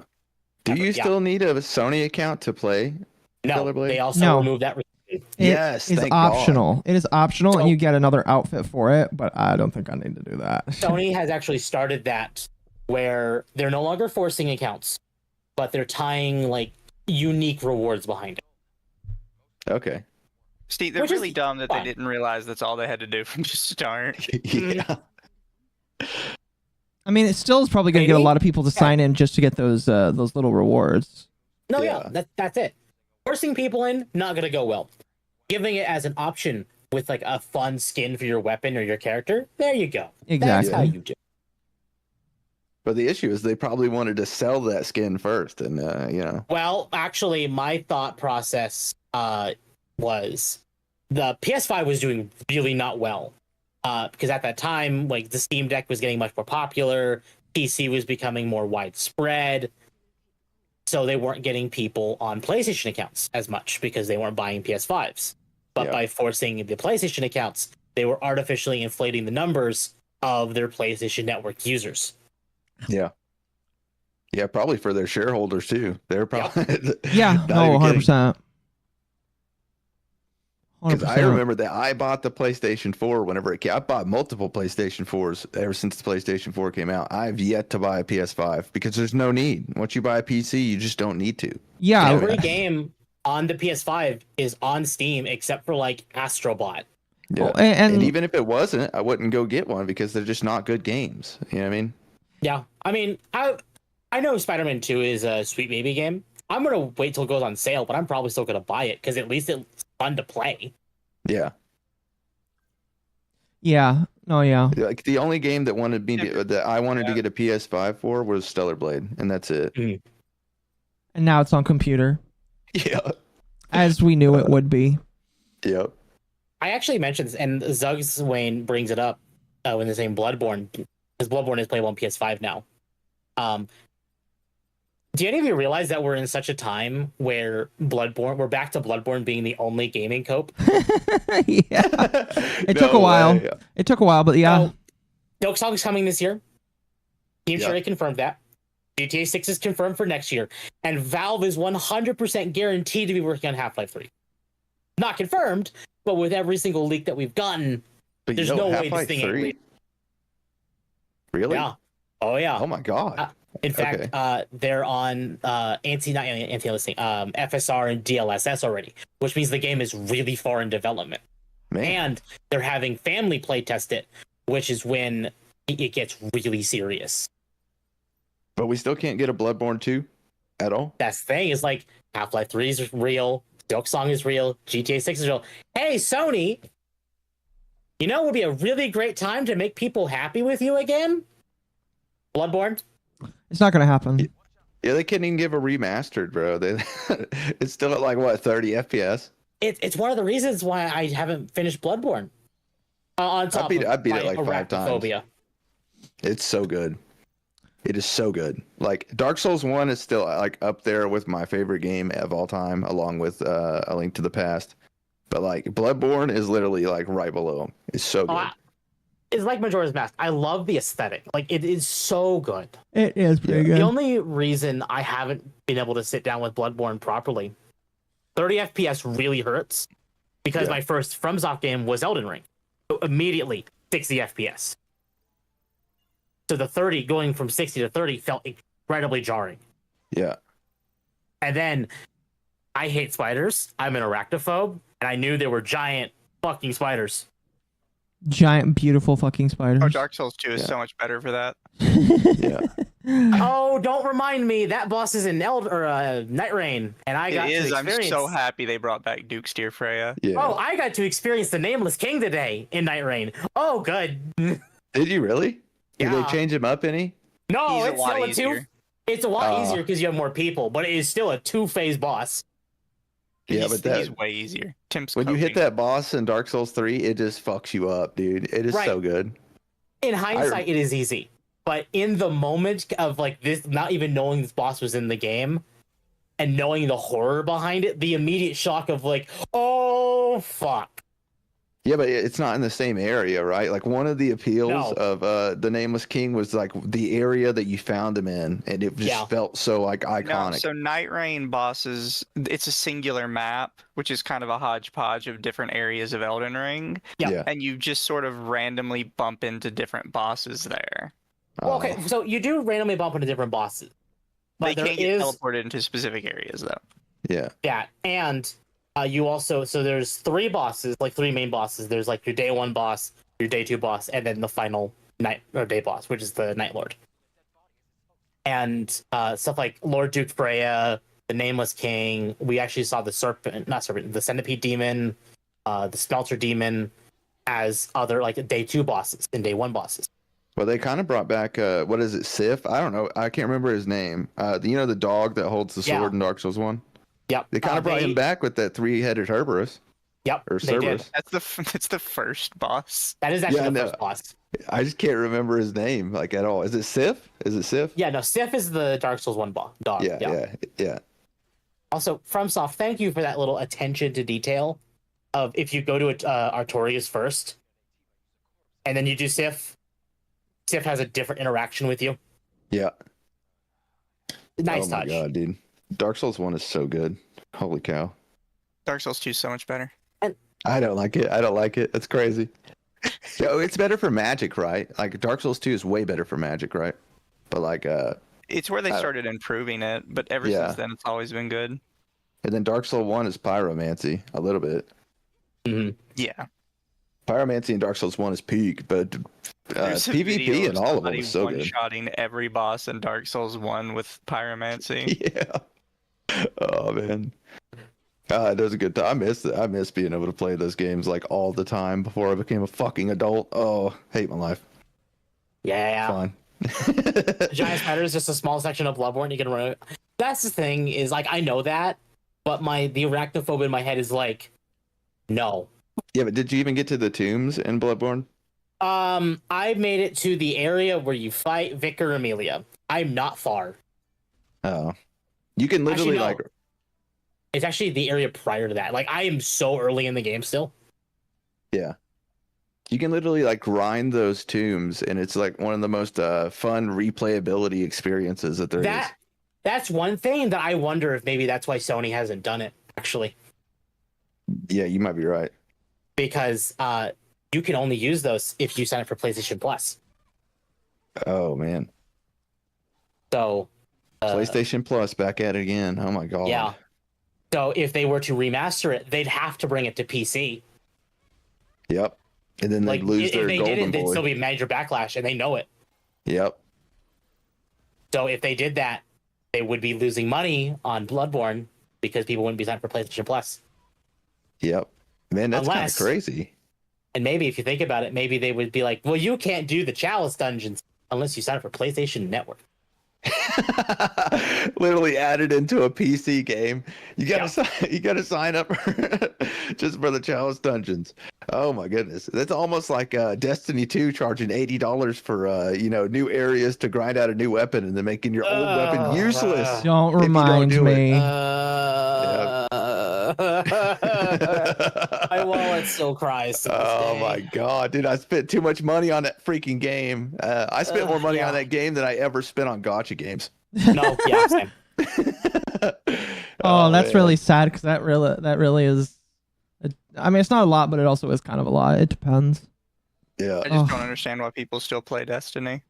Dude, I had to give it up. They took everything fun out of the game. They took out the Red Legion, the Red War, you know what I'm talking about? They took out all the... I used to go back and replay that because the story was so good. But now there's no story. You just play like some new freaking DLC that they added and charged like twice as much as a fucking normal game would charge.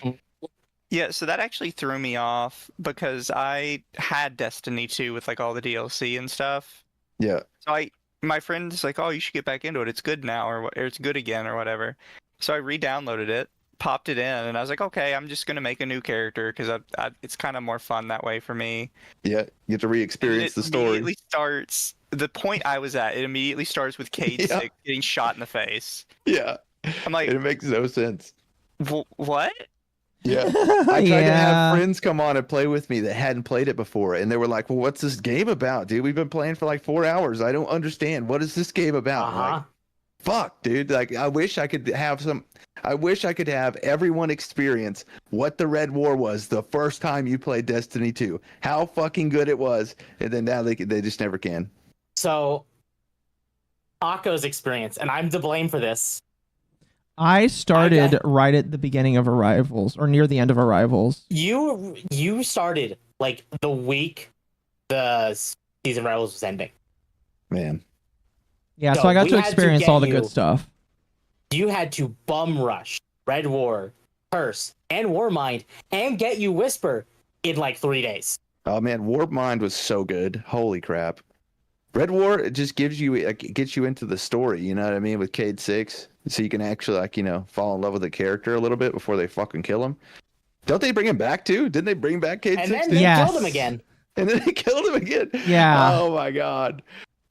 Holy cow. No, dude. they used him as like, he's back because the Traveler said so. Actually, no. It was because Aldrin made a wish to bring him back, essentially. Oh my god. And then To the Traveler? Kind of, yeah. Riven. Well, he should have never died to begin with. How you know what I mean? Like, he should have never died to begin with. It was not possible. Yeah, no. And then your ghost dies in the final boss, like the final, thing, whatever. Yeah. And Kade's like, I could bring your ghost back, but it requires my life. You don't get a say in this. Bye. And just leaves and you revives your ghost.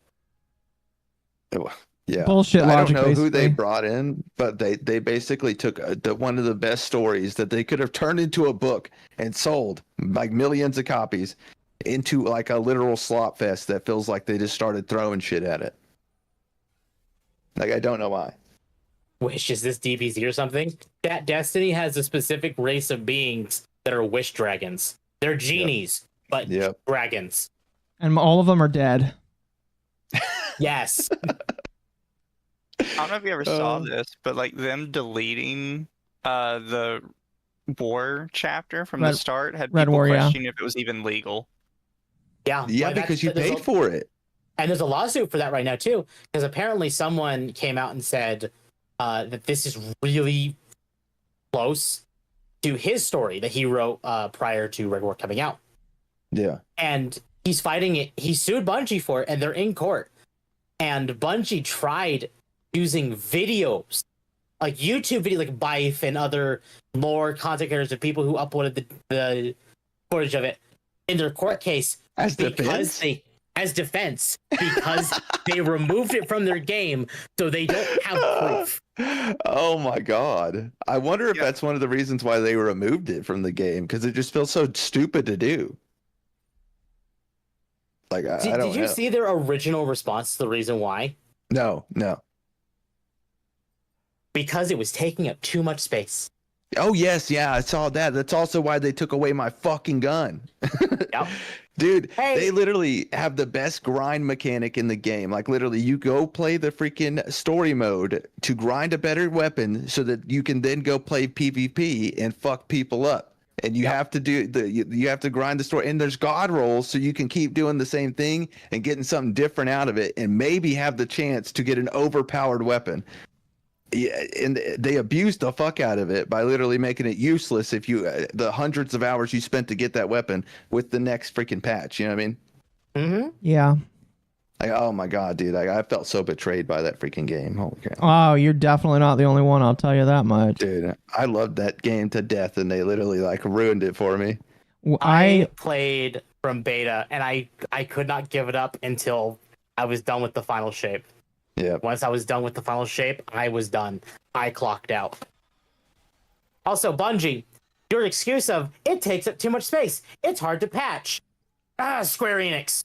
Yeah, Final Fantasy 14. I was gonna say Final Fantasy 14. Now, granted, I think 14 is not as big because they use less powerful graphics, but still, they have not deleted a single expansion. The only expansion they've technically removed is 1.0. Yeah, but nobody liked they it. relaunched it with a realm. Exactly. Everything from A Realm Reborn, the first launch content, to Dawn Trail currently right now is all still there. Every ounce of content and grindable content is there to do. Yeah. It's basically just an excuse to add like a power creep style system where the next patch you need to be stronger and need to have stronger weapons to even, to continue to play the freaking game. So they force you to buy it. You know what I mean? Especially for the PvP style side of things, because if you play PvP in Destiny 2, if you do not go buy the new edition, like the new DLC, whatever the freak they call it now, like if you don't go buy it, then everybody else in PvP has the stronger weapon, and you literally get killed in an instant. So you literally have to buy it to grind the PvE side to get the new weapon. Mm-hmm. Rather than just leaving your weapon at the level that it was at. You know what I mean? Also, the mirror thing of PvP weapons are better in PvE. No. No, PvE weapons have their own, like, you know what I mean? For sure. No. They dropped the diadem. They technically did drop the diadem, yes, but that was the reasoning is weird because the diadem, the point. Actually, no, the diadem's still there. No, the diadem's still there. Yeah, it is. No, there's definitely PvE weapons that are not good in PvP, and there's definitely PvP weapons that suck in PvE. One of those being like handguns, right? Yeah. Yeah. But I mean, like PvP weapon. If you try to play PvP without a good PvP weapon from the new freaking edition, then you're just screwed. Like, No cap, you're screwed. Because I don't even think you. The issue is you use your level stuck at like I don't know what the level is nowadays, but like just say like you got a handgun that's at like 1,000 light points, whatever the heck it is. Been a while since I played. Right now, it's 2020. God damn, it's fucking doubled since the last. Yeah. Holy crap. Yeah, the Diadem of the Gathering thing still. People still use it to level their gatherers in 14. No way, dude. I better not. If I play that game again, I'm screwed. I got to start at 1,200. I think they'll actually bring me. Do they have like a base thing for like if you start again? In Destiny? Yeah, like a base light level. I think if you start again, it's like a couple hundred points below the max. 1900, I think, is what you start at now. Yeah, something like that. Man, so I'm like 500 light points like below. That's crazy. Yeah. I'm never picking that game up again. Thank God. Am I aiming for the true ending? I didn't know there was a true ending for Stellar Blade. Is there? Yeah. I'm not sure. I'm not quite sure how to get the true ending, chat, so I don't know. I don't know. I can't wait to play it. It just came out on PC, right? Yep. Mm-hmm. Yeah, last couple of days. Yeah, I'm gonna have to get it. Now I will tell you, Stellar Blade. I am playing the easy mode because I want to be able to stream it and not, like, be able to play. Because I think if I was playing normal mode, people told me it is definitely 10 times harder. Yeah, I've seen some of it. It looks terribly difficult, so I'm playing easy mode too. Well, yeah, I could handle it. It is purely just so that I can stream it and not die every 20 seconds. Because my streaming is not game focused; it's streaming with drama, and the game is like the ADHD for people in the background. Yeah, that's also what I thought about doing. I thought about like going on and covering some of the Twitter drama, like whenever I stream, and then just going to play a game and talking about it while I play the game. Yeah, that's definitely a tactic I stole from another streamer, but it works. And I kind of use it occasionally too, but primarily on like the Dogwave streams.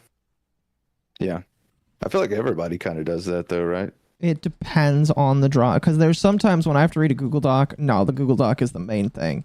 But like, if it's just something where I can read a tweet and then give my opinions on it, I'll just play and shit. I think I'm just gonna like start out with like an hour and a half of just drama focus, like reading the tweets, talking about the drama, and then later on move on to a game and just fully focus on the game and maybe talk about like what we talked about before. You know what I mean? Mm-hmm. Well, you definitely hit your apex of people that are interested in you, like within the first hour or two, and then once you get down to the game, that's where people are just gonna like slowly trickle out. So that's probably about the best time to do it.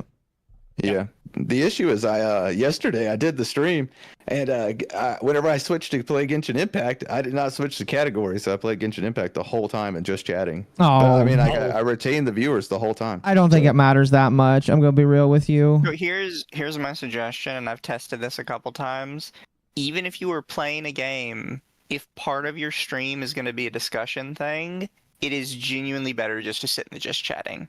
Yep. Really? Unless the game is like brand new and has tons of people searching for it, or has a very dedicated community, being in that game's category is typically not going to help you. No, yeah, for sure. Well, I was just thinking that maybe like, being in the category would bring in like new audience members to the stream than what I brought in from outside. But I mean, it held the people from outside. It worked. It was good. Yeah. I thought it was great.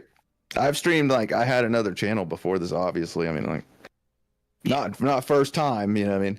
But it's kind of first time, but definitely, like, it did not go the way it's going now. Yeah. Whenever I streamed, I was like, holy crap, there's, like, an active chat that's moving. That's crazy. It's definitely crazy to see, yeah. It was fun, though. I had a lot of fun. I thought it was great. I've never had more fun in all my life. So, as our last bit of stuff to talk about for the week, Yoko Taro got into some drama this week.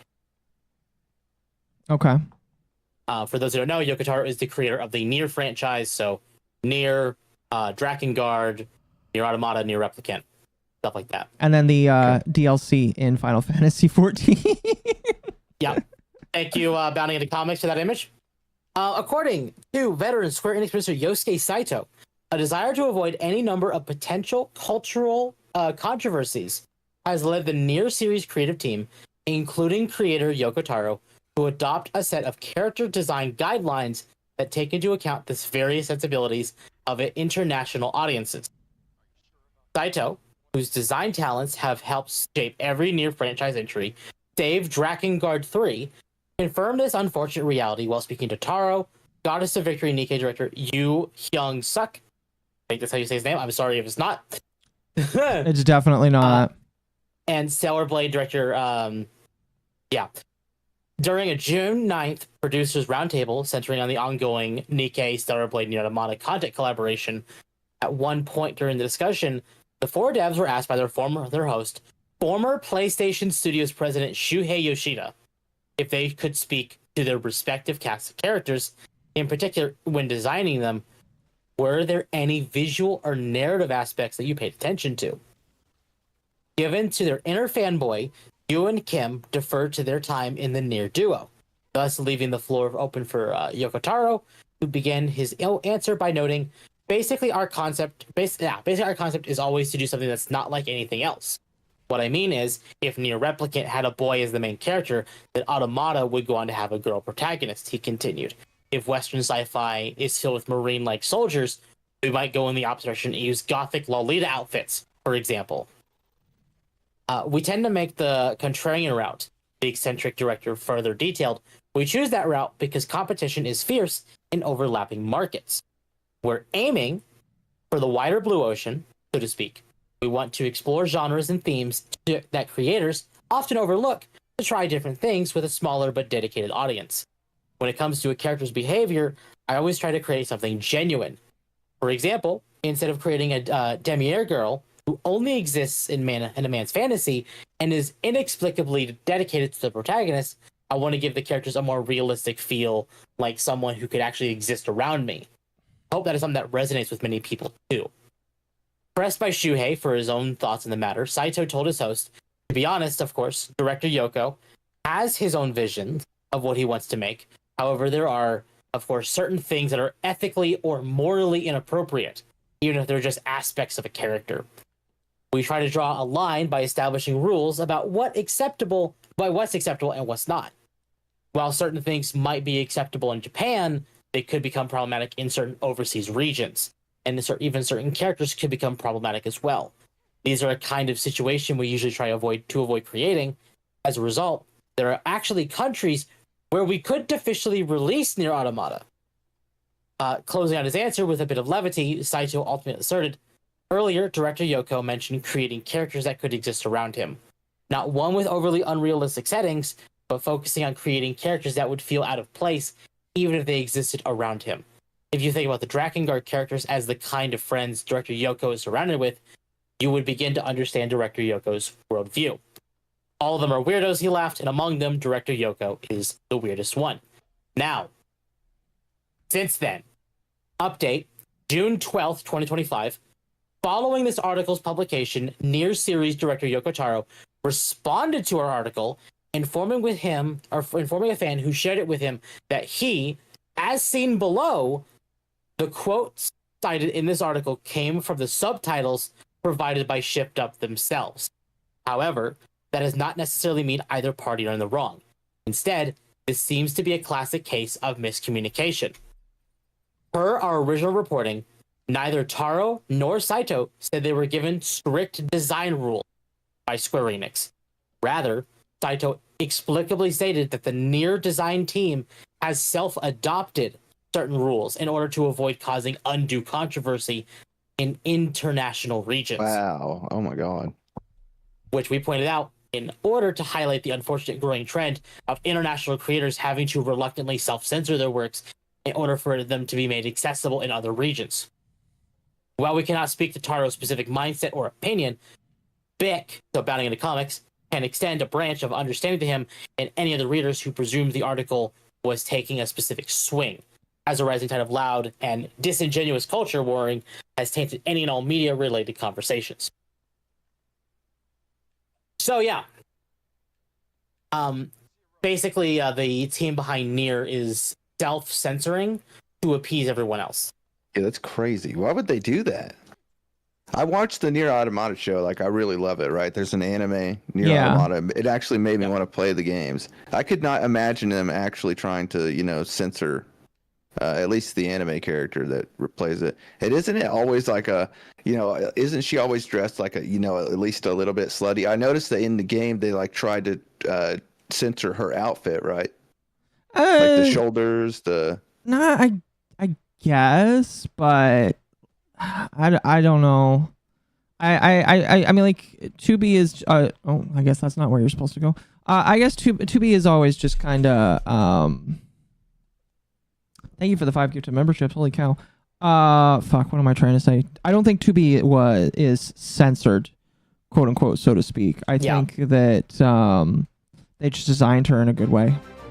Mm-hmm. Yeah. Okay. That's the thing too, is like you could design something in a very specific way and still have it come out fine. Like you could have one idea and you're like, but what if that outfit doesn't work here, but we use a very similar one that accomplishes the same goal, but is more appropriate? As an example of that. Yeah, because you can have a character that is like a femme fatale, but she's also still like mostly appropriate. I say that even though Bayonetta had her moments, most of her outfits like were not like horrible. Especially number 2's outfit. Like that one was pretty good. And it's just like, granted, in Bayonetta, most of her power moves revolve her losing her clothes because they're not really clothes. But it's still.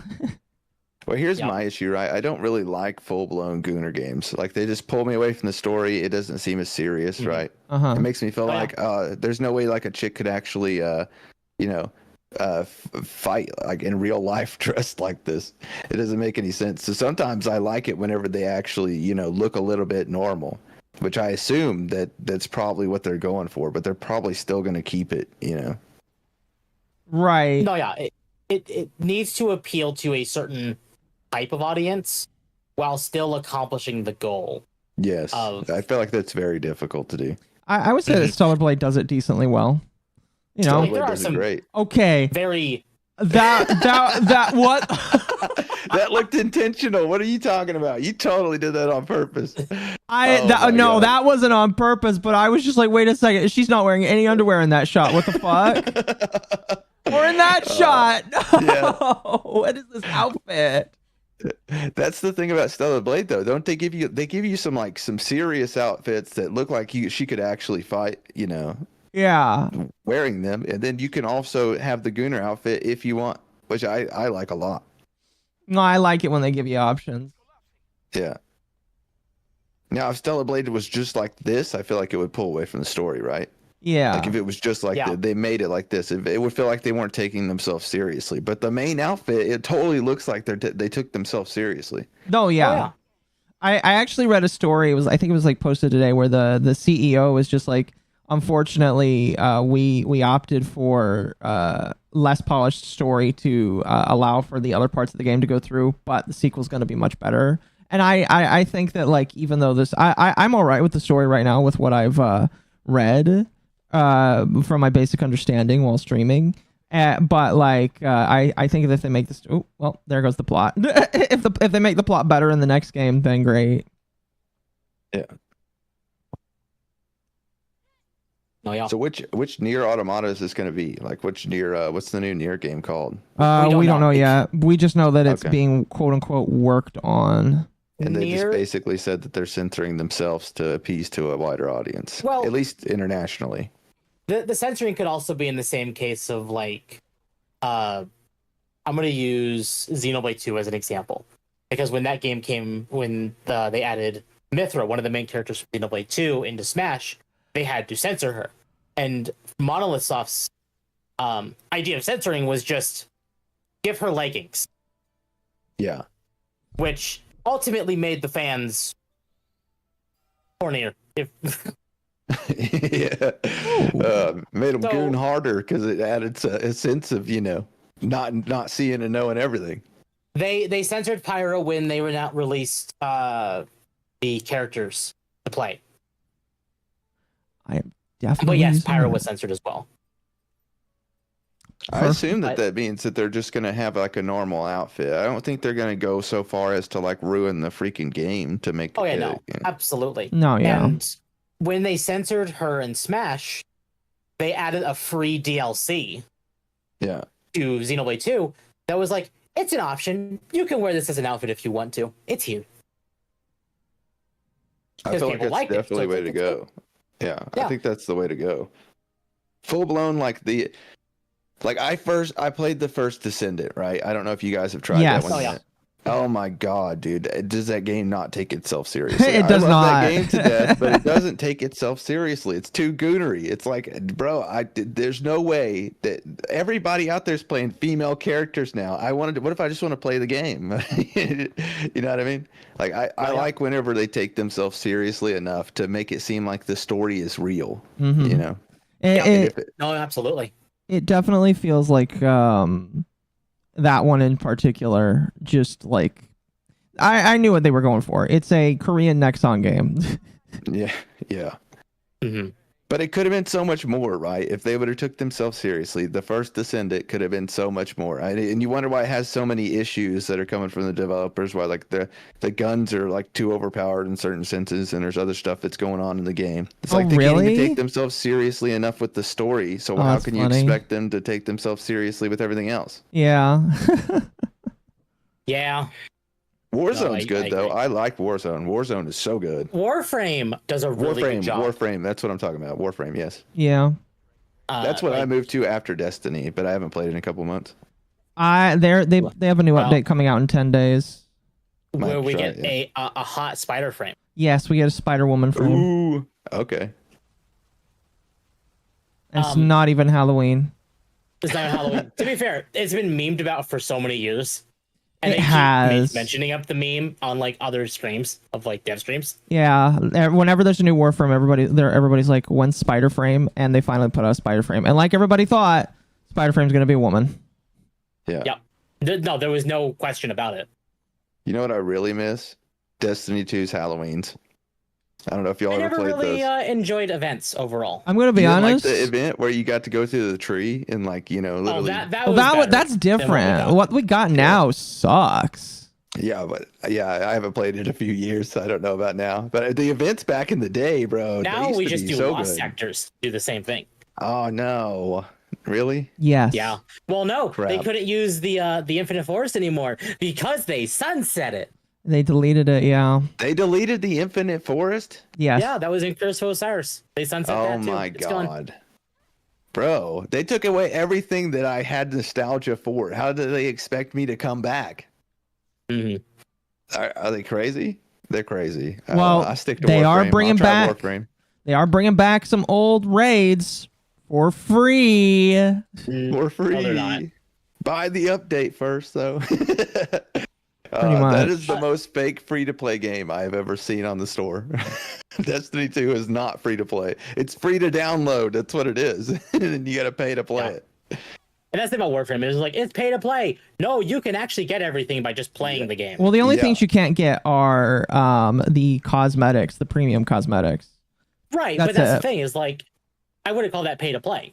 No. Well, my one issue with Warframe is how long it takes for the blueprints to be done whenever you start building your weapon. They are working on that. That is it is intentional though, because it's like, do you want to pay to speed it up? That's like one of the things that I've kind of understood is it's like it borrows some of the elements from regular gacha games where it's just like you must wait to play, and it's just like once you get a lot of stuff, it does really suck. Nobody likes that. Well, no, nobody likes that. I agree. I don't like that, but I understand why it exists. I just don't agree. I just don't think it's a good decision, right? The issue is if I have to wait to play, then I'm putting down the game. And what if I don't come back? What if I pick up another game? Then No, I'm that done is. with your game. I agree. That is a bad issue. That's why I think that fixing it is going to happen.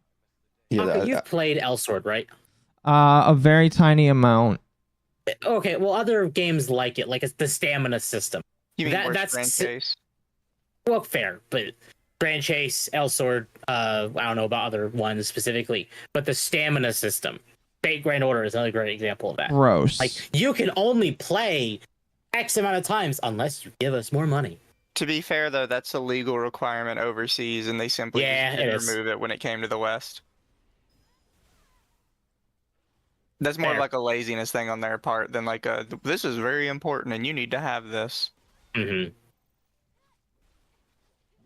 So, apparently, Capcom invited a bunch of people out to their offices to take a look at Resident Evil 9. Okay. Oh. And apparently, people were talking about it. Capcom got mad and just released the embargo on their event. So we got a bunch of details about RE9 this week. Good. Oh my god, dude. Capcom, when they did Resident Evil is by far one of the best game franchises that has ever existed. Like, holy crap. So I agree. They said a lot of the leaks were basically saying they're going to try a new style. It's going to kind of be like the evolution of the formula. So it was RE4 and then RE7. So it's like the next evolution's here. According to this, you can toggle between first person and third person perspectives now. So you can have the choice if you want to have the RE4 style or the RE7 style. I liked Resident Evil 7. Honestly. Yeah. With Resident Evil 4, right? I think Resident Evil 4 is the one that I rented from Redbox and literally like beat within a week because it was so good. Oh gosh, Redbox. Holy shit. Yeah. You know the Redbox is gone now. Yeah, it's sad. I saw miss videos of people just saying like, "Oh, can you still go to Redbox?" It's like, nope. Nope. Nope. I miss renting games, dude. You know, a guy who uses 6 air conditioners who would agree and disagree with this statement. Yeah, we know. I think we know who you're talking about. I don't. 6 air conditioners? Leon? Oh. 6 hair conditioners? No? Oh. Sorry, I was thinking because it was long hair. That's my bad. Fair. How unfair of you. Leon was so nice to you. No, he is. He was great. I can't wait for you and him to argue on his show. I know. It would be Eventually. fantastic. So, a well-known character makes a comeback, but it's uncertain if additional characters can be played. So, the original leaks were Leon and Jill. Apparently, the leaks have now stated that Jill is removed from the idea of the story, and now it's just Leon. Okay, do they have like the character design though, like of Leon already? We haven't seen it yet. There were some people saying that there is another trailer coming soon, and some people have said you can hear him in the first trailer. Oh, did they leak who the voice actor is? Do we already know that? I think they've said it's the same one from RE4 or from the remake. That means we can secretly listen to what he sounds like. That's what that means. Indeed. Oh. Sorry, chat, it's late. Anyway, so the demo they showed off kicks off in Raccoon City's Remnant Hotel with Grace suspended upside down on an examination table. Grace explores what seems to be a medical facility, initially defenseless, able to grab improvised weapons like glass bottles. Though an FBI agent has some training, Grace is more scholarly and gripped by her fear of her eerie surroundings and growing more anxious as she progresses. A terrifying new creature pursues you, evoking memories of Mr. X and Lady Dimitrescu. Regarded as one of Resident Evil's finest monsters, its towering, moves like xenomorph agility, and its nearby sounds and motions are deeply unsettling. That's great. Awesome. Yay. Well, maybe they go back to classic horror. Yeah, it sounds like they're kind of going back to like the style that put Resident Evil on the map. Yeah, the voice actor, by the way, is Resident Evil 4's Paul Mercier. Okay. Previewers noted the first-person mode heightens the tension and fear when invading the monster compared to third-person mode. First-person view enhances the sense of exploration and unease, while third-person is better suited for fast-paced monster confrontations. Oh, am I getting rated, or are you getting rated? I got rated. I was gonna say. No. Welcome, Raiders. BBY Perk, welcome. I was gonna say, by the way, temp, it is 2:30 almost. So we might want to. We're wrapping up very shortly. Yeah. This is our last thing. I gotta wake up at 6 a.m. Yeah. Oh no. Sorry. Yeah, for work. It's fine. We'll be fast. Grace may trip over herself while attempting to flee. That's a nice touch. This game is visually stunning with exceptional use of light and shadow. So already what I'm hearing, it sounds like it's going to be, at least decent. At least. But, we'll see. Chat, that's it. We're done. That's it. Okay, I'm back. My headphones died like right as you started that, and I literally didn't hear anything. I apologize. Oh, you're good. You're fine. Basically, I was just saying, like, the main character, like, you'll occasionally like trip over something and like stumble. That's kind of neat, though. It's like a neat addition. Yeah, especially like you're running from like a monster. Yeah, that would fucking suck. You get chased by a fucking zombie and like fall over, and you're screwed. No, I don't know. I think it's gonna be cool. I might play that one on stream. But it doesn't come out till 2026, right? So February. Yep. So we got about a year, half a year, 8 months, something like that. Yeah, ish. So, chat. That's it. We're done. That was Dogwave for this week. What is everyone doing this week? I'm going on vacation on Saturday. Yeah, you're coming to me on Saturday. I have to go to you on Saturday. Okay, don't make it sound. I have to come pick. Make it sound weird. I have to pick you up from the airport on Saturday. Yeah, you guys got to work on how you word stuff. Oh, he does, not me. I do. You're going on a plane? Unfortunately. Why would you do that in 2025? Yeah, I've never been on a plane, and ever since all this news has come out, I never want to go on one. Oh my god. I know that feeling. You're good. Yeah, probably. It is with Delta. Oh no. No, Boeing I'm is sorry. a type of plane. I know. Boeing makes planes. I know, but I think I'm gonna be on a Delta. To be fair, it's gonna be a fairly fast one. A fast trip. Okay. Yeah. But like that don't matter. Still terrifying. If I ever get on a plane, I'm gonna have to take like 10,000 Xanax and pass the freak out or something. There's no way. There's no way I could actually, take a Xanny. Don't worry, Aqua, you will survive the crash. You have enough octopus to shield you. Well, I would just probably not like to think that something like that would happen. So yeah, I have to get on a total of 4 planes over the next 2 weeks. So yeah, you do.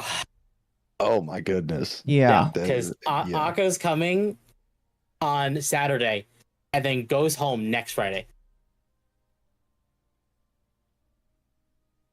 So literally within like a week, right? Yeah, I'm going to hang because I haven't had a vacation in forever. So that's good. I should probably take a longer one than a week. Especially if you're still streaming, right? If you're going to stream, I'm going to be streaming a couple days at least. Well, at the very least, I'll show up for Under the Tea, and I will make sure that. I think we're doing Dogwave. Well, we'll see. Could be Spirit Airlines. No, it's not Spirit Airlines. It's just Delta. Oh god. Delta was the cheapest. Chat, I'm sending you Bandmin. Make sure to give Bandmin the love tonight. Akko's going on vacation. Mizu, what are you doing? Nothing. Nothing. Okay. Well, that's expected. Bag. I just sit around playing video games all day. I'm a neat. Working all week, and then coming home and making videos, and I'm probably going to stream a couple times. So awesome. Mizu, are you off on Wednesday, Mizu? Yes. You can join me for Hump Day when I cover the Callum cancel doc, because I guess Callum is like, I guess Callum did AI art. What's funny is I heard that in the behind the scenes, and I was told that. What's funny is like I heard from my new second best friend, because like Petite Neat was my best friend, and now I guess somebody else on the Shizu side is now my best friend, and they told me that like they were debating if they wanted to do the AI art thing, and I was like, I'm gonna be real with you, you guys are just gonna like exacerbate something that should just be left in the dust. But they were like deciding to do it anyway. So now we get season 2 of Femboy Civil War. Electric Boogaloo. Yep. So I'm excited for it. Chat, if you're on Heart Out Temple. Chat, I'm gonna send you over to Razor on Twitch. And chat, my schedule will be out tomorrow. Hopefully, are we doing Repo this week? I'm gonna say no, just because like on Wednesday, I'm probably gonna start prepping packing because I do have to work on Friday, and then I literally have to come home, not do anything on Friday, and then I mean, I'd be down to do repo. we'll see. Well, I mean, we have other people, Akko. Yeah. I'll see. Right. Yeah, rating Razor as well. You all have a wonderful night. Go give Paperback Boy some love. Sending you to Razor as well. Yes, I forgot to do that. Paperback Boy, will you show yourself real quick? Show myself. Yeah. I'm just a paper bag. Just search paper bag boy. You'll be fine. All right, that's it. To be fair, I did that and I found him perfectly fine. Yeah, it works. I'm the one and only zombie paper bag boy that hides himself in a paper bag. It's fine. It's pretty good marketing. Like one of the best things to do is if you want to have a name that's easy to find, you find you find a name that will be easy to find. So yeah. I just chose like what would be the weirdest but simplest as possible, and that it worked. Yeah, absolutely. Well, it does. All right, chat. See you all on Wednesday, maybe. Have a good one, chat. Night, chat. Night, guys.